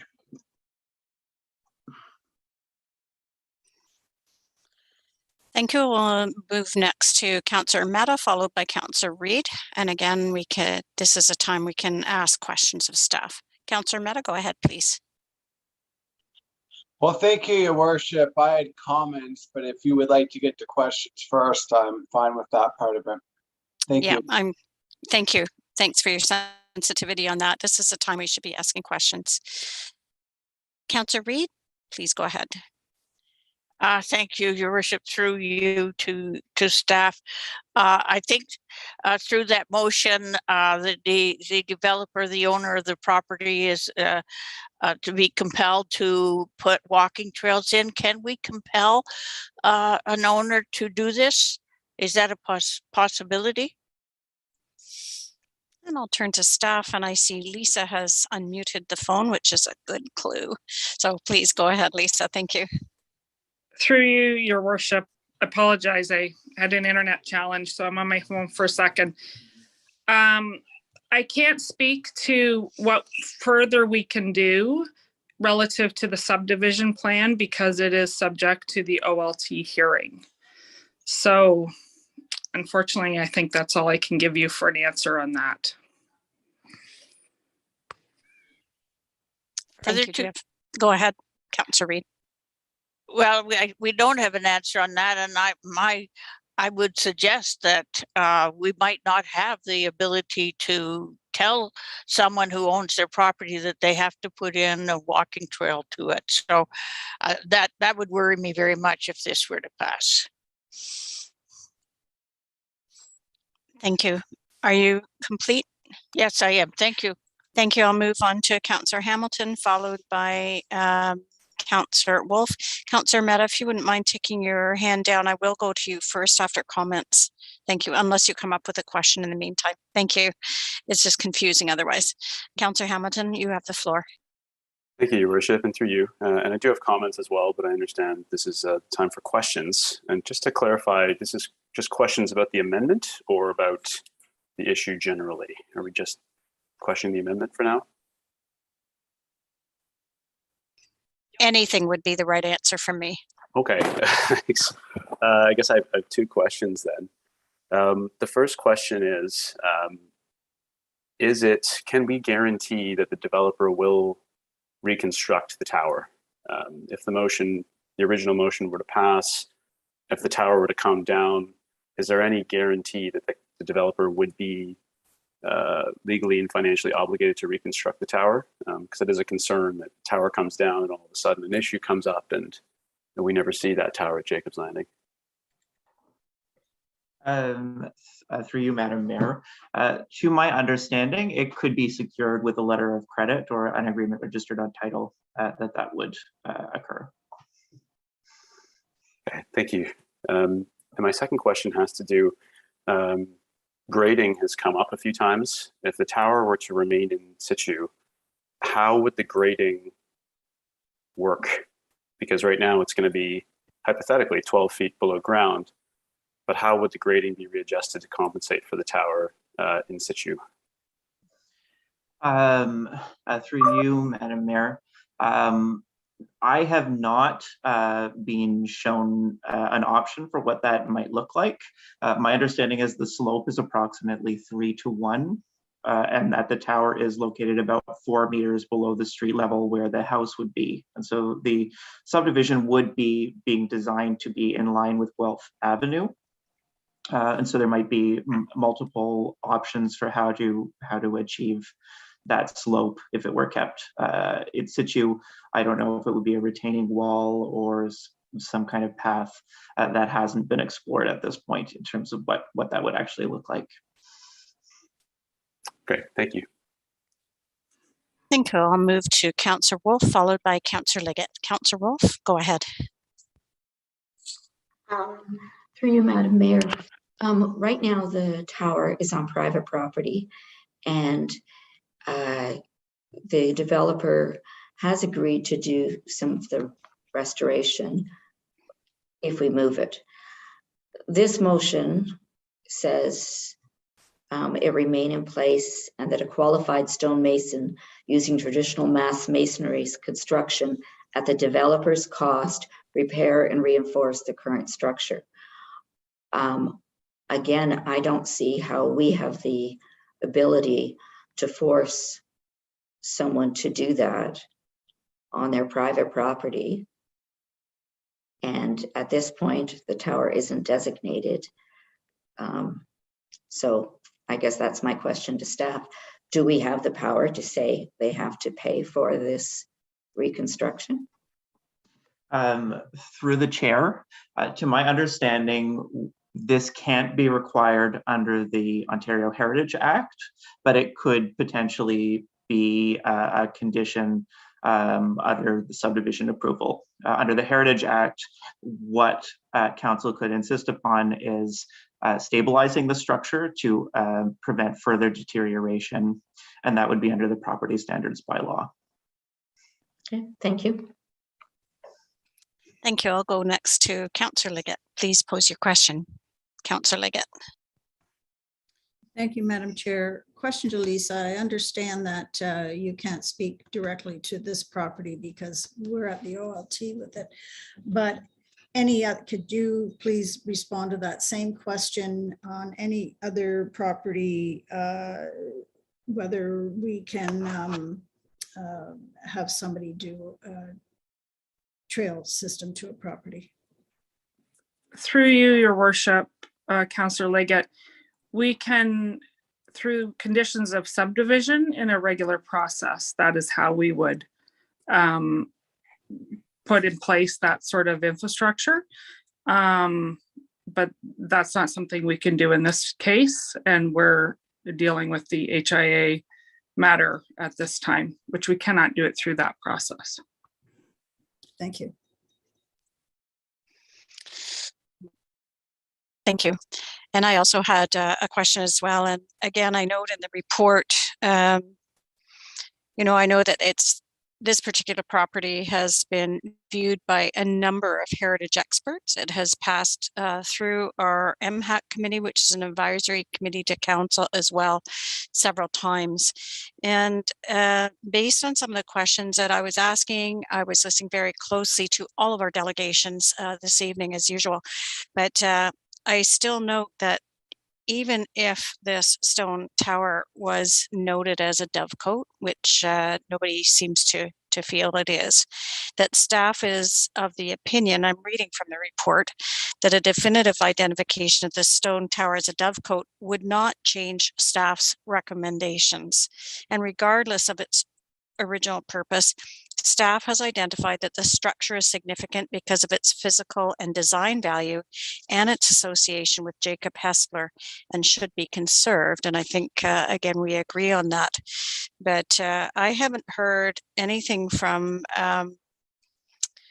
the report writers for this report or our MHAC committee or our planner or our heritage planner that would backtrack on their recommendation that this tower should be left in situ for a number of reasons that are already outlined in the report. The owner has not agreed to convey the lands on which the tower is located to the city. I would agree. I would think that that is very difficult to try and make somebody do. This is a developer that has agreed to move it at their cost, to assist in all manner to move it to a place where it can be enjoyed and interpreted in other adaptive reuse ways in a more public setting. But again, you know, when I look at some of the other towers that have been preserved in situ, the Sheaf Tower in Blair would be one. I was chairing that particular restoration project when the Blair Village Heritage Conservation District was underway, and it sits atop a cold water stream, so there was no point in moving that structure at the time because there was nothing going to be built right around it. It was still within a setting that would not be built right up to those areas. And indeed, had it not been in the area where it was, you know, we did discuss at the board table at the time that we would move it if that was to be reconstructed. But due to the geographical nature of where it wasn't destined to be moved. I feel that this particular structure is in a different way. The context for its interpretation will not be as strong as it is right now, simply because there will be a subdivision built around it.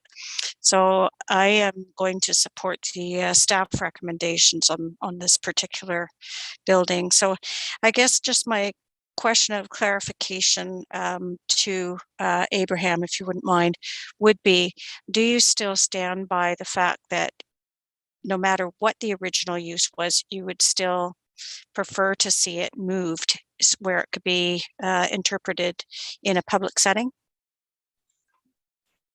Through you. It is certainly a complicated question because in general, for heritage standards, a structure is better conserved in its original location. However, in this circumstance, I think it's important to consider what conservation in its current location would look like in the future. How would it be accessed? Would it be preserved on a small parquet within the subdivision? How easy would that be to access or view or celebrate? That's the larger consideration that I took into consideration there. In terms of the identification as a dovecote or not, yes, that we have determined that the structure is significant and should be conserved. To my knowledge, after discussing with the experts, no additional contextual value has been identified from its identifying it as a dovecote that would change that recommendation. And we also, under the Ontario Heritage Act, we don't distinguish between a property with some significance or a lot of significance. It's determined either to be significant or not, and it will be conserved or it will not. And we will protect what has been identified as is important about it. And so I think in this situation, relocating it would allow for better access, and it would conserve what has been identified as significant, and also would maintain the context that's been identified as part of Jacob Hespeler's estate. Thank you. Yeah, it did clarify it for me. Thank you. And I see Councillor Liggett's hand up again, so please go ahead, Councillor Liggett. Have we moved into comments? It seems that we've moved into comments away from questions here. Is that what we've done? Not yet. I posed a question. Okay. Do you have any further questions? It seemed like a comment. Okay, I'll wait. All right. And I don't see any other hands up. So what I'm going to do is go back to Councillor Urmeta, who had requested a comment, and then open it up. Well, I don't, oh, there you are. Sorry, I couldn't see you. Go that's all ahead, right. please. We'll go into comments. Well, thank you, Your Worship. I do appreciate all the discussion this evening, and a lot of great questions have been asked. I am supportive of the amendment that Councillor Devine put on the floor. In my opinion, I believe the best way to preserve heritage is to keep it on the original site, unless the building got burnt down or something like that. But I think that we should strive to keep it at the original location. And it could have challenges. I'm not saying it's an easy thing to do, but I believe we need to work around those challenges, and we need to find a way to make it work. And, you know, when I look at history and the story that's told behind it, I believe that it should stay in the original location, and that is part of the integrity of the heritage. It's not just what it was used for, or, you know, keeping the design. It's also keeping it on the proper site of where it was originally. That's how I view it. And I wanted to mention that, you know, like, we haven't moved Sheaves Tower. Kitchener did not move Pioneer Tower. And, you know, I've been in Pioneer Tower. I'm not sure how many have. I'm sure a lot of around the table have at some point. And the stairs in there are very steep, but, you know, they kept it and the way it was originally. And a lot of people can still access it, and it's a value of that community. And it's really added to the neighborhood. It can be hard to find sometimes, but, you know, if you know your way around, and they have signs and that mark that. And I wanted to mention that there are jewels throughout this province, like unique features throughout this province that are not necessarily in a high profile location. You know, like, I go on trails all over the province, and what I really like about a lot of the trails, like, one of my favorite things is the mystery behind them, the surprises that you see along the way that you might not know of otherwise. And you can have signage to mark that, to draw awareness. And, you know, like, I've seen different stone ruins of buildings throughout the province and the trails, and, you know, they're buried behind the trees. And they have signs in that to mark that. And one feature in particular, which is really interesting, is actually up in the town of Goderich, on the Goderich to Guelph Trail. Actually, it's right on that trail, which was an old rail line at one point. There is actually a tomb right off the trail that was where Tiger Dunlop was buried. And he was very prominent in the town of Goderich. He was an MP at one time.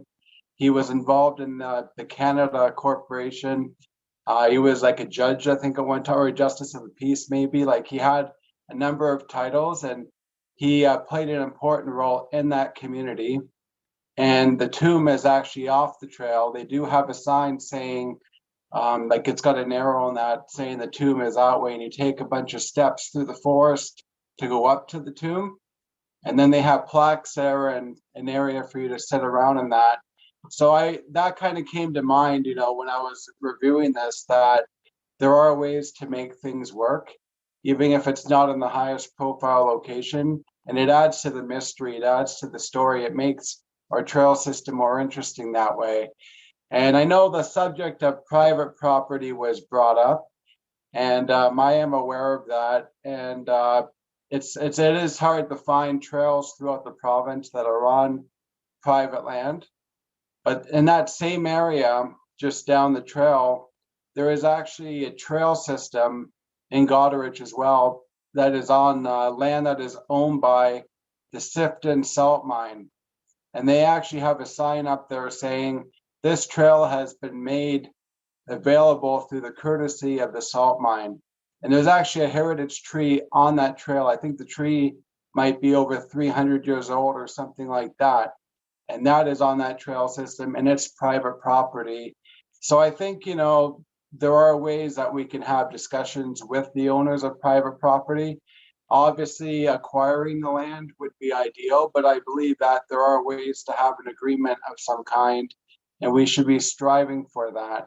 So that's a perspective I would like to bring forward this evening. Thank you. Thank you. I'll move next to Councillor Liggett, followed by Councillor Wolf. Go ahead, Councillor Liggett. Thank you, Madam Chair. Let me just lower my hand here. I'm going to be supporting the amendment. We've heard from a lot of people here on how they have opinions, heritage planners, they have opinions on whether this is or is not a dovecote. Majority say it's not.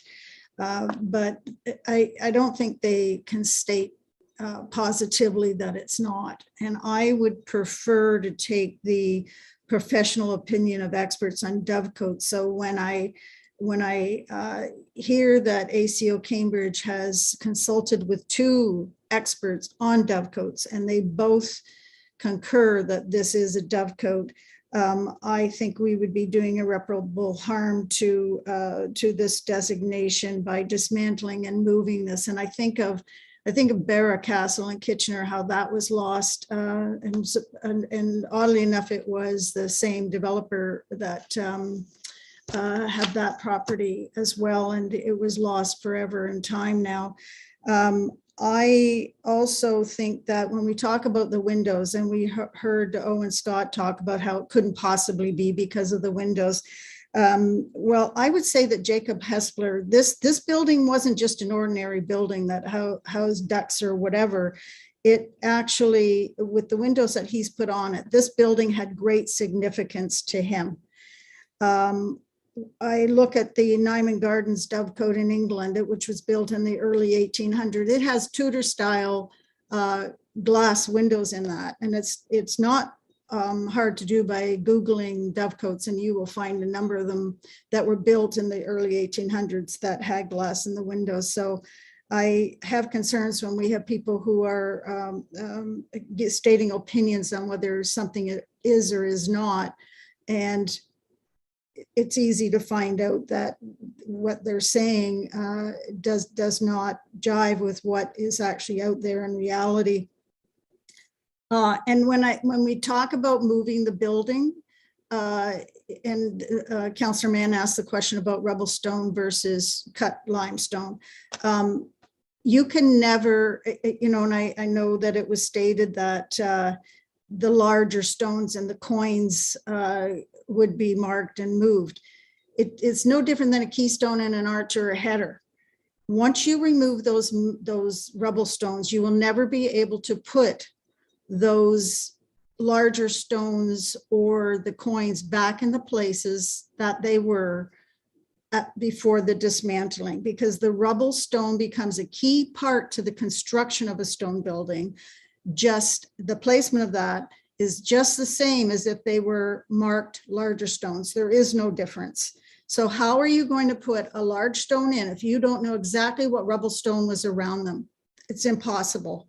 The other thing is, when we talk about rebuilding this, I question also, I'm not sure whether it was Councillor Hamilton or who it was, and talked about how do we know that it would ever be done, rebuilt in the future? How do we know for sure? And Abraham talked about a letter of credit.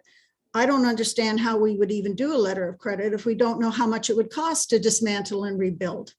I would say that doing that would cost more to the developer than if he just left it where it was and lost possibly a couple of lots that he would sell. Because when I look at what the cost was to do the arch in Soper Park, to redo that, what the estimated cost of that was, I'm going to tell you, this is going to move that building and rebuild it.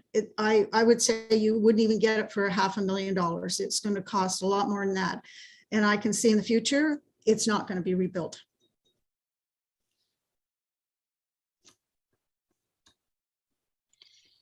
Councillor Wolf, you're next. Please go ahead.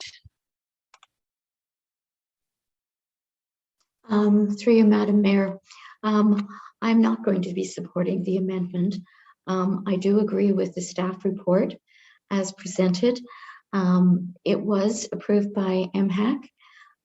We have heard from our planner heritage, as well as Owen Scott and Rebecca Sciarra, that moving the tower to Jacob's Landing is most probably the most appropriate thing we can do. If I read from the report, the ruin, referring to the tower, does not have a functional, visual, or historical relationship with other buildings on the property. It was built much earlier than the current Forbes House and has no similarities in terms of materials, architectural style, or features. So it has more to do with Jacob Hessler, and unfortunately that home was demolished years ago. And putting it at Jacob's Landing will give us the context. This Jacob's Landing was part of the original farm, and so we will actually have better context for the tower. I don't believe it was a dovecote, but that frankly is irrelevant. We are saying it's a significant heritage building. So whether it's a dovecote or not, it is important to rebuild it. I do think the developer has promised to do that. And as Abraham has said, we can guarantee that through sort of a lien or letters. And I don't think we have any right to force the developer on his private land to rebuild the tower and, put in trails leading to it and giving up. There's nothing for the developer to gain doing that. So I think we're being naive if we feel that we can just say, oh, forget all your plans, readjust, rebuild the tower, put in trails, and all will be right with the world. I think we need to look at the advice we've been given by our staff and our advisory committee, and again, two other experts who have concurred with our staff report. So to sum up, I will not be supporting the amendment.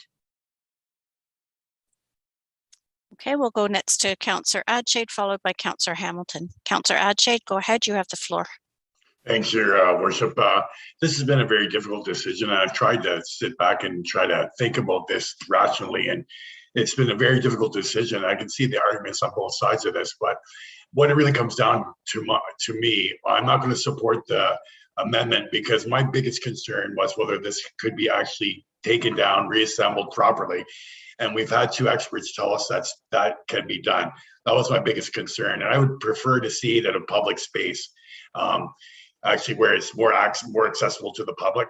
And we've had two experts saying they think that's the best way to go. So for those reasons, I'm going to not be supporting the amendment. We'll go next to Councillor Hamilton, followed by Councillor Mann. Go ahead, Councillor Hamilton. Thank you, Your Worship, and through you. And I want to thank all the delegations that came to speak very passionately about the issue, because it is an important one and it ties into the history of our city and also ourselves, because obviously we're all a part of this town as well. And I want to thank Councillors Devine and Councillor Reid as well for speaking very passionately and eloquently on this issue. And despite not necessarily coming to the same conclusion, I appreciate their passion on the subject. And I think it's very important to remember that going forth, is that ultimately everyone wants the best for the stone tower. For me, there were three questions that it was really coming down to. The first was, is this a dovecote? Would moving it work, and who has control of it? The first question is obviously, is it dovecote or not? I know technically, according to the report, that's irrelevant, but I think it is important just in terms of our understanding of the situation and the development. And I understand there are experts on both sides, but ultimately, I think there's still some doubt as to whether or not this was a specific dovecote. It's a very beautiful old building, or as it's described in the report, it's a ruin. So something has to be done about it, which takes us to question two, would moving it work? And like Councillor Adshade, that was my concern as well, because I think when you think about moving an old stone building, are you going to create an accurate representation of history that can be celebrated, or are you going to create a Frankenstein style monster, right? Like you see old paintings that are refurbished, and sometimes they're beautiful works of art that are a testament to the original creator, and other times they look like cartoons and they become internet memes. So in this case, it was interesting hearing Owen's comments, and I did check out the speed skating rink in Guelph. And it did look, I'm not a historical expert, but it looked good. It looked good. And so that brings me to the third point, which is control. If we had it on private land, would we have control over it? I'm not sure if we would, compared to if we moved it to a spot like Jacob's Landing. And I think that moving it does grant the public access and visibility, so it's not below grade. It would be on a public park. It could be repurposed so that the community could enjoy it. It would also be along the water, so it would accentuate the river.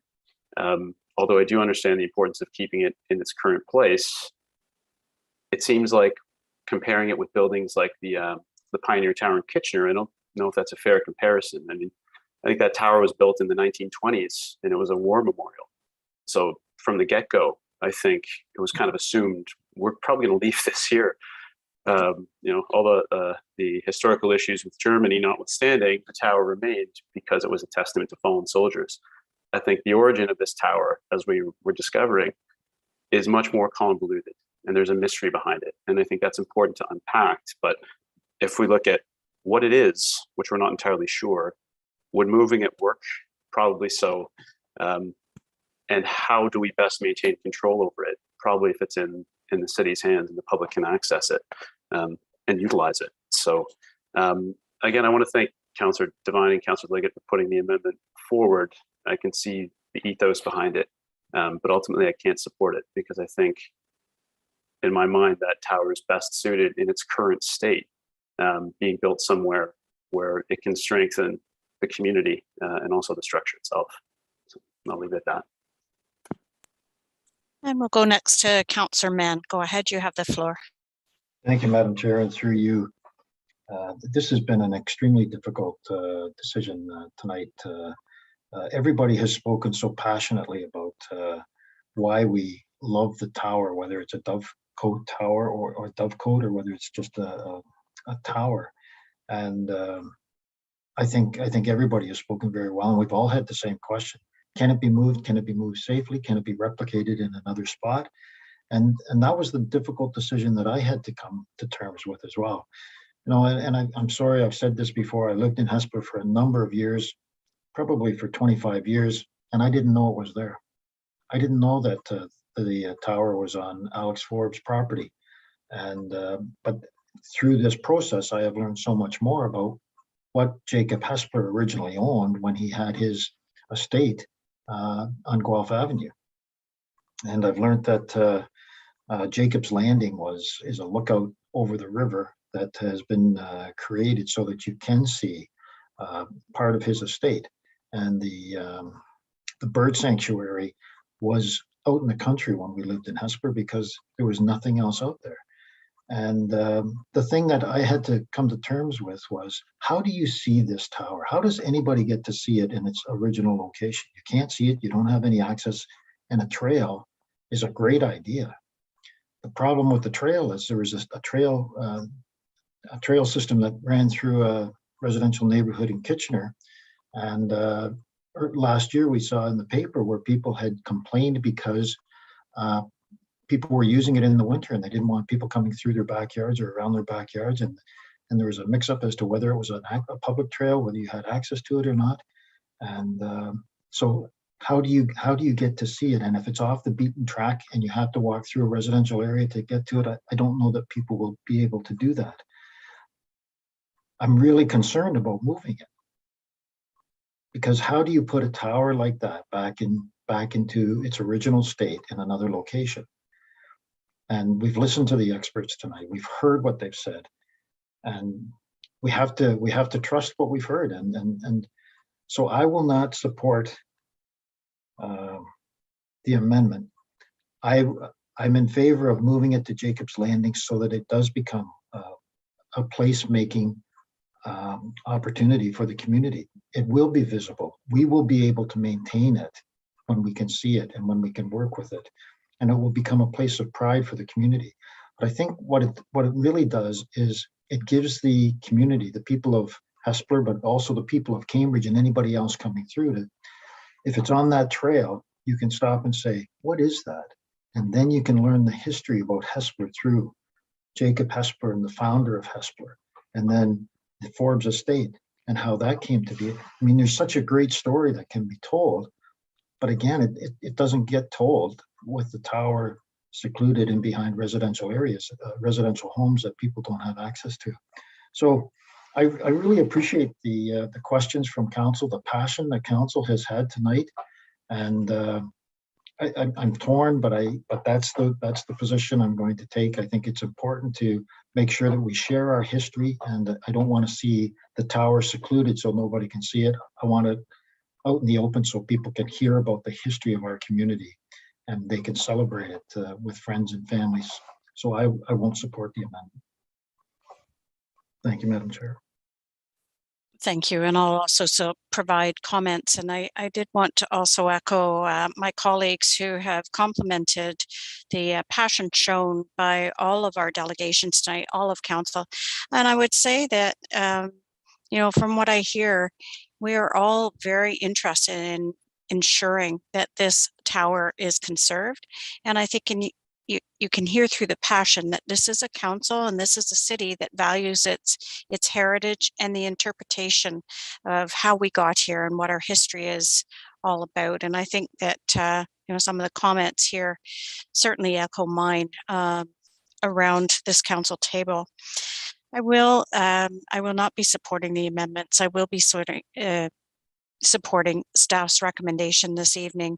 And, you know, I look back at the report on page 128 near the bottom, where it really is the heritage staff's opinion that the tower's association with Jacob Hespeler would be preserved and potentially strengthened by relocating it to Jacob's Landing Park, which already commemorates Hespeler's role in the development in the town of Hespeler.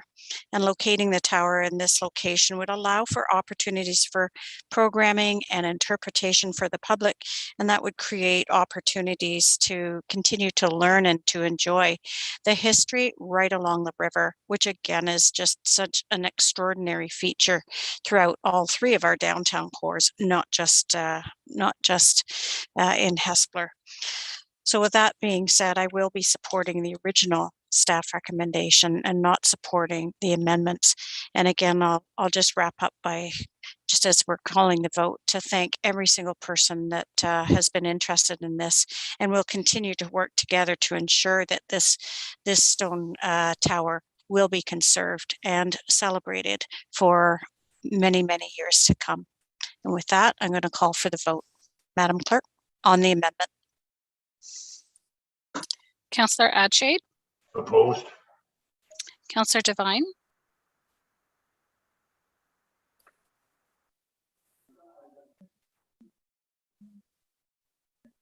Aye. Councillor Mehta. In favor. Councillor Hamilton. Opposed. Councillor Liggett. In favor. Councillor Mann. Opposed. Councillor Reid. Opposed. Councillor Wolf. Opposed. Mayor Mcgary. Opposed. The amendment fails. Okay, and now are there any further comments with the main motion? Councillor Liggett, go ahead, and I'm just going to plug it in my computer. Thank you. Go ahead, Councillor Liggett. I'm not going to support the original motion, even though there's some good things in it. A lot of it has to do with the relocation of the Dove Code. And I don't believe that it'll ever be rebuilt. So I feel that this whole motion is a wasted motion.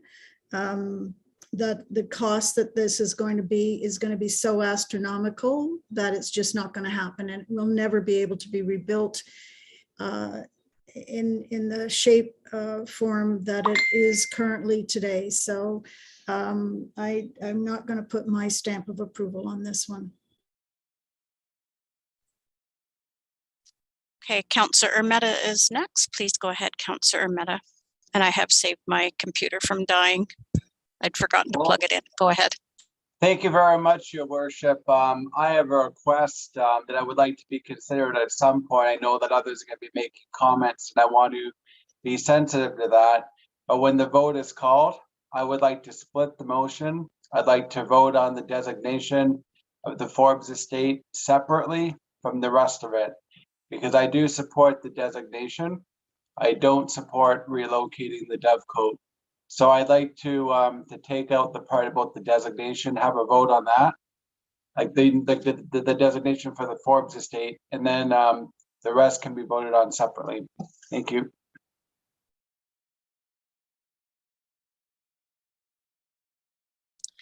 Thanks, Councillor Mehta. And so I've just conferred with the clerk, and we can pull that.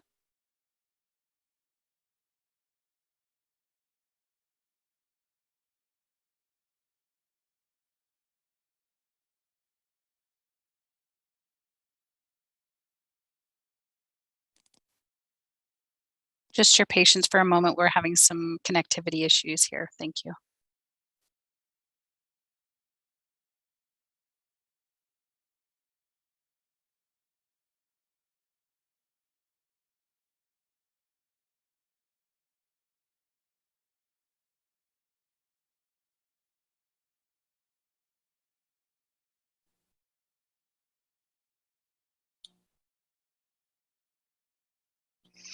I am back.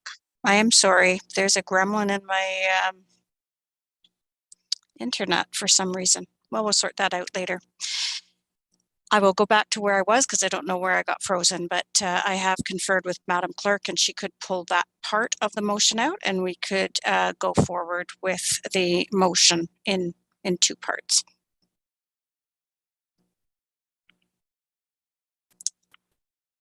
Okay.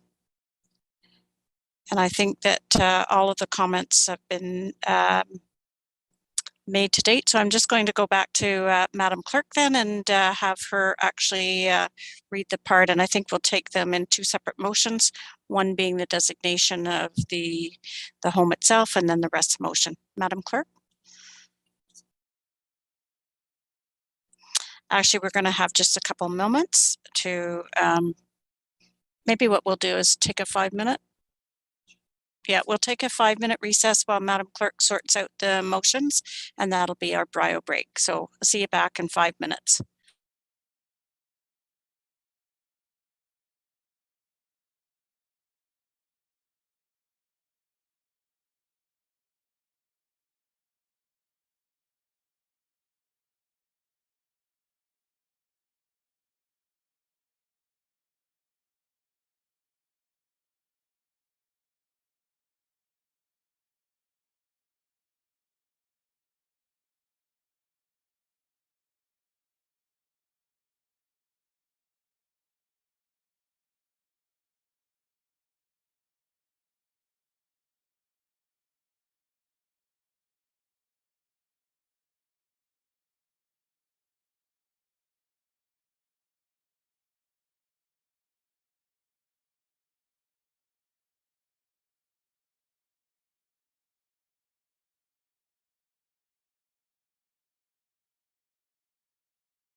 Well, welcome back, everyone.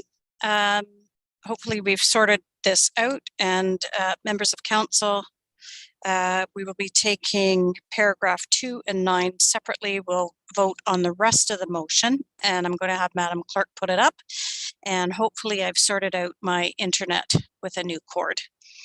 So lots accomplished. So Madam Clerk has this up, and I'm going to have her speak to it. Madam Clerk. Through you, Madam Mayor. So I have highlighted the two portions of the main recommendation that Councillor Mehta is recommending be voted on separately. And those portions are paragraph 2, and that council authorizes the clerk to publish a notice of intention to designate the main house and its associated land as identified as lot 8 in reference reference 935-65896/H. Figure 8 in this report on part of the property municipally known as 171 Guelph Avenue because of its cultural heritage significance in accordance with Part 4 of the Ontario Heritage Act. And paragraph 9 of the recommendation, and further that council directs staff to update the Heritage Properties Registry listing for the remainder of the property at 171 Guelph Avenue after the designation for the main house on the property is registered on title. Is this what you had in mind, Councillor Mehta?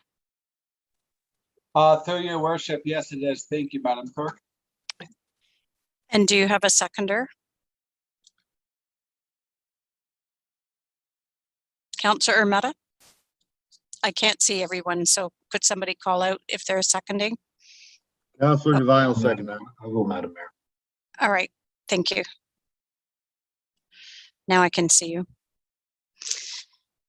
Okay, so we're going to vote on all of the rest of the paragraphs except those highlighted and read out, paragraph 2 and 9. So we're going to take the vote with the rest of the motion now. Madam Clerk.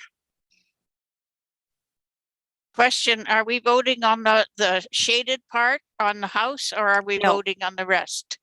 Paragraph 2 and 9, which is the house, we'll vote on second. The rest of the motion, we're voting on now. Okay, so the paragraph 2 on the designation of the house and paragraph 9 is associated with that. The rest of the motion we're voting on now. Is that clear?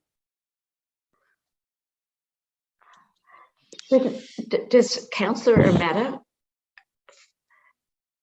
moving the rest of the motion?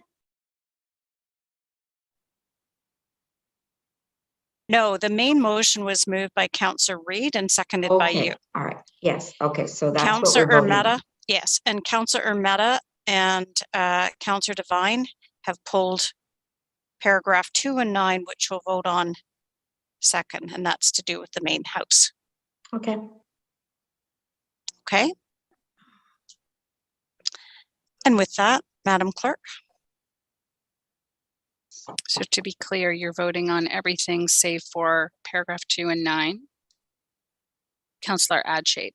In favor. Councillor Devine. Nay.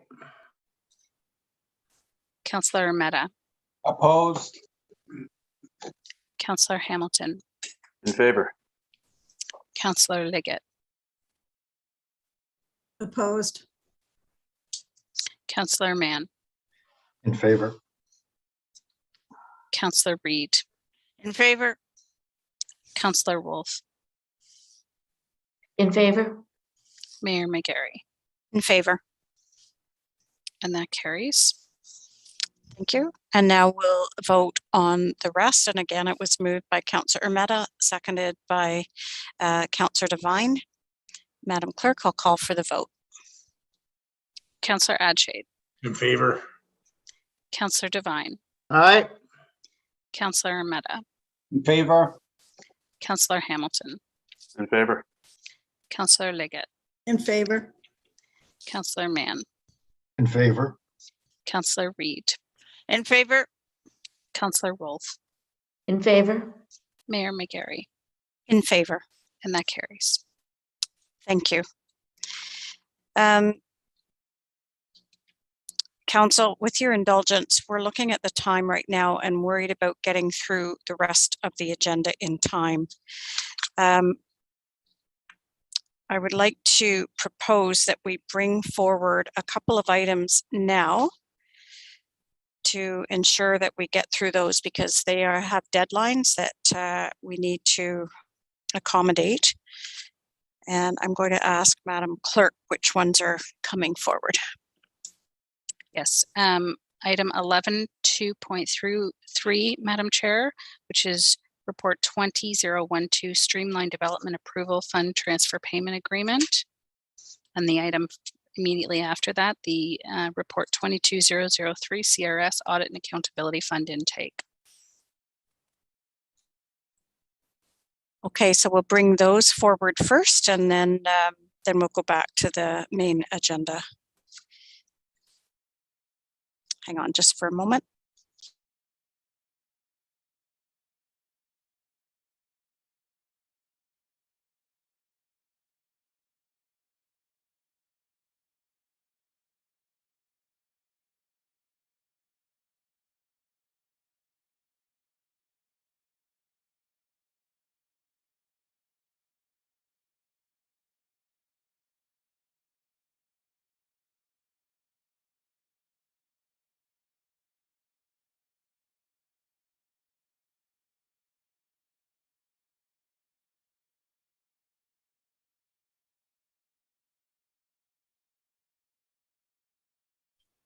Okay, I think we're clear now.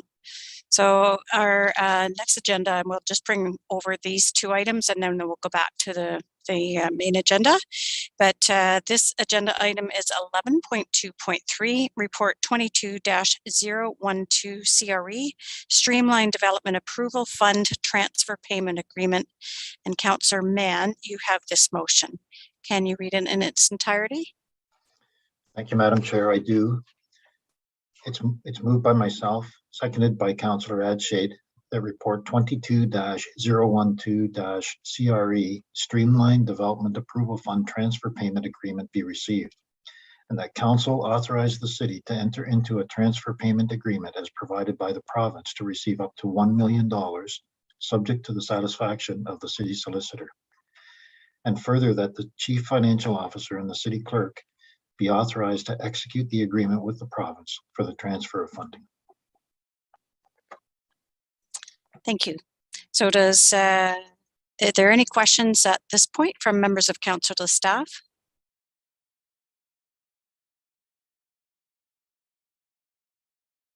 And seeing none, does council have any comments? And seeing none, I'm going to ask our clerk to call for the vote. Madam Clerk? Councillor Adshade. In favor. Councillor Devine. Aye. Councillor Mehta. In favor. Councillor Hamilton. In favor. Councillor Liggett. In favor. Councillor Mann. In favor. Councillor Reid. In favor. Councillor Wolf. In favor. Mayor Mcgary. In favor. And that carries. Thank you. So the next item agenda that we're going to deal with is item number 11.3.1, Report 22-003-CRS Audit and Accountability Fund, Intake 3. And Councillor Adshade, you have this motion. Will you please read it in its entirety? I do, Your Worship. It's moved by myself and seconded by Councillor Hamilton that report 22-003-CRS Audit and Accountability Fund Intake 3 be received, and that a new capital project be established for an enhanced customer service strategy in the amount of $132,288 to be funded from the Provincial Audit and Accountability Fund, and that the budget for the capital project A 00796-40 Fire Technology Strategy implementation be increased by $30,528 to be funded from the Provincial Audit and Accountability Fund. And further, that the Chief Financial Officer and the City Clerk execute this agreement with the province for the transfer of the funding. Thank you, Councillor Adshade. Are there any questions for staff? And does council have any comments? And seeing none, we're ready for the vote. Madam Clerk? Councillor Atchade, In favor. Councillor Devine, Aye. Councillor Mehta, In favor. Councillor Hamilton, In favor. Councillor Liggett, In favor. Councillor Mann, In favor? Councillor Reed, In favor. Councillor Wolf, In favor. Mayor Mcgary, In favor. and that carries. Thank you. And now to return to our main programming. So we will take the next item, which is item number 11.1.2, Report 22-016 CD, Recommendation Report, Zoning Bylaw Amendment 355 Guelph Avenue and 11 Fletcher Circle, IBI Group, care of Dave Galbraith. So this evening we do have Michael Campos, our Intermediate Planner of Development, and the consultant Victor Labreche, Associate Director, Practice Lead, Planning, from IBI Group, who both have a presentation this evening. So thanks so much for being with us. And Michael, once you're ready, we'll get the slides up and you can ask clerk to forward it for you. Welcome, Michael. Thank you, Madam Mayor. Can you hear me okay? Absolutely, and everything looks like a go from this angle. Perfect. So good evening, Madam Mayor, members of council, senior staff, and members of the public. My name is Michael Campos, and I'm an intermediate planner with the city. I'm here today to present our revised recommendation relating to the zoning bylaw amendment application submitted for 355 Guelph Avenue and 11 Fletcher Circle. Next slide, please. So with respect to our timeline, the application has gone through the typical review process. The application was presented at a public meeting on March 2nd, 2021, and subsequently went through a review process by city staff and outside agencies. A neighborhood meeting was also held on April 7th, 2021 to provide residents with an opportunity to discuss the proposal and provide input on the proposed applications. The applicant reviewed the comments prepared by staff and those provided by council, as well as those gathered from residents at the neighborhood meeting, and prepared a revised submission. On December 14th, 2021, a recommendation was presented to council on this application, and council made the decision to defer to February to allow an opportunity for staff to discuss the possible removal of units from the proposal with the applicant. Since the council meeting in December, staff have had the opportunity to work with the applicant on a revised proposal, which is being presented today. We are now presenting the staff recommendation on this revised application. Next slide, please. And so the subject lands are located on the eastern side of Guelph Avenue, south of Hespeler Road and north of Hespeler Mill Pond. The subject lands are located in the northeastern corner of the Guelph Avenue and Fletcher Circle intersection. 355 Guelph Avenue is the larger of the two parcels and is located on the northern side of the subject lands, while 11 Fletcher Circle is the smaller of the two parcels located on the southern side. An existing single detached home and an accessory shed structure are located on 355 Guelph Avenue and are proposed to be demolished. There are no existing structures on 11 Fletcher Circle. Next slide, please. So an original application was submitted to the city proposing the development of 9 three-story street-fronting townhouse units, where 4 of the units were proposed with frontage onto Guelph Avenue and 5 units were proposed with frontage onto Fletcher Circle. Each unit had access to an individual garage and driveway access that included 1 parking space in each. To the rear of each residential unit, a backyard amenity space was proposed with a second-story deck. The proposal also contemplated the removal of a total of 21 trees on the site to accommodate the development. Next slide, please. And the image on your screen is an illustration of the original concept plan for the subject lands. Next slide, please. As part of the planning process, the public meeting held in March 2021 and the neighborhood meeting in April 2021 provided members of the community opportunities to provide comment and feedback on the proposal. We received numerous responses to the proposal, and the following were the key concerns raised through these consultation opportunities. So the first was that the development was too tall. Many surrounding area residents wanted to see a reduction in height to 2 stories in order for the development to be aligned with the heights of surrounding single detached dwellings. Secondly, we heard that the proposed density was too high. Although the proposed density on the site is within the maximum allowable density permitted by our official plan, concerns were raised regarding the total number of units being proposed on the property. Concerns regarding privacy were also raised, particularly with respect to the proximity and height of the developments overlooking into adjacent rear yards, and with respect to the second-story decks that were proposed. Parking was also flagged as a concern for residents who felt the development did not provide sufficient visitor parking for the number of units proposed. Additionally, there were some concerns shared regarding the existing traffic concerns as a result of student drop-off and pickup that occurs on Fletcher Circle. Tree removal plans associated with the development of the lands was a concern to residents, given that the majority of the existing trees found on the site are required to be removed to accommodate the residential development. And stormwater management concerns were also raised by certain residents who were concerned with possible drainage issues towards neighboring properties. Following the consultation opportunities and hearing the feedback that was raised, the applicant worked to modify their proposal as part of a resubmission in an attempt to address these concerns and to bring the proposal closer in line with the view of local residents. Next slide, please. And so the applicant completed modifications to the development plan for the lands and resubmitted their application with the following changes in the summer of 2021. The height of the proposed development was reduced from 3 stories to 2 stories to address the height concerns. The applicant shifted the dwelling units fronting onto Guelph Avenue closer to the street line to provide an increased buffer between the units between the proposed development and existing properties to the east. Similarly, the units fronting onto Fletcher Circle were shifted further west to provide an increased buffer between adjacent properties. The applicant also lowered the proposed second-story decks to the ground floor to remove any privacy concerns relating to those amenity spaces. And as a result of the shifting units, an additional 3 trees were able to be retained as part of the proposal. So a total of 18 trees are planned for removal instead of the original 21 trees that were planned to be removed from the site. Next slide, please. And so the revised proposal that was presented in December to Council is shown on the screen. On this plan, the Guelph Avenue fronting townhomes are set back away from existing residential properties to the east by a minimum of 15 meters. And the units fronting onto Fletcher Circle are set back 3.97 meters from the adjacent residential development. In addition, the applicant also confirmed that a total of 28 parking spaces are accommodated on site. As part of this proposal, the zoning bylaw requires a maximum of 14 spaces be provided, which results in the site providing double the required number of parking spaces. Next slide, please. As part of this proposed development, the applicant will be required to remove existing trees on the site to accommodate the townhouse units. And presently, there are a total of 27 trees on the site. 3 trees shown on this plan are located on an adjacent property to the north and are shown as being maintained.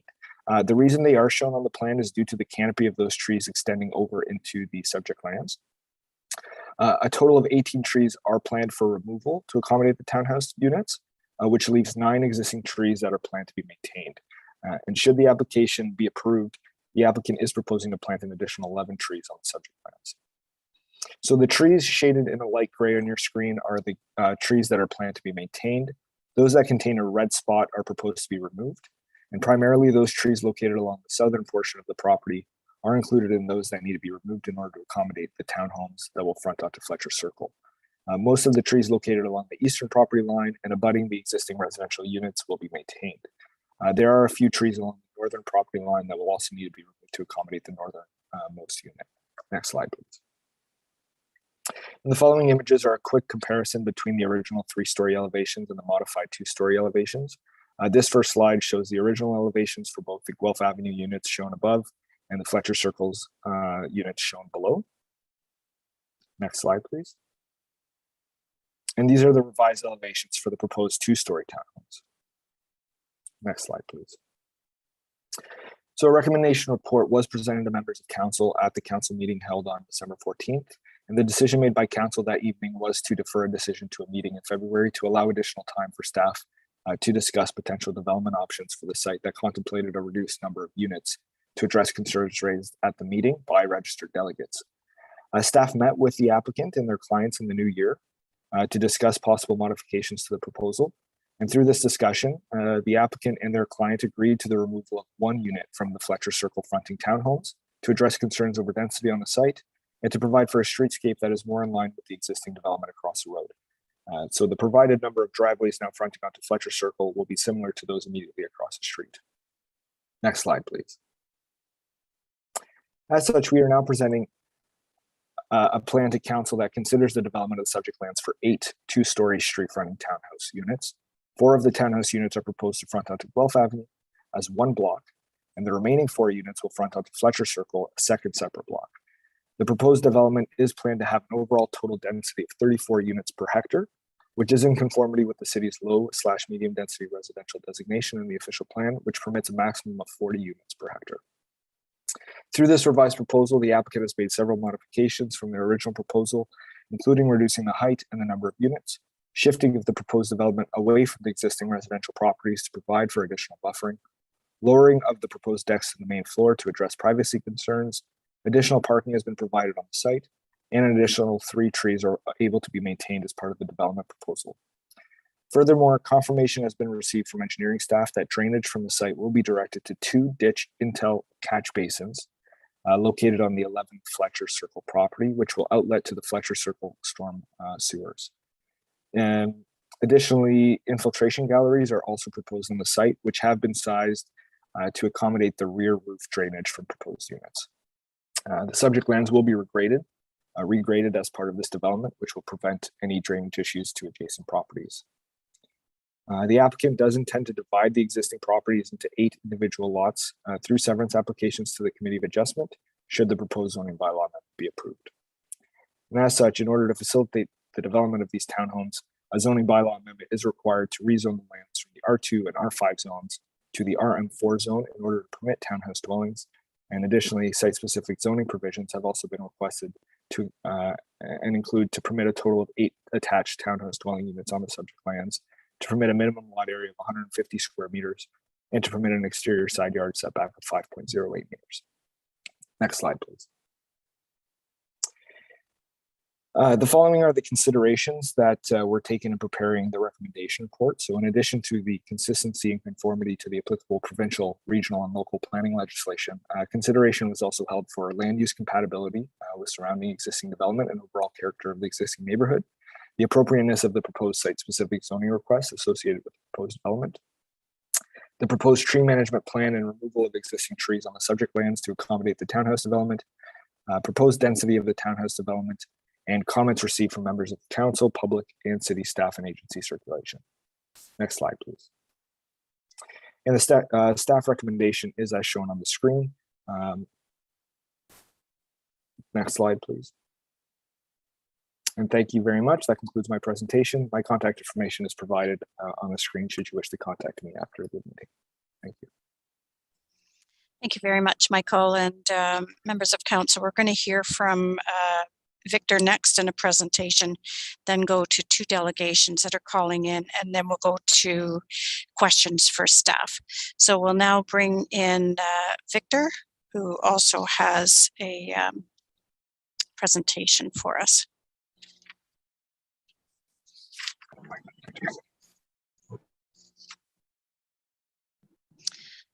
Hi, Victor. It's Mayor Mcgary. You can hear me all right?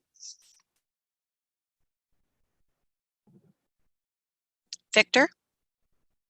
Yes, I'm here. Oh, great. Just wanted to make sure that you can hear me. I think you have a presentation as well, do you? Oh, yeah, there it is up. And welcome, and just let the clerk know when you're ready to advance your slides, and you may begin. Thank you, Mayor Mcgary, members of council. Yes, I can. Can you hear me? Victor, I'm just going to interrupt you there. If you've got the YouTube on behind, it's about 30 seconds behind what's going on in council. So what I would suggest is that you turn it off. And then just let the clerk know when you want to advance your slides. I may have to. I have 2 on the go here. Yeah, the YouTube channel, I would turn off at the moment, as it's not the same time as what's going on in real time here at council.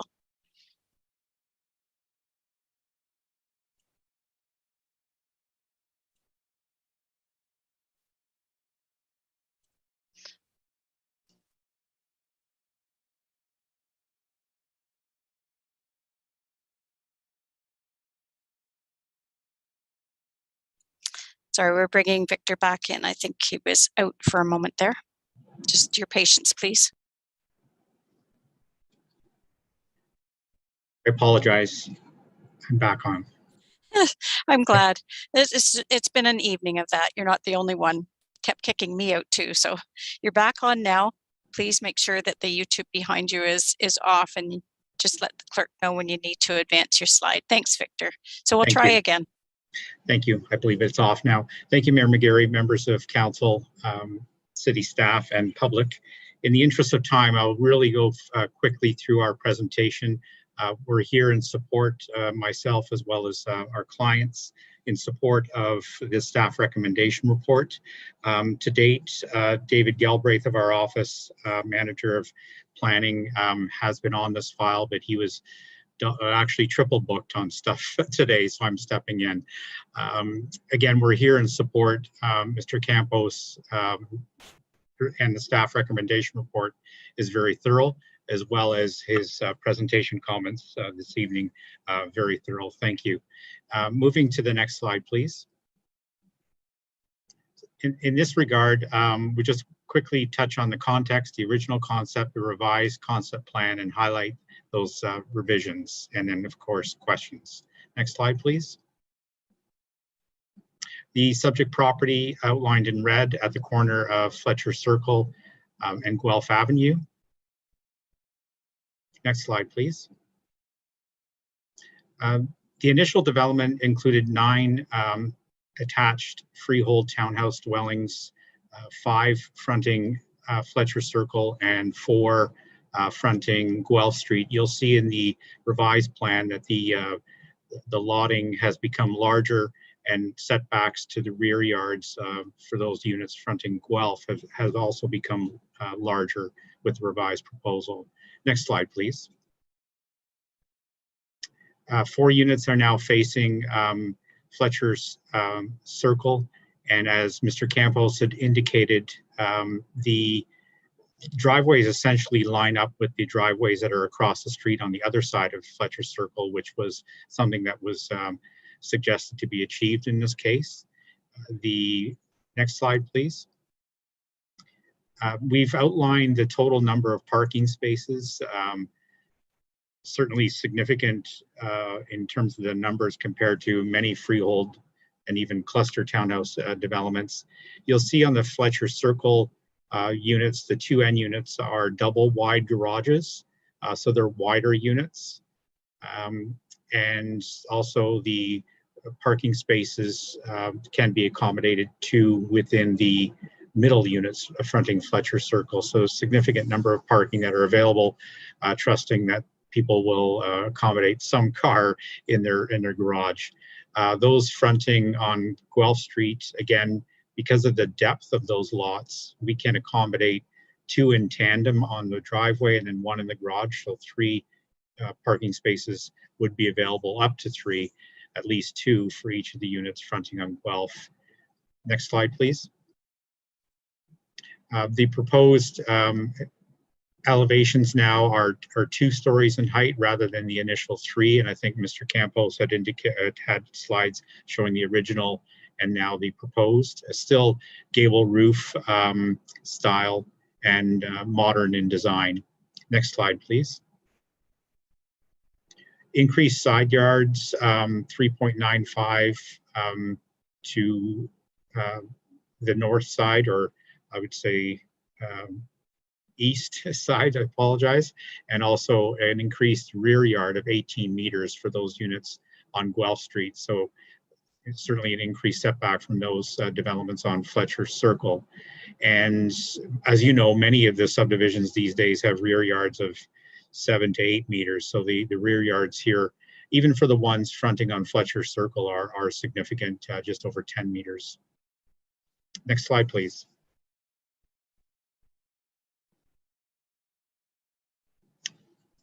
Not sure if that may conclude our.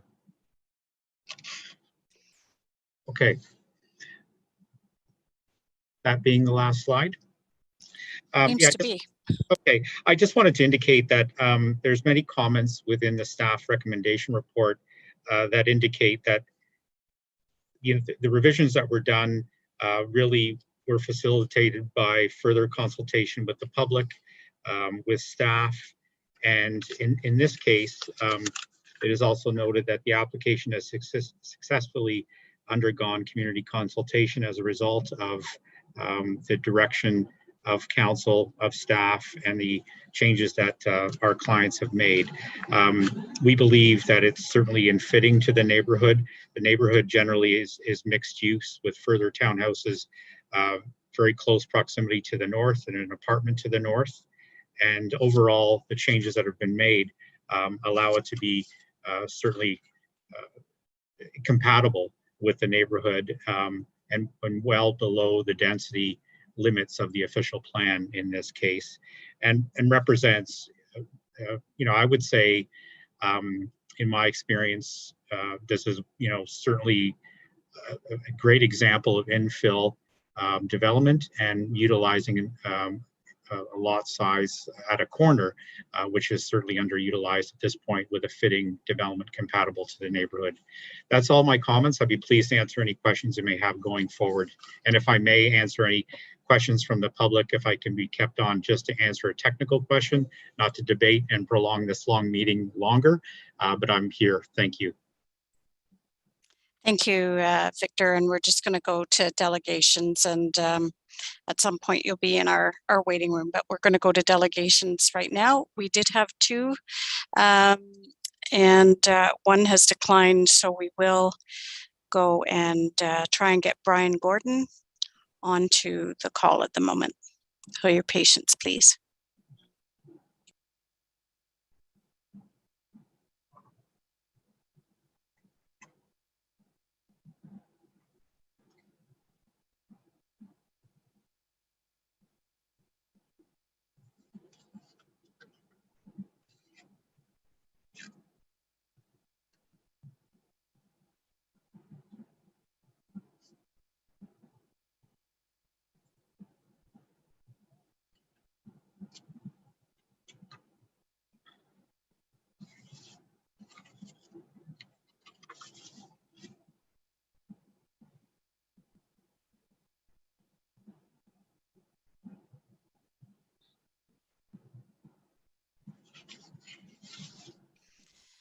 Brian, it's Mayor Mcgary. Are you able to hear me?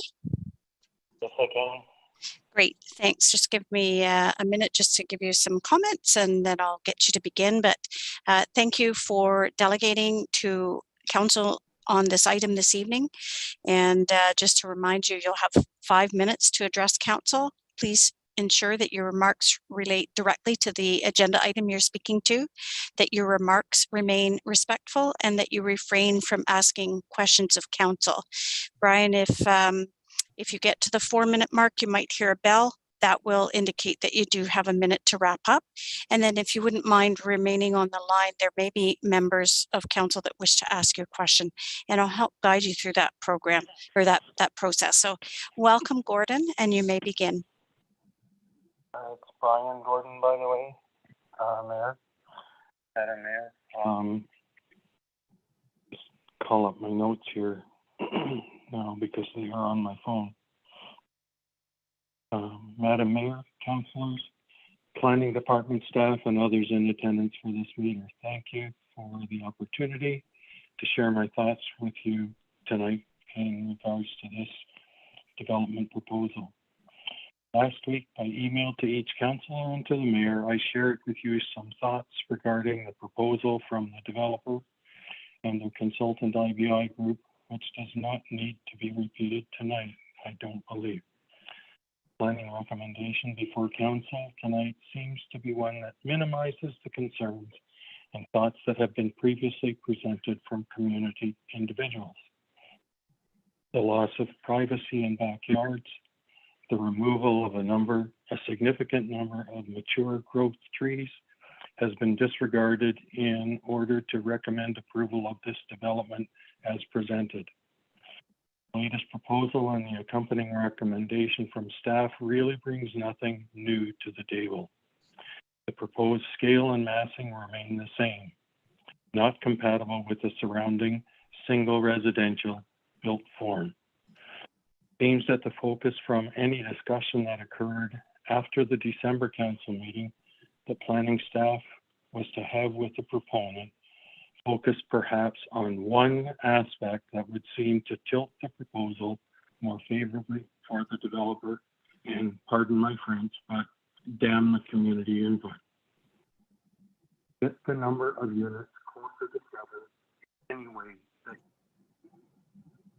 The proposal before you. Mr. Gordon, it's Mayor Mcgary. I finally got your last name in the right order. Sorry. Could you speak directly into the phone just in the last sentence or two? It's hard to hear you. Okay. So get the number of units closer to 7 in any way that you have to do it. Seems to be an overriding thought, perhaps.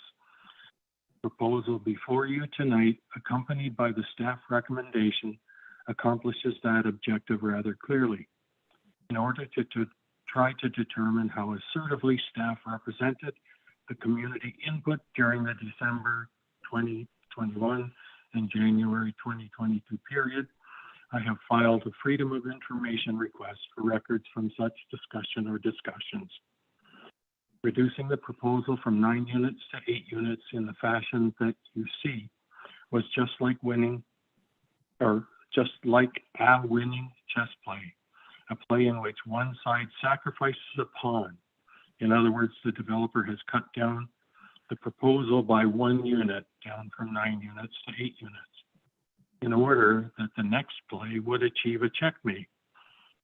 That being to maintain the original foundation footprint on the site for the structure facing Fletcher Circle and yield 2 larger sized units for the interior space between the existing end units.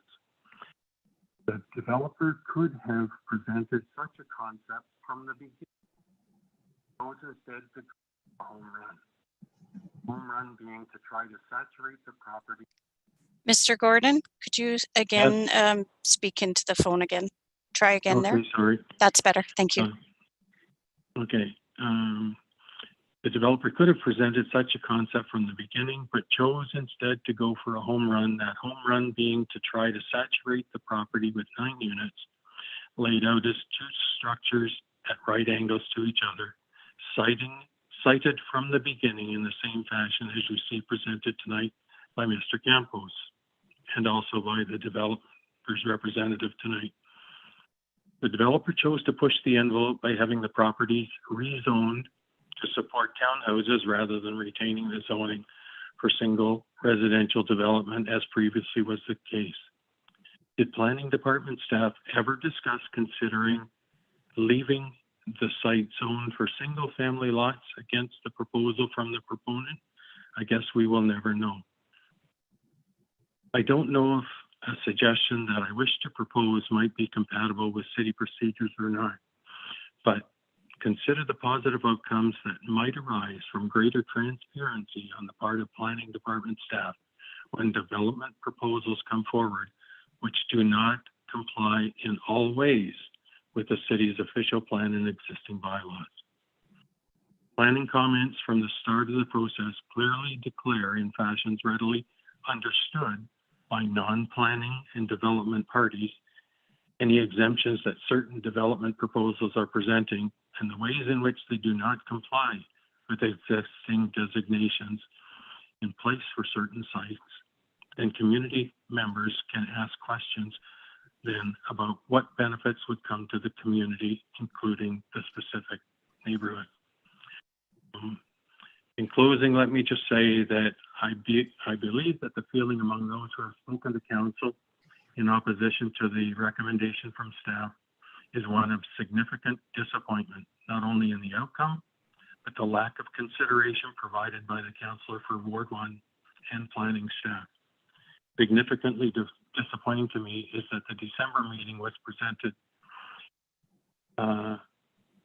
staff opinion that no new type of development is being proposed in this area other than such as already established. In other words, the north end of Hespeler could possibly be turned into a community only of townhouses at some later point in time. Okay, Mr. Gordon, I'm going to have you wrap up there. I have given you extra time because I had. No, are you done now? yes, I am. Thank you. Okay, that's great. Yeah, I gave you the extra time there because I had to interrupt you a couple of times, but we could hear you well. Thank you. Would you just stay on the line, please? I do have a council Yes, I shall. member that would like to ask a question of you, and that's Councillor Ermetta. Please pose your question. Thank you, Your Worship. Brian, I appreciate the presentation. My question, and sorry if I missed it somewhere, but I just wanted to get an idea. What would be the ideal number of units that the community would prefer and yourself? Thank you. That number would have been, as was raised by Councillor Devine in December, 7. If it was originally proposed to accept 6 would have been nice. 7 would have been okay. 9 definitely not. And the proposal for 8 as it is has done nothing to change the loss of privacy to the families on the first 3 lots in Lower Fletcher. So that's disappointing. And a follow-up, if I may, Your Worship. It's okay, go ahead. Thank you. Through you, my other question, and I think you touched on it, Brian, the concern from what I'm gathering, is it to do with the massing as well? And like, is that one of your concerns as well? Thank you. Yes, it is. If they had eliminated a unit on fronting onto Fletcher, that would have given the 3 properties below additional, whatever the width of one of those narrower units was, whether it would be 20 feet or whatever, that would have given them some consolation that somebody listened to what they're losing. Thank you for asking that question.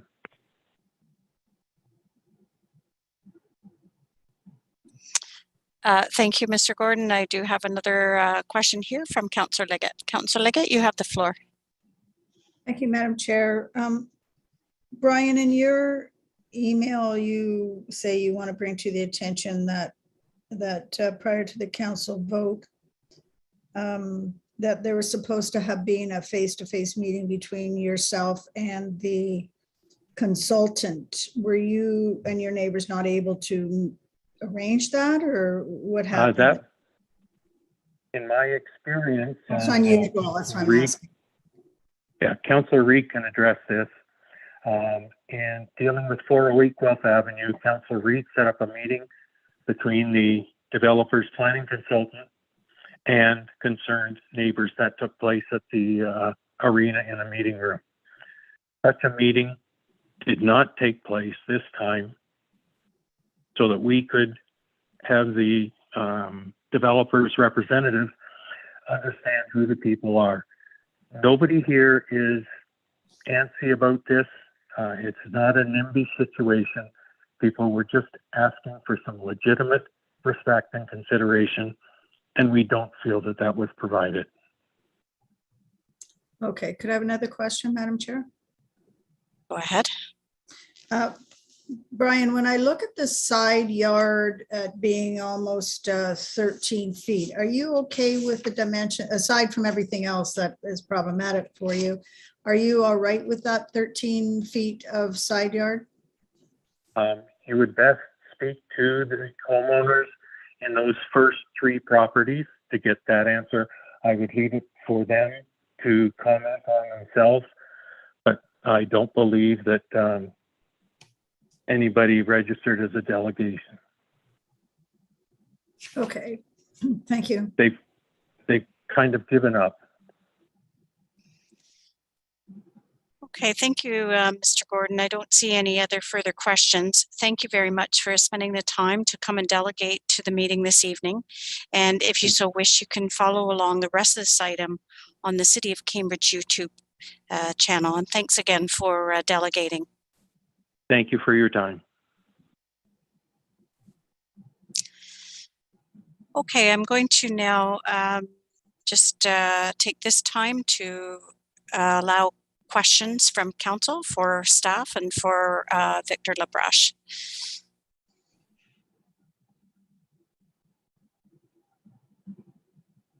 Councillor Liggett, go ahead. I'd like to know why the meeting never happened. Sorry, through you, Madam Chair. I'd like to know why the meeting never happened between the consultant and the neighbors and staff. Right, that was supposed to be done. That was a direction, I believe, in December.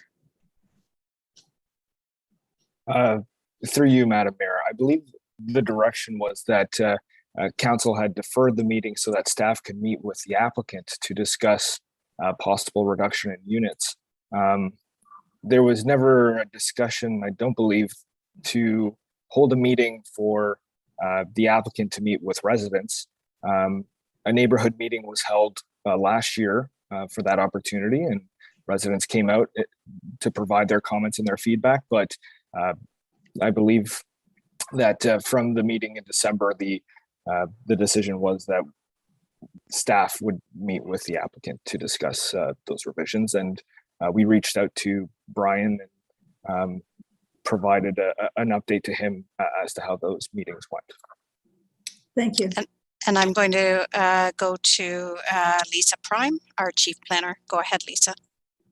Through you, Your Worship, I just wanted to add, I did speak with Brian directly prior to the meeting that was held with the applicant. I was at the meeting with Michael, with the applicant, and then we had an additional meeting with Brian, with Councillor Reid, to discuss the outcome of that meeting. So there was not a public meeting like a community meeting, but there certainly was conversation directly with him regarding the issues further, and with him after we'd had our discussions. I just wanted to clarify that.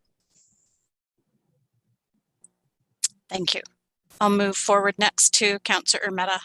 Councillor Mehta, go ahead. Yeah, thank you, Your Worship. I had two questions. One is, and I appreciate all the presentations.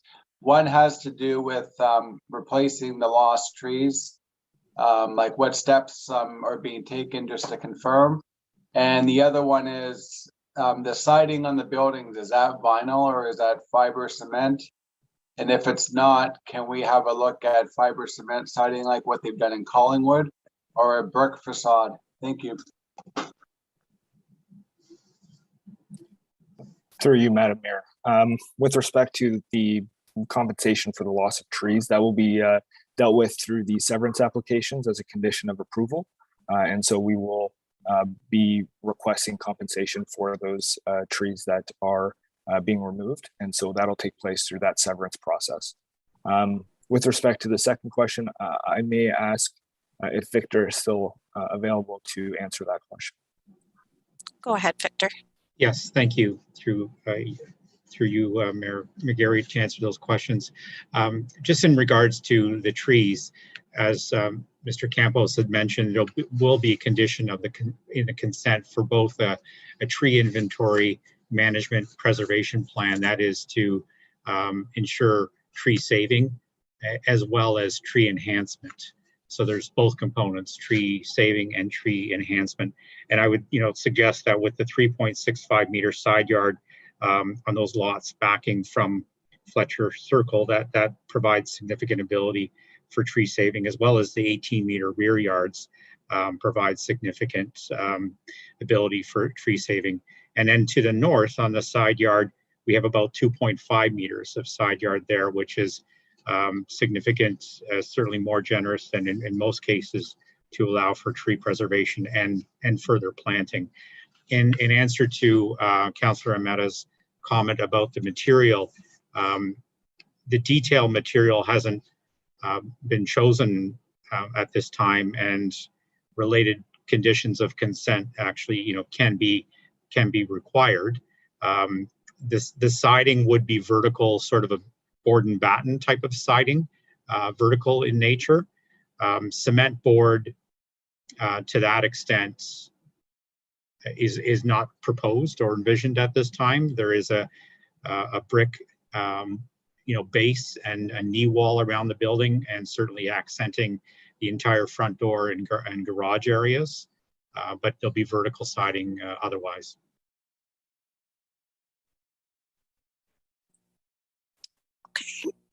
Okay, thank you. Ms. Prime, you still have your hand up. Did you have another comment? Oh, that's a legacy hand. Yeah, we're familiar with that here. Are there any further questions right now for a consultant? And seeing none, I'm going to ask just a couple. And Victor, yes. Just specifically, I understand really through the report that's come before us tonight that there was a fair number of alterations to the plan that you brought us in December. And so my question is it really based on some of the feedback that you've had from the community?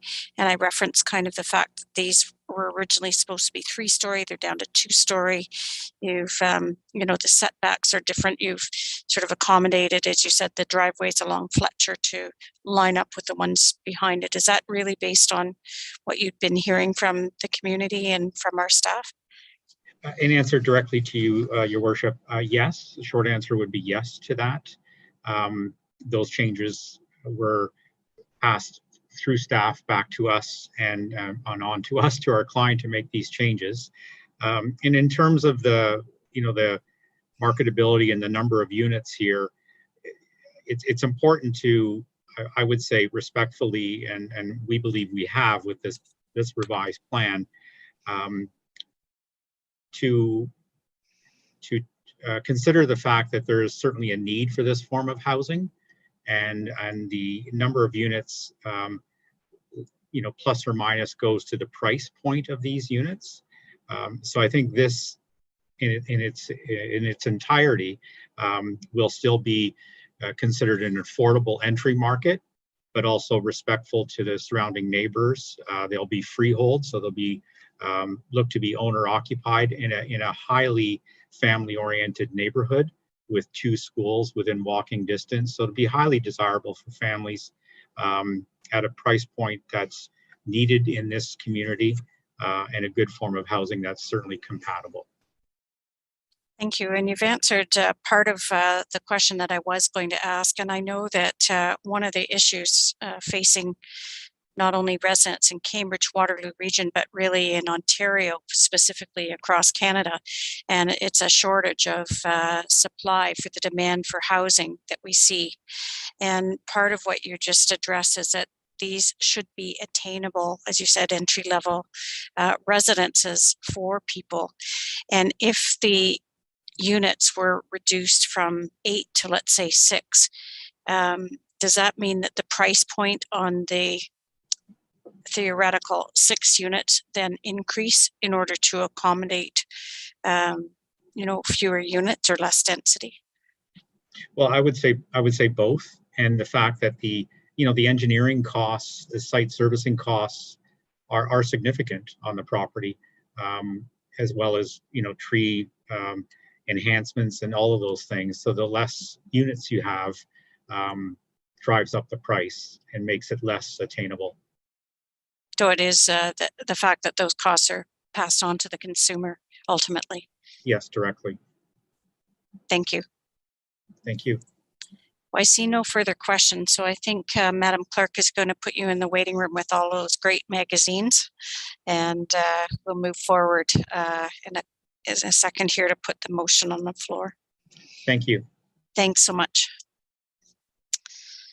Okay, we are ready for the motion, and I think Councillor Reid, it's your motion. Would you like the clerk to read it? Yes, please. Thank you, Madam Clerk.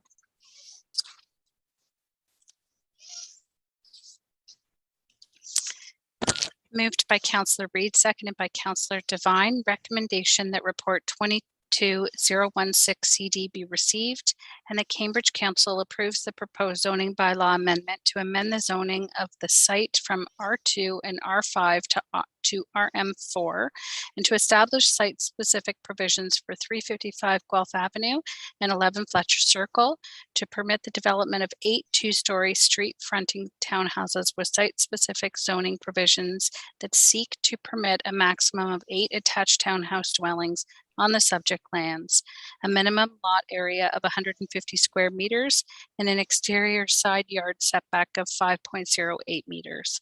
And the Cambridge Council is satisfied that a subsequent public meeting in accordance with subsection 3417 of the Planning Act is not required, and further that the bylaw attached to this report be passed. Thank you. Did you want to speak to the motion? Yes, I do. I certainly do. Yes, go ahead. Thank you very much. I've been in support of this particular development here for quite some time. I know that we have underutilized areas, and this certainly is one that was an underutilized area that needed development. I know that we are in Canada and many other places, and certainly in Waterloo region, that we are in a housing crisis, and we need to build more and more and more and more houses. And we need all different kinds of houses. Single dwelling homes are fine and many people enjoy them, but certainly townhouses, detached, semi-detached houses, other types of housing is also very much needed. I myself live in a semi-detached home, and I chose it because that's what was going to meet my needs. And I look forward to having more and more of these types of homes available to people, much more attainable than the single dwelling home that many people seem to prefer. I really feel that we need to support this utilization. We need to support more housing.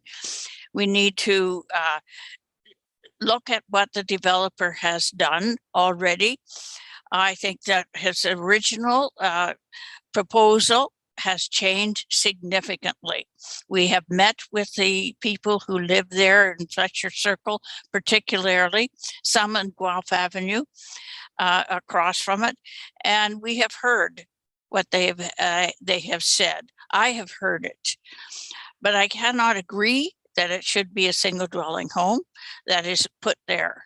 I think that would be underutilizing that space. We need to put in townhouses in that place. It is compatible with what is there and what is along Guelph Avenue. We have many more townhomes and along Guelph Avenue, and this would be perfect, as someone mentioned before, for families because of the two schools that are very close by. I do believe that the developer has made many concessions in order to try and have the citizens that live there be happy with this development. None of us want people to be unhappy with what's going on. We work very hard and we listen very hard to try and do what can be done in order to make it possible for residents to feel comfortable with what's going in.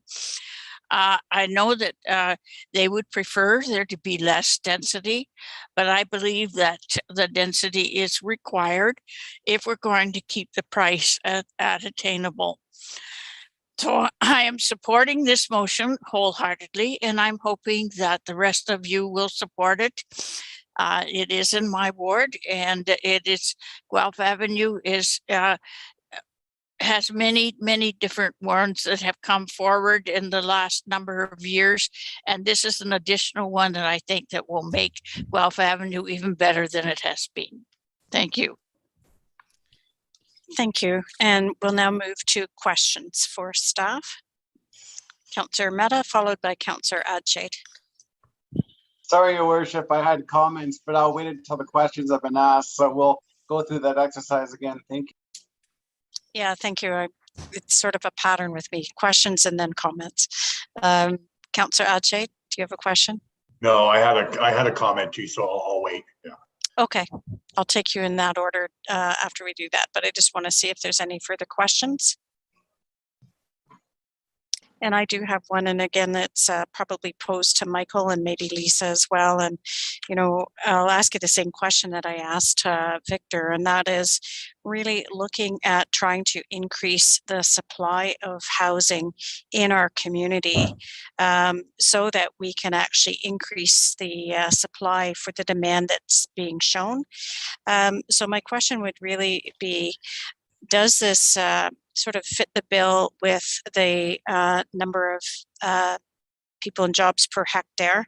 And does this really comply with our official plan and also the desire for our city to try and provide more attainable housing options for our residents? Through you, Madam Chair, thank you for the questions. I'll start by saying that this development certainly does conform with our official plan. The designation on this site is for low/medium residential, and that includes a range of different types of housing, including single detached, semi-detached, and townhomes, as well as walk-up apartments. So it does fit that the uses that are provided for that designation. And in addition, the density on the site is below what the maximum permitted density for the site is allowed. So the low/medium density designation allows for 40 units per hectare, whereas this is providing 34. And previously with the 9 units, it was actually at 38. So it was still below that maximum density allowable for the site. So I think this development certainly is appropriate for this site. It is close to downtown Hesper, within walking distance of schools, within walking distance of parks, and adds to the community and provides for a development that is well needed. Like Victor says, we're moving into currently Ontario's in a bit of a housing crisis. We need more housing, and using these underutilized sites, these partially vacant sites, to accommodate higher density is exactly what the province is wanting us to do. Intensification, within our built-up areas are really planned to achieve higher densities, and that's what we're trying to do while being compatible with surrounding development. So we don't want to see high rises on this type of property, but bringing in townhomes, which allows for additional more units than if you were to develop it with single detached dwellings, is a positive outcome for the site. So certainly positive towards meeting our goals, meeting our intensification targets for built-up area, which is 45% of all new development, and it's infill development that is certainly appropriate for the neighborhood. We have worked with the applicant to try and address the concerns from residents, and I can appreciate all of the numerous responses that we received. I think this development is a compromise between what the vision of the applicant was and what the vision for the community is. And I think we have a good development here that meets all those check marks. Okay, thank you. Seeing no further questions, I will do as I said and go back to comments. And it's Councillor Ermetta, followed by Councillor Adshade. Councillor Ermetta, you now have the floor. Thank you. Well, thank you, Your Worship. This is always great discussion and great questions. And so I'll share my thoughts in no particular order. There is no doubt that we do have a housing crisis. And yes, we do need more product. From my perspective, and I'm not trying to act arrogant or anything, I don't think it should be done at any cost. And what I mean by that is, I know we're trying to bring in more housing on the market. I'm just concerned about putting too much on a site in an existing neighborhood. Along a 4-lane road, for example, or on the perimeter of a neighborhood. I would be more accepting of higher density. And I know that we're not talking apartments, but it's still a big change for that lot. When those residents bought the house, or like when they bought their houses on Fletcher, there was one single family home on that lot. And now we're looking at going in and putting in 8 units. That, to me, like that much of a change is very concerning. And again, I understand that we have a housing crisis, and yes, we need more product. I'm just concerned about the change for that neighborhood. And I look at how that subdivision was laid out behind the homes. So for example, the larger lots are backing onto the homes on Guelph Avenue. Why? Because those lots initially were larger. And the smaller lots are, as you get further away, more towards the ravine and that, which seems to be common practice in newer developments. You put the larger lots along the existing areas, and then they get smaller as you go further away. And now we're taking one of the larger lots back onto, and we're looking at putting in townhouses. And I understand the need for density. I'm not disagreeing with that aspect of it. I'm concerned about the number of units on that site. I'm concerned about the scale of the buildings and the loss of the trees. And if you are going to have 8 units on that site, I mean, I would prefer to divide it up into single family homes. That would be my preference. And yes, it's a more expensive kind of housing. I understand that, but it's also one that's in very high demand. And I've done market research on people leaving Cambridge and why they leave Cambridge. And our population is growing. We all know that. But the ones that are leaving Cambridge, I mean, lack of affordability is obviously one issue, but it's also because they can't always get the kind of housing they want. I spoke to someone the other day who they want to have a home on a 50-foot lot or like even a 40-foot lot, and those lots are hard to come by. There is a demographic that wants to live on a larger property, and I don't think we're accommodating that much in Cambridge. I see large lots in Brampton. I see large lots in Woodstock and other areas, and even in parts of Hamilton. I don't think we have enough for that demographic. And this is like an area where that would be a good fit. And I agree with affordable housing. I agree with stacked townhouses and apartments and all the other kinds as well. But I think this would have been a good spot to have a couple detached homes for that demographic. And in my opinion, it would have been a better fit for that neighborhood. And so having said that, although that would have been my preference, the other part of me also looks at the realistic side, that if we are looking at intensifying that site, then I would prefer a building that takes up less massing. And I came across a project in Creemore, which actually I thought was very interesting. It was a 4-plex designed to look like a large century home or like a semi even. And you had 2 units on the bottom, 2 on the top. They were smaller units. And because they were stacked, it took up less land.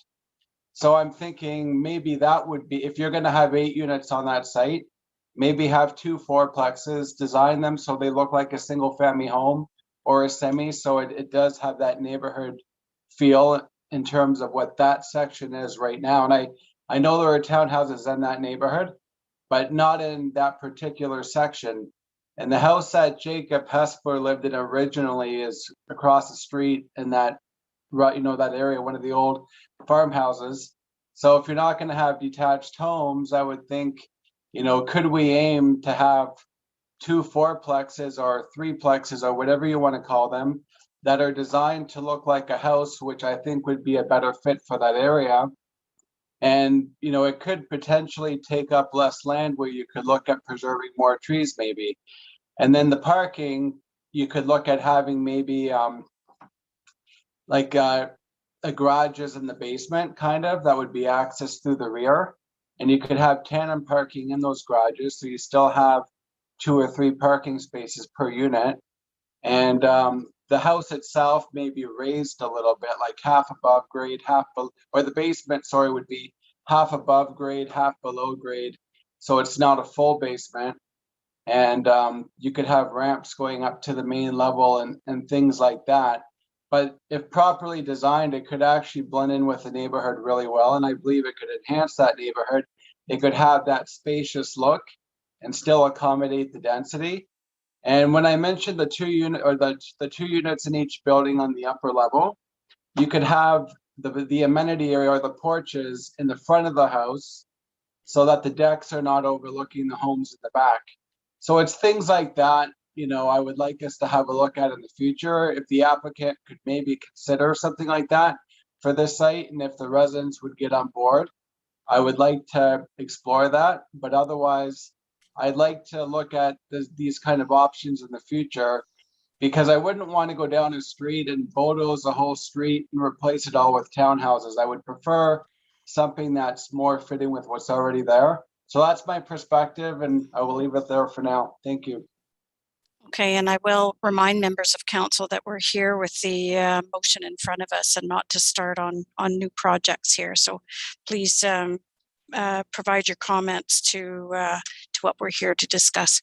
Councillor Liggett, you're next. Go ahead, please. Thank you. I'll be quick. I'm going to support this motion, you know, a bit reluctantly, but I like the changes that I have seen. I'm concerned that the neighbors are not happy. They feel they have been left out of a meeting, but staff has assured us that the meeting, there was never a meeting that was supposed to have taken place. So there's some confusion happening here. I don't like to see that, but I'm going to support the motion. But I would say that any builders and planners would be very wise to listen to Councillor Ameta. I have learned over the years that he has some incredibly great ideas that would be beneficial in the growth and planning of this community. And I thank him for all the work that he does on a regular basis, looking at what is happening around the province and really putting his mind, I think, to some of these developments that we have in front of us. So thank you, Councillor Ameta, for that. Thank you. And I apologize to Councillor Adshade because I promised he would be second. Sorry about that. Go ahead. I guess it's late. Go ahead. That's okay, Your Worship. I just want to support this motion. I think it's, as it's been discussed already, this is the type of housing that we really need. It's obtainable housing and something that we're very critically lacking of. So I'm very, very supportive of that. I think there's been a real compromise from the original proposal from 9 townhouses to 8. I know it doesn't sound like much, but that is still a compromise. And I really think a real compromise was going from 3 stories to 2 stories. So I think the applicant did listen to the community here. So I think this has been a good compromise, and I'm going to support this motion. Thank you. And again, I apologize for not putting you in the right order there, but I do appreciate the comments tonight. I also will support the motion. I think that the number one issue that we're facing is lack of supply for housing, and we need those attainable options right here in the city. And with that, I'm going to call for the vote. Madam Clerk. Councillor Adshade. In favor. Councillor Devine. Aye.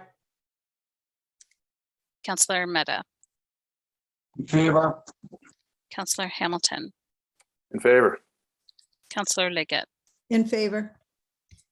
Councillor Mann. In favor. Councillor Reid. In favor. Councillor Wolf. In favor. Mayor Mcgary. In favor. And that carries. Thank you.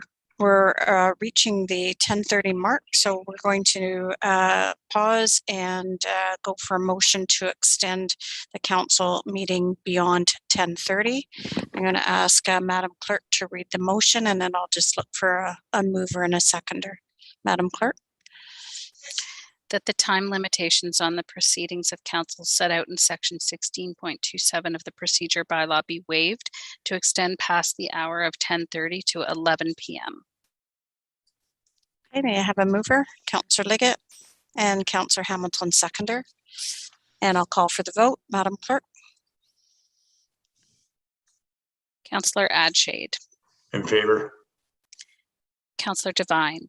Aye. Councillor Meta. In You want to try that? I think. Try that again. In favor. Thank you. Councillor Hamilton. In favor. Councillor Liggett. In favor. Councillor Mann. In favor. Councillor Reid. In favor. Councillor Wolf. In favor. Mayor Mcgary. In favor. And that carries. Thank you. So our next item is agenda number 11.1.3, Report 22-006, CD, Traffic and Parking Bylaw 187-06 Amendment. And we do have Mr. Liebeck here if there are any questions. Councillor Mehta, you have this motion. Will you please read it in its entirety?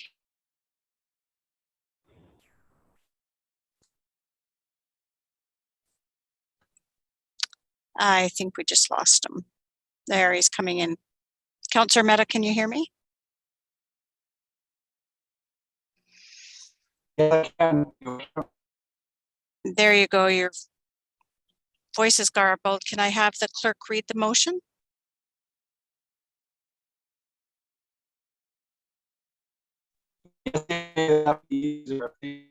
Yes, I'll have Madam Clerk read the motion. Moved by Councillor Mehta, seconded by Councillor Leggett. Recommendation that Report 22006 CD Traffic and Parking Bylaw Amendment be received, and that Traffic and Parking Bylaw 18706 be amended to include designated school zones in order to meet the Highway Traffic Act requirements for eligibility in the Automated Speed Enforcement Program. And further, that the bylaw included as Appendix A to Report 22006 CD to amend the Traffic and Parking Bylaw 18706 be passed. Thank you. So I'll now turn to Council to see if there's any questions for our staff. Seeing none, does Council have any comments? And seeing none, I'm going to speed right along and ask our clerk to call for the vote. Madam Clerk. Councillor Adshade. In favor. Councillor Devine. Aye. Councillor Mehta.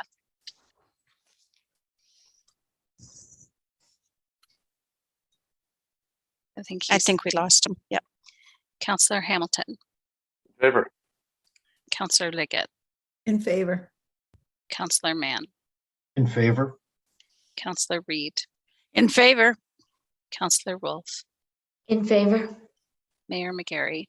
In favor. So I was just checking to see if he was in the waiting room. That carries. Thank you.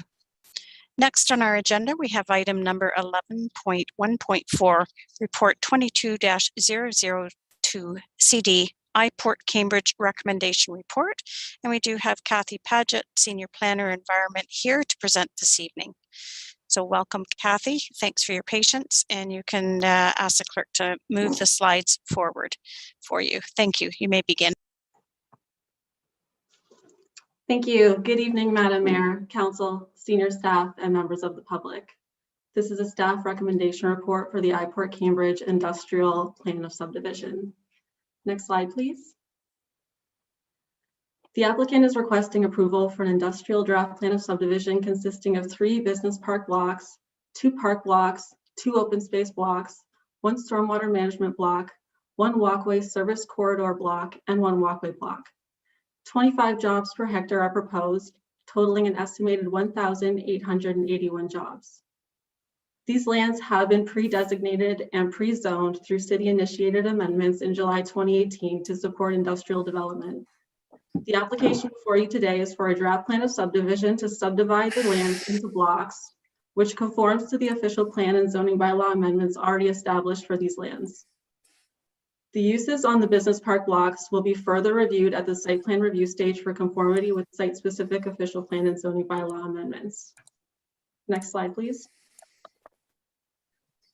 This application is at the recommendation report stage. If Cambridge Council recommends draft approval, it will then go to the region of Waterloo as the approval authority. Next slide, please. The subject lands are located at 250 Allendale Road and 105 Middle Block Road. It's located south of Middle Block Road, east of Riverbank Drive, north of Allendale Road, and west of Fountain Street North. Next slide, please. The property subject to the proposed draft plan of subdivision consists of approximately 109 hectares or 269 acres of land. The areas labeled additional lands owned by the applicant on the west side of the subject lands, identified with a red star, are not being considered as part of this subdivision. The developer, through a credit for service agreement with the city, is expected to lead design and construction of the extension of the north-south collector road, now known as Intermarket Road, from Allendale Road to Middle Block Road. Next slide, please. The following considerations were evaluated in the recommendation report. Conformity to the city-initiated site-specific official plan and zoning bylaw amendments in effect since 2018. Servicing of the blocks from Allendale Road and from the future extension of Intermarket Road. The location of the stormwater management pond. The location of parks and trails. The extension of Intermarket Road and traffic impacts as reviewed in the transportation impact study. Natural heritage considerations as reviewed in the environmental impact study in support of the recommendations of the subwatershed study prepared for these lands as part of the East Side Land Stage 1 Master Environmental Servicing Plan. Heritage considerations as reviewed through heritage impact assessments for 250 Allendale Road and 105 Middle Block Road, land use compatibility, and public and agency input. Next slide, please. The recommendation being made for today is council to receive the report as information, council to advise the regional municipality of Waterloo that the city of Cambridge recommends draft approval, and that council is satisfied a subsequent public meeting is not required. Thank you.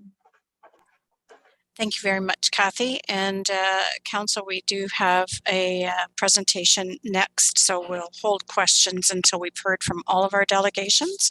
So our next delegation is Kate Wills, Associate MHBC Planning, with us this evening. And I think that as we bring Kate in, we do have, yep, there we go. We do have a presentation up. Kate, can you hear me? I can, thank you. Great, thanks. Just when you're ready, please ask the clerk to push the slides forward. Thanks so much for joining us. Go ahead. Thanks for having me. Thank you, Kathy, for your presentation. My name is Kate Wills. I'm an associate at MHBC Planning, and I'm here today representing the applicant TrioVest. Online with me today is also Peter and Dan of TrioVest, who are available to answer questions this evening. Next slide, please. The subject site is 109 hectares in size and will provide an additional 75 hectares of employment lands to the City of Cambridge and region of Waterloo. To the north of the site is land used for agricultural purposes. To the northeast of the site is a continuation of the wetland and woodlot from our site, and the lands are currently used for agricultural purposes but are intended to develop in the future as industrial lands. To the southeast of the subject lands is a small rural subdivision. And to the south of Allendale Road is the Stage 2 Intermarket land slated for industrial uses. To the west is agricultural uses and rural residential lands along Riverbank Road or Drive.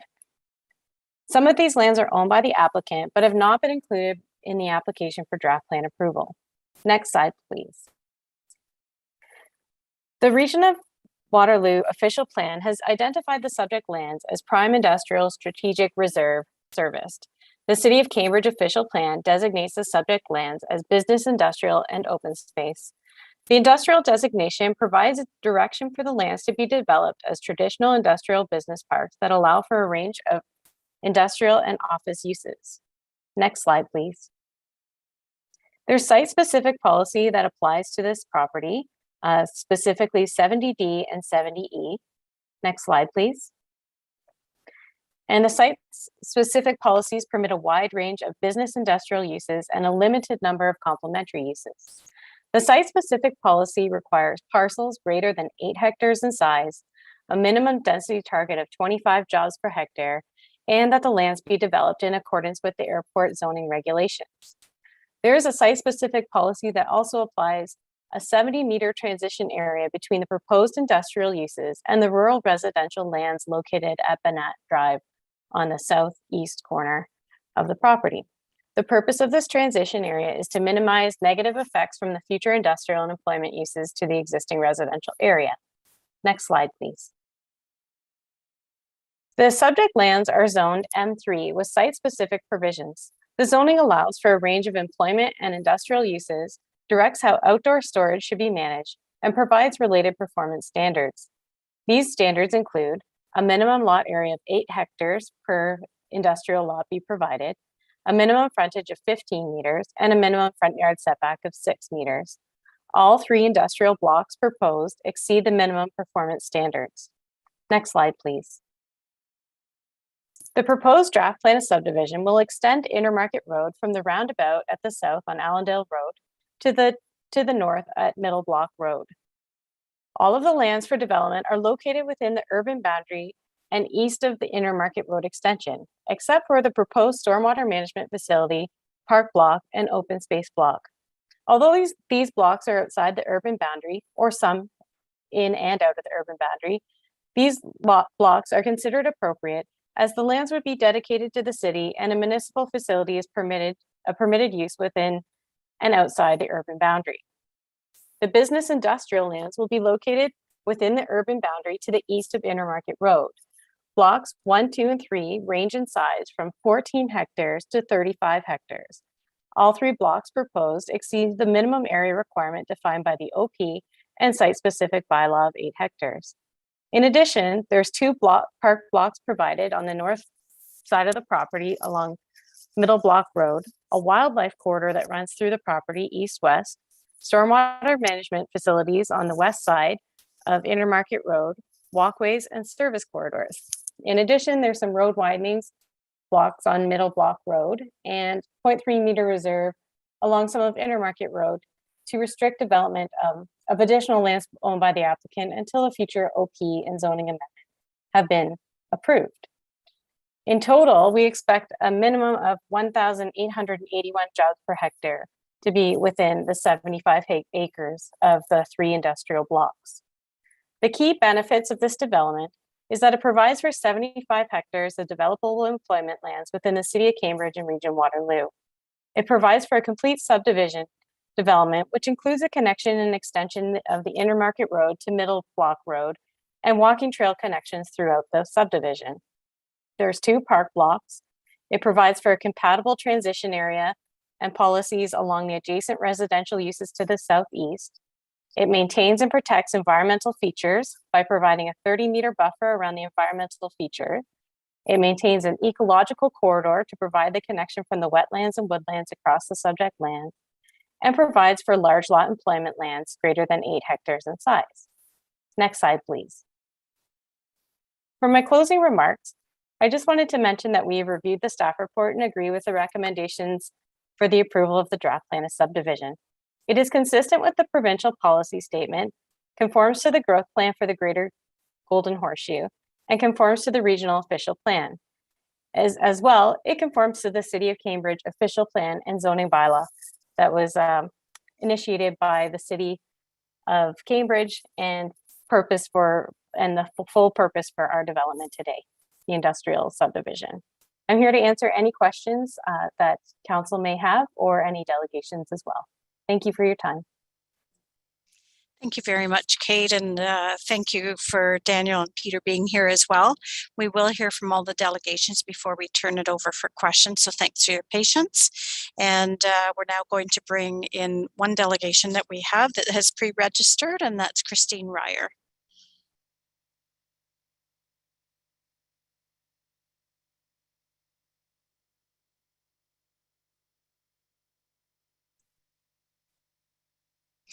Christine, it's Mayor Mcgary. Are you able to hear me? Yes, I am. Great, thank you. Thanks for joining us this evening. And just a reminder that you'll have 5 minutes to address the item. Please ensure your remarks relate directly to the item you're speaking to, that your remarks remain respectful, and that you refrain from asking questions of council. And as before, Christine, if once you're finished your delegation, if there's questions from council for you, I'll help you guide through that process. Thank you so much for your patience. It is late, I understand. So welcome again, and you've got your 5 minutes. Please begin. Thank you. Good evening, Mayor, Council, staff, and members of the public. As a longtime resident of Riverbank Drive and a local heritage volunteer, I'd like to speak to the recommendations and conditions regarding the subdivision plan by IPORT presented to you for consideration this evening. I'm not knowledgeable enough to speak to the entirety of the whole recommendation due to the complex and comprehensive nature and scale of the proposed development. However, I can confidently support a condition set out in Appendix number 8, attached to Report number 22-002. Specifically, I'd like to support the proposed heritage designation of the property at 105 Middle Block Road, which includes the two-story fieldstone farmhouse built circa 1870. Appendix number 8 states that prior to registration, the owner-developer designate the property of 105 Middle Block Road under Part 4 of the Ontario Heritage Act as a listed property and one of the few remaining built structures that tell the story of this special place. It is important to protect it from encroaching development. With proposed residential development on the east side lands, there is more opportunity to integrate this heritage asset into future plans. When I first moved to Riverbank over 15 years ago, I would often see a fellow Riverbank Drive resident taking his daily walk along the street. Occasionally I would stop and he would share a story or two. One included his memories of living at 105 Middle Block and the surrounding farmland. He has since passed away, but I still remember him when I drive along our street. It is neighbors like him and his stories, along with the built heritage and landscape, that give us our sense of place and a sense of belonging and community. We may now call these lands employment lands, but in truth, they have long been employment lands of some kind or another and important to people before you or I. This story is what makes Riverbank and surrounding lands unique, and collectively, such stories are what make Cambridge unique. The people of Cambridge and future generations, I think we can all agree, are better served and that much richer when we leave them real heritage in situ in all its context and glory. Healthy communities and economies, including tourism and filmmaking, thrive on real heritage and real experiences. This is what keeps us in touch with our shared identity and what brings people to Cambridge. I'm so glad to see staff recommending that we take this opportunity to protect and integrate real heritage into development plans. But I am only one voice. What do stakeholders, other residents, and members of the public think? Well, if we don't ask them and give them the opportunity to provide feedback, we'll never know. And that would be a shame given the importance of their voices in the future of Cambridge. So with that in mind, I encourage you to reconsider the recommendation that states that Cambridge Council is satisfied that a subsequent public meeting in accordance with subsection 51(20) of the Planning Act is not required. Give all parties and the public the opportunity to review and comment on proposed conditions. For example, I really haven't had time to thoroughly go through all of it, but I would, like to know more about what sustainability conditions are being included to ensure construction practices that will help us meet climate action goals. Others not able to devote this evening to this meeting may have other questions, thoughts, and suggestions. Bear in mind, public engagement opportunities are already limited due to COVID restrictions. For example, Planning and Development Committee meetings continue to be suspended and there is reduced accessibility for some with online format. The agenda and addendum for this evening were posted only last Thursday and have been repeatedly updated, given little time to thoroughly review. I'm very concerned how the window of public consultation has shrunk to less than a week now for issues before Council. The agenda shows this is not the only time that we are asking to forgo a public meeting. It's really important to understand that consistent practice builds trust in the process and confidence in decision making. Again, I urge you to be in touch with our community in advance about foregoing or cancelling any public meeting. Let's continue to have a full and robust public consultation on this very significant investment by the residents of Cambridge. Thank you and all the best for your continued efforts.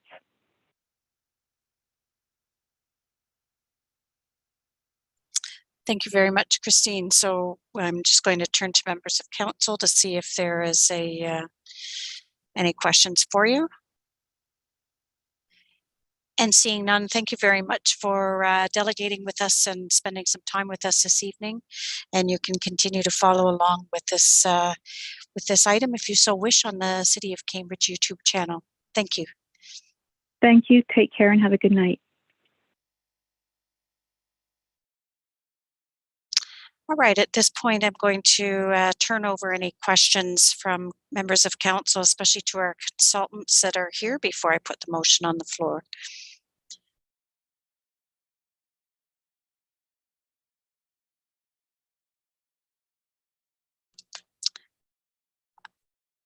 Seeing no questions at the moment. I wanted to thank Kate and Peter and Daniel for coming. I think our clerk is going to put you in the waiting room that I've mentioned has great reading material there for a few minutes in case we need to bring you back for any clarification. So thanks again for joining us, and clerk will move you to the waiting room. Thank you very much. Thank you.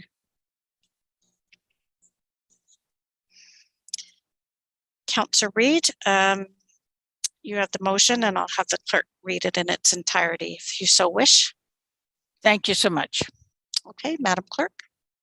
Thank you. Moved by Councillor Reid, seconded by Councillor Mann. Recommendation that Cambridge Council receive report number 22002 CD, and that Cambridge Council advise the regional municipality of Waterloo that the City of Cambridge recommends draft approval for the plan of subdivision by iPort Cambridge GP Inc., regional file number 30T20-102, comprising a 109 hectare, 269 hectare parcel of land located east of Riverbank Drive, south of Middlebrook Road, west of Fountain Street North, and north of Allendale Road, legally described as part of lots 15, 16, 17, and 18, Beasley's Broken Front Concession, Geographic Township of Waterloo, City of Cambridge, Regional Municipality of Waterloo, subject to the conditions set out in Appendix 8 attached to report number 22002 CD, and further that Cambridge Council is satisfied that a subsequent public meeting in accordance with subsection 5120 of the Planning Act is not required. Thank you. So we're now, Councillor Reid, did you want to speak to this motion? It's way better if you're off mute.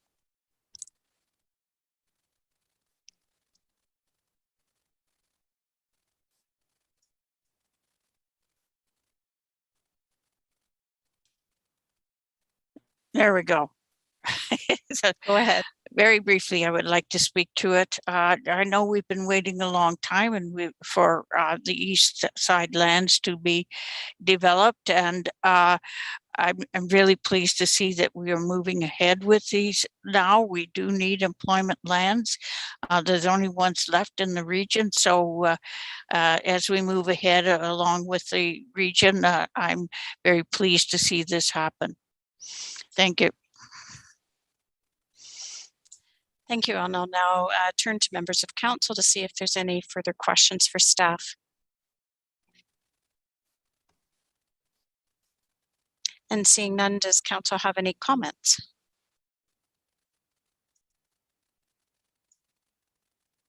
And there you go. Yes, in appropriate order. Thanks, Councillor Mehta. Go ahead with your comment. Yeah, thank you very much, Your Worship. I am supportive of the motion, and certainly we need the employment. I have a request. I would like to split the motion though and vote on the two sections separately, because I would like to have another public meeting. But otherwise, I'm supportive of the main part above.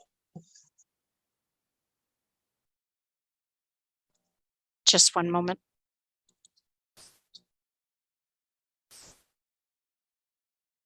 No, I can't. I'm going to have our chief planner weigh into this, please.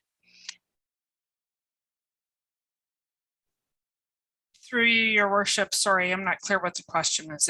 If is the question, can we have another public meeting? Sorry. Sorry, I'm going to have Madam Clerk speak. It's hard to manage because I got a headset on, so I'll have Madam Clerk weigh in. Thank you.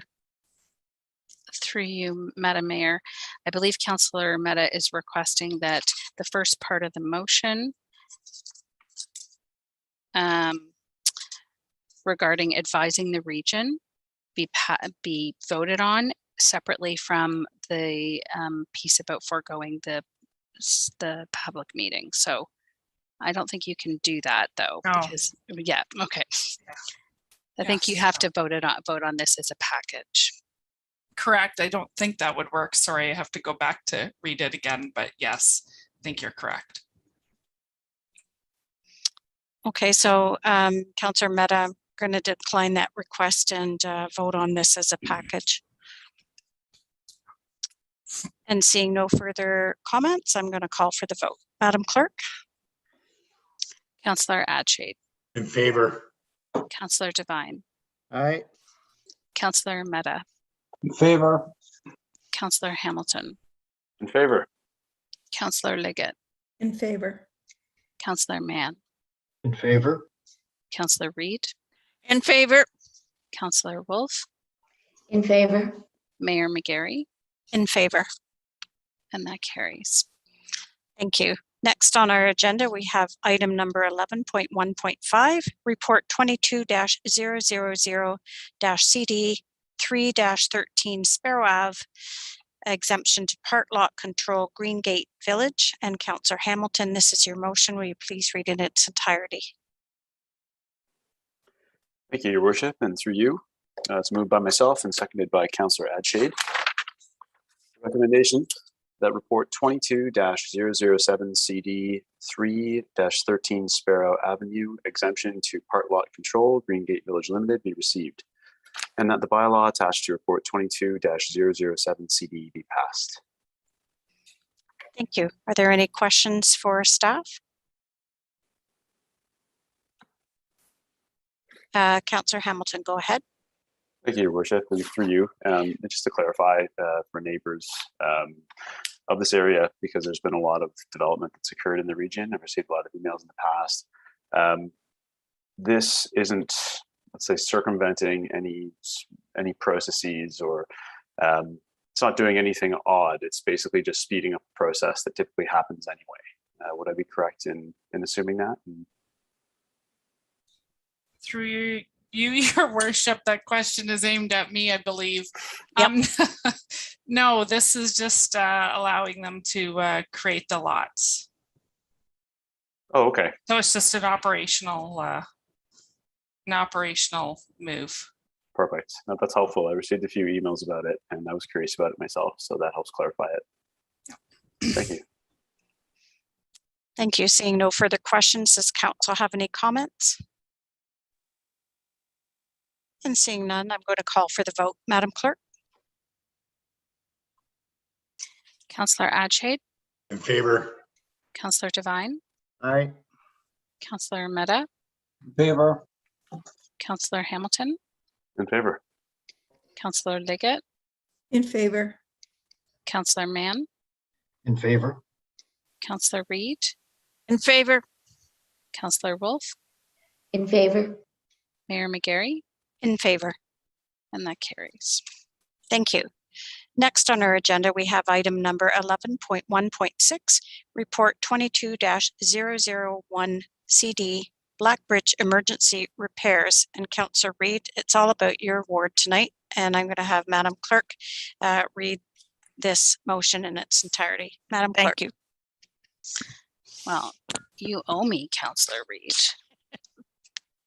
Moved by Councillor Reid, seconded by Councillor Devine. Recommendation that report 22-001 CD Blackbridge emergency repairs be received, and that additional budget in the amount of $130,000 in 2022 be approved for the repair of Blackbridge, and further that a transfer of funding from the rate stabilization reserve be approved to cover any excess and expenditures in 2022 not recuperated from the driver responsible. Thank you. Did you want to speak to this, Councillor Reid? Very briefly, just to say that this is something we need to do because of the damage to the bridge, and I can't wait until we have the new highway, the new bridge built, and this is turned into a pedestrian one. Thank you. Now, turning over to questions, and I see Councillor Mann's hand up, followed by Councillor Devine. Go ahead, Councillor Mann. Thank you, Madam Mayor, and through you. I noted that in the report it said staff will work to recover these costs from the insurance of the responsible driver. Is there any doubt that the insured driver is not going to be able to pay for that? I just want to make sure that the city's not going to pay for it. The insured driver is the one responsible and should be covering it, or his insurance company.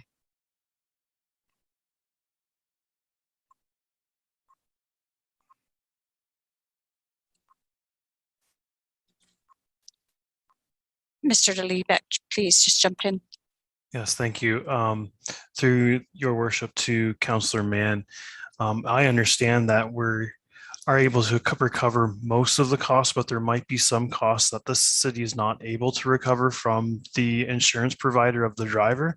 And that's the reason why we need to set some funds aside in order to cover those costs that we may not be able to recover. And just for a follow-up, Madam Mayor. Go ahead. And thanks for that, Mr. Levy.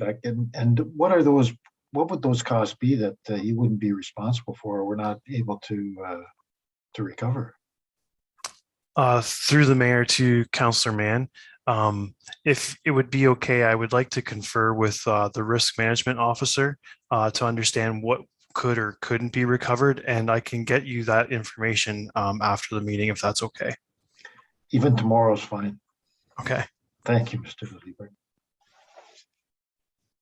Okay, Councillor Devine, followed by Councillor Liggett. Go ahead. Yes, through the chair, through the mayor. Mr. Levac, in the report, in the back page refers to attachment A and attachment B, but there is no attachment A or B. Not that I can see, at least not the one I have.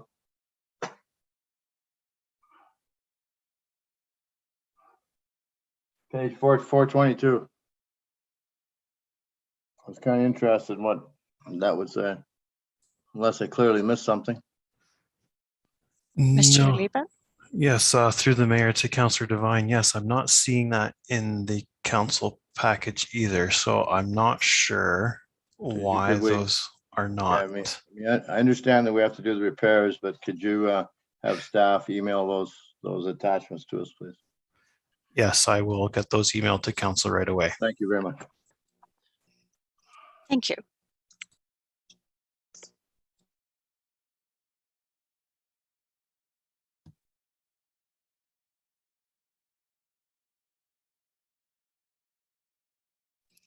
Thanks, and we'll also post that to the public agenda. Councillor Liggett, go ahead. Thank you, Madam Chair. Kevin, I don't understand why we would have to transfer money from the rate stabilization reserve since this was an insurance problem. Aren't we insured for this kind of thing if somebody who causes an accident in a vehicle and their insurance doesn't cover the full cost? Doesn't our insurance cover this?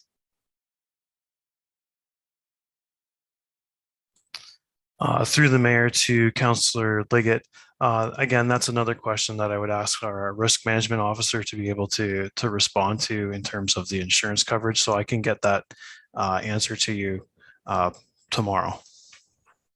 So just a question, Madam Chair. I'm not asking to do this at this point, but since we don't have this information that we're looking for, should we maybe defer this? I'm not saying do it, just is there an appetite to defer this, or is there a need to do it tonight?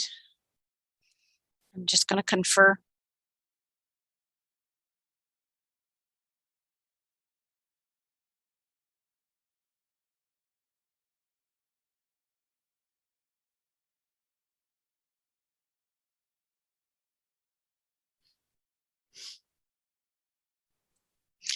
So I'm just going to ask that question of senior staff and ask if there's a timing issue with this or whether we should defer it till we have all the information. But I'm hoping to hear from senior staff. Hardy, go ahead. Mr. Bromberg. Through you, Mayor Mcgary, I think what we can do is we can bring this back to the March 1st council meeting. We can ensure that the information Appendix A, Appendix B is there, and we can do an addendum providing the information, responding to the questions from this evening's council meeting, if that's the direction of council. Yeah, I think I'm getting nods. Yeah, if I could move to defer it then and have a seconder, please. Councillor Reid. And just note we have 2 minutes left. So Madam Clerk, we'll call for the vote for deferral till March 1st. Councillor Adshade. In favor. Councillor Devine. Aye. Councillor Mehta. In favor. Councillor Hamilton. In favor. Councillor Liggett, In favor. Councillor Mann, In favor. Councillor Reid, In favor? Councillor Wolf, In favor. Mayor Mcgary, In favor. and that carries. Thank you. Noting that we have 2 minutes left, I'm wondering if we can put the annual film report onto the next agenda. Yes, which can, and then we'll get through, and Councillor Liggett, and your motion, can we deal with that at the next council meeting? Yes. I think that was a nod. Absolutely, yes, not a problem. That was with some enthusiasm there. So I think what we'll do is switch to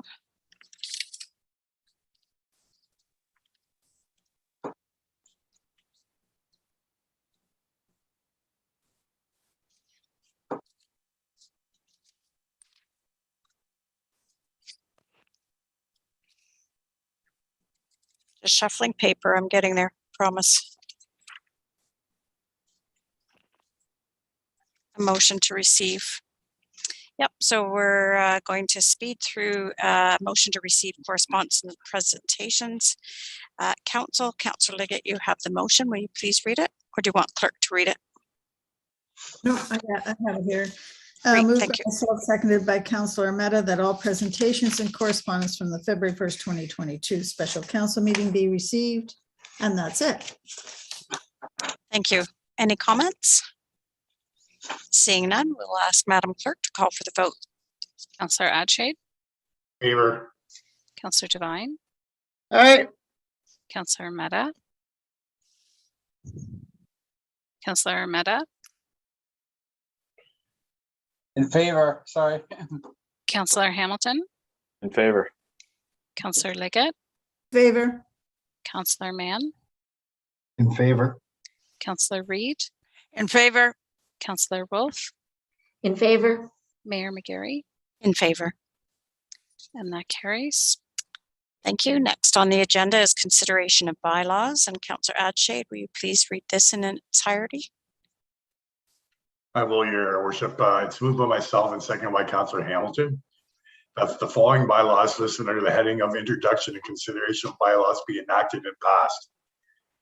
22-008 being a bylaw to amend zoning bylaw number 150-85 as amended with respect to land municipally known as 355 Gulf Avenue and 11 Fletcher Circle, R14-20.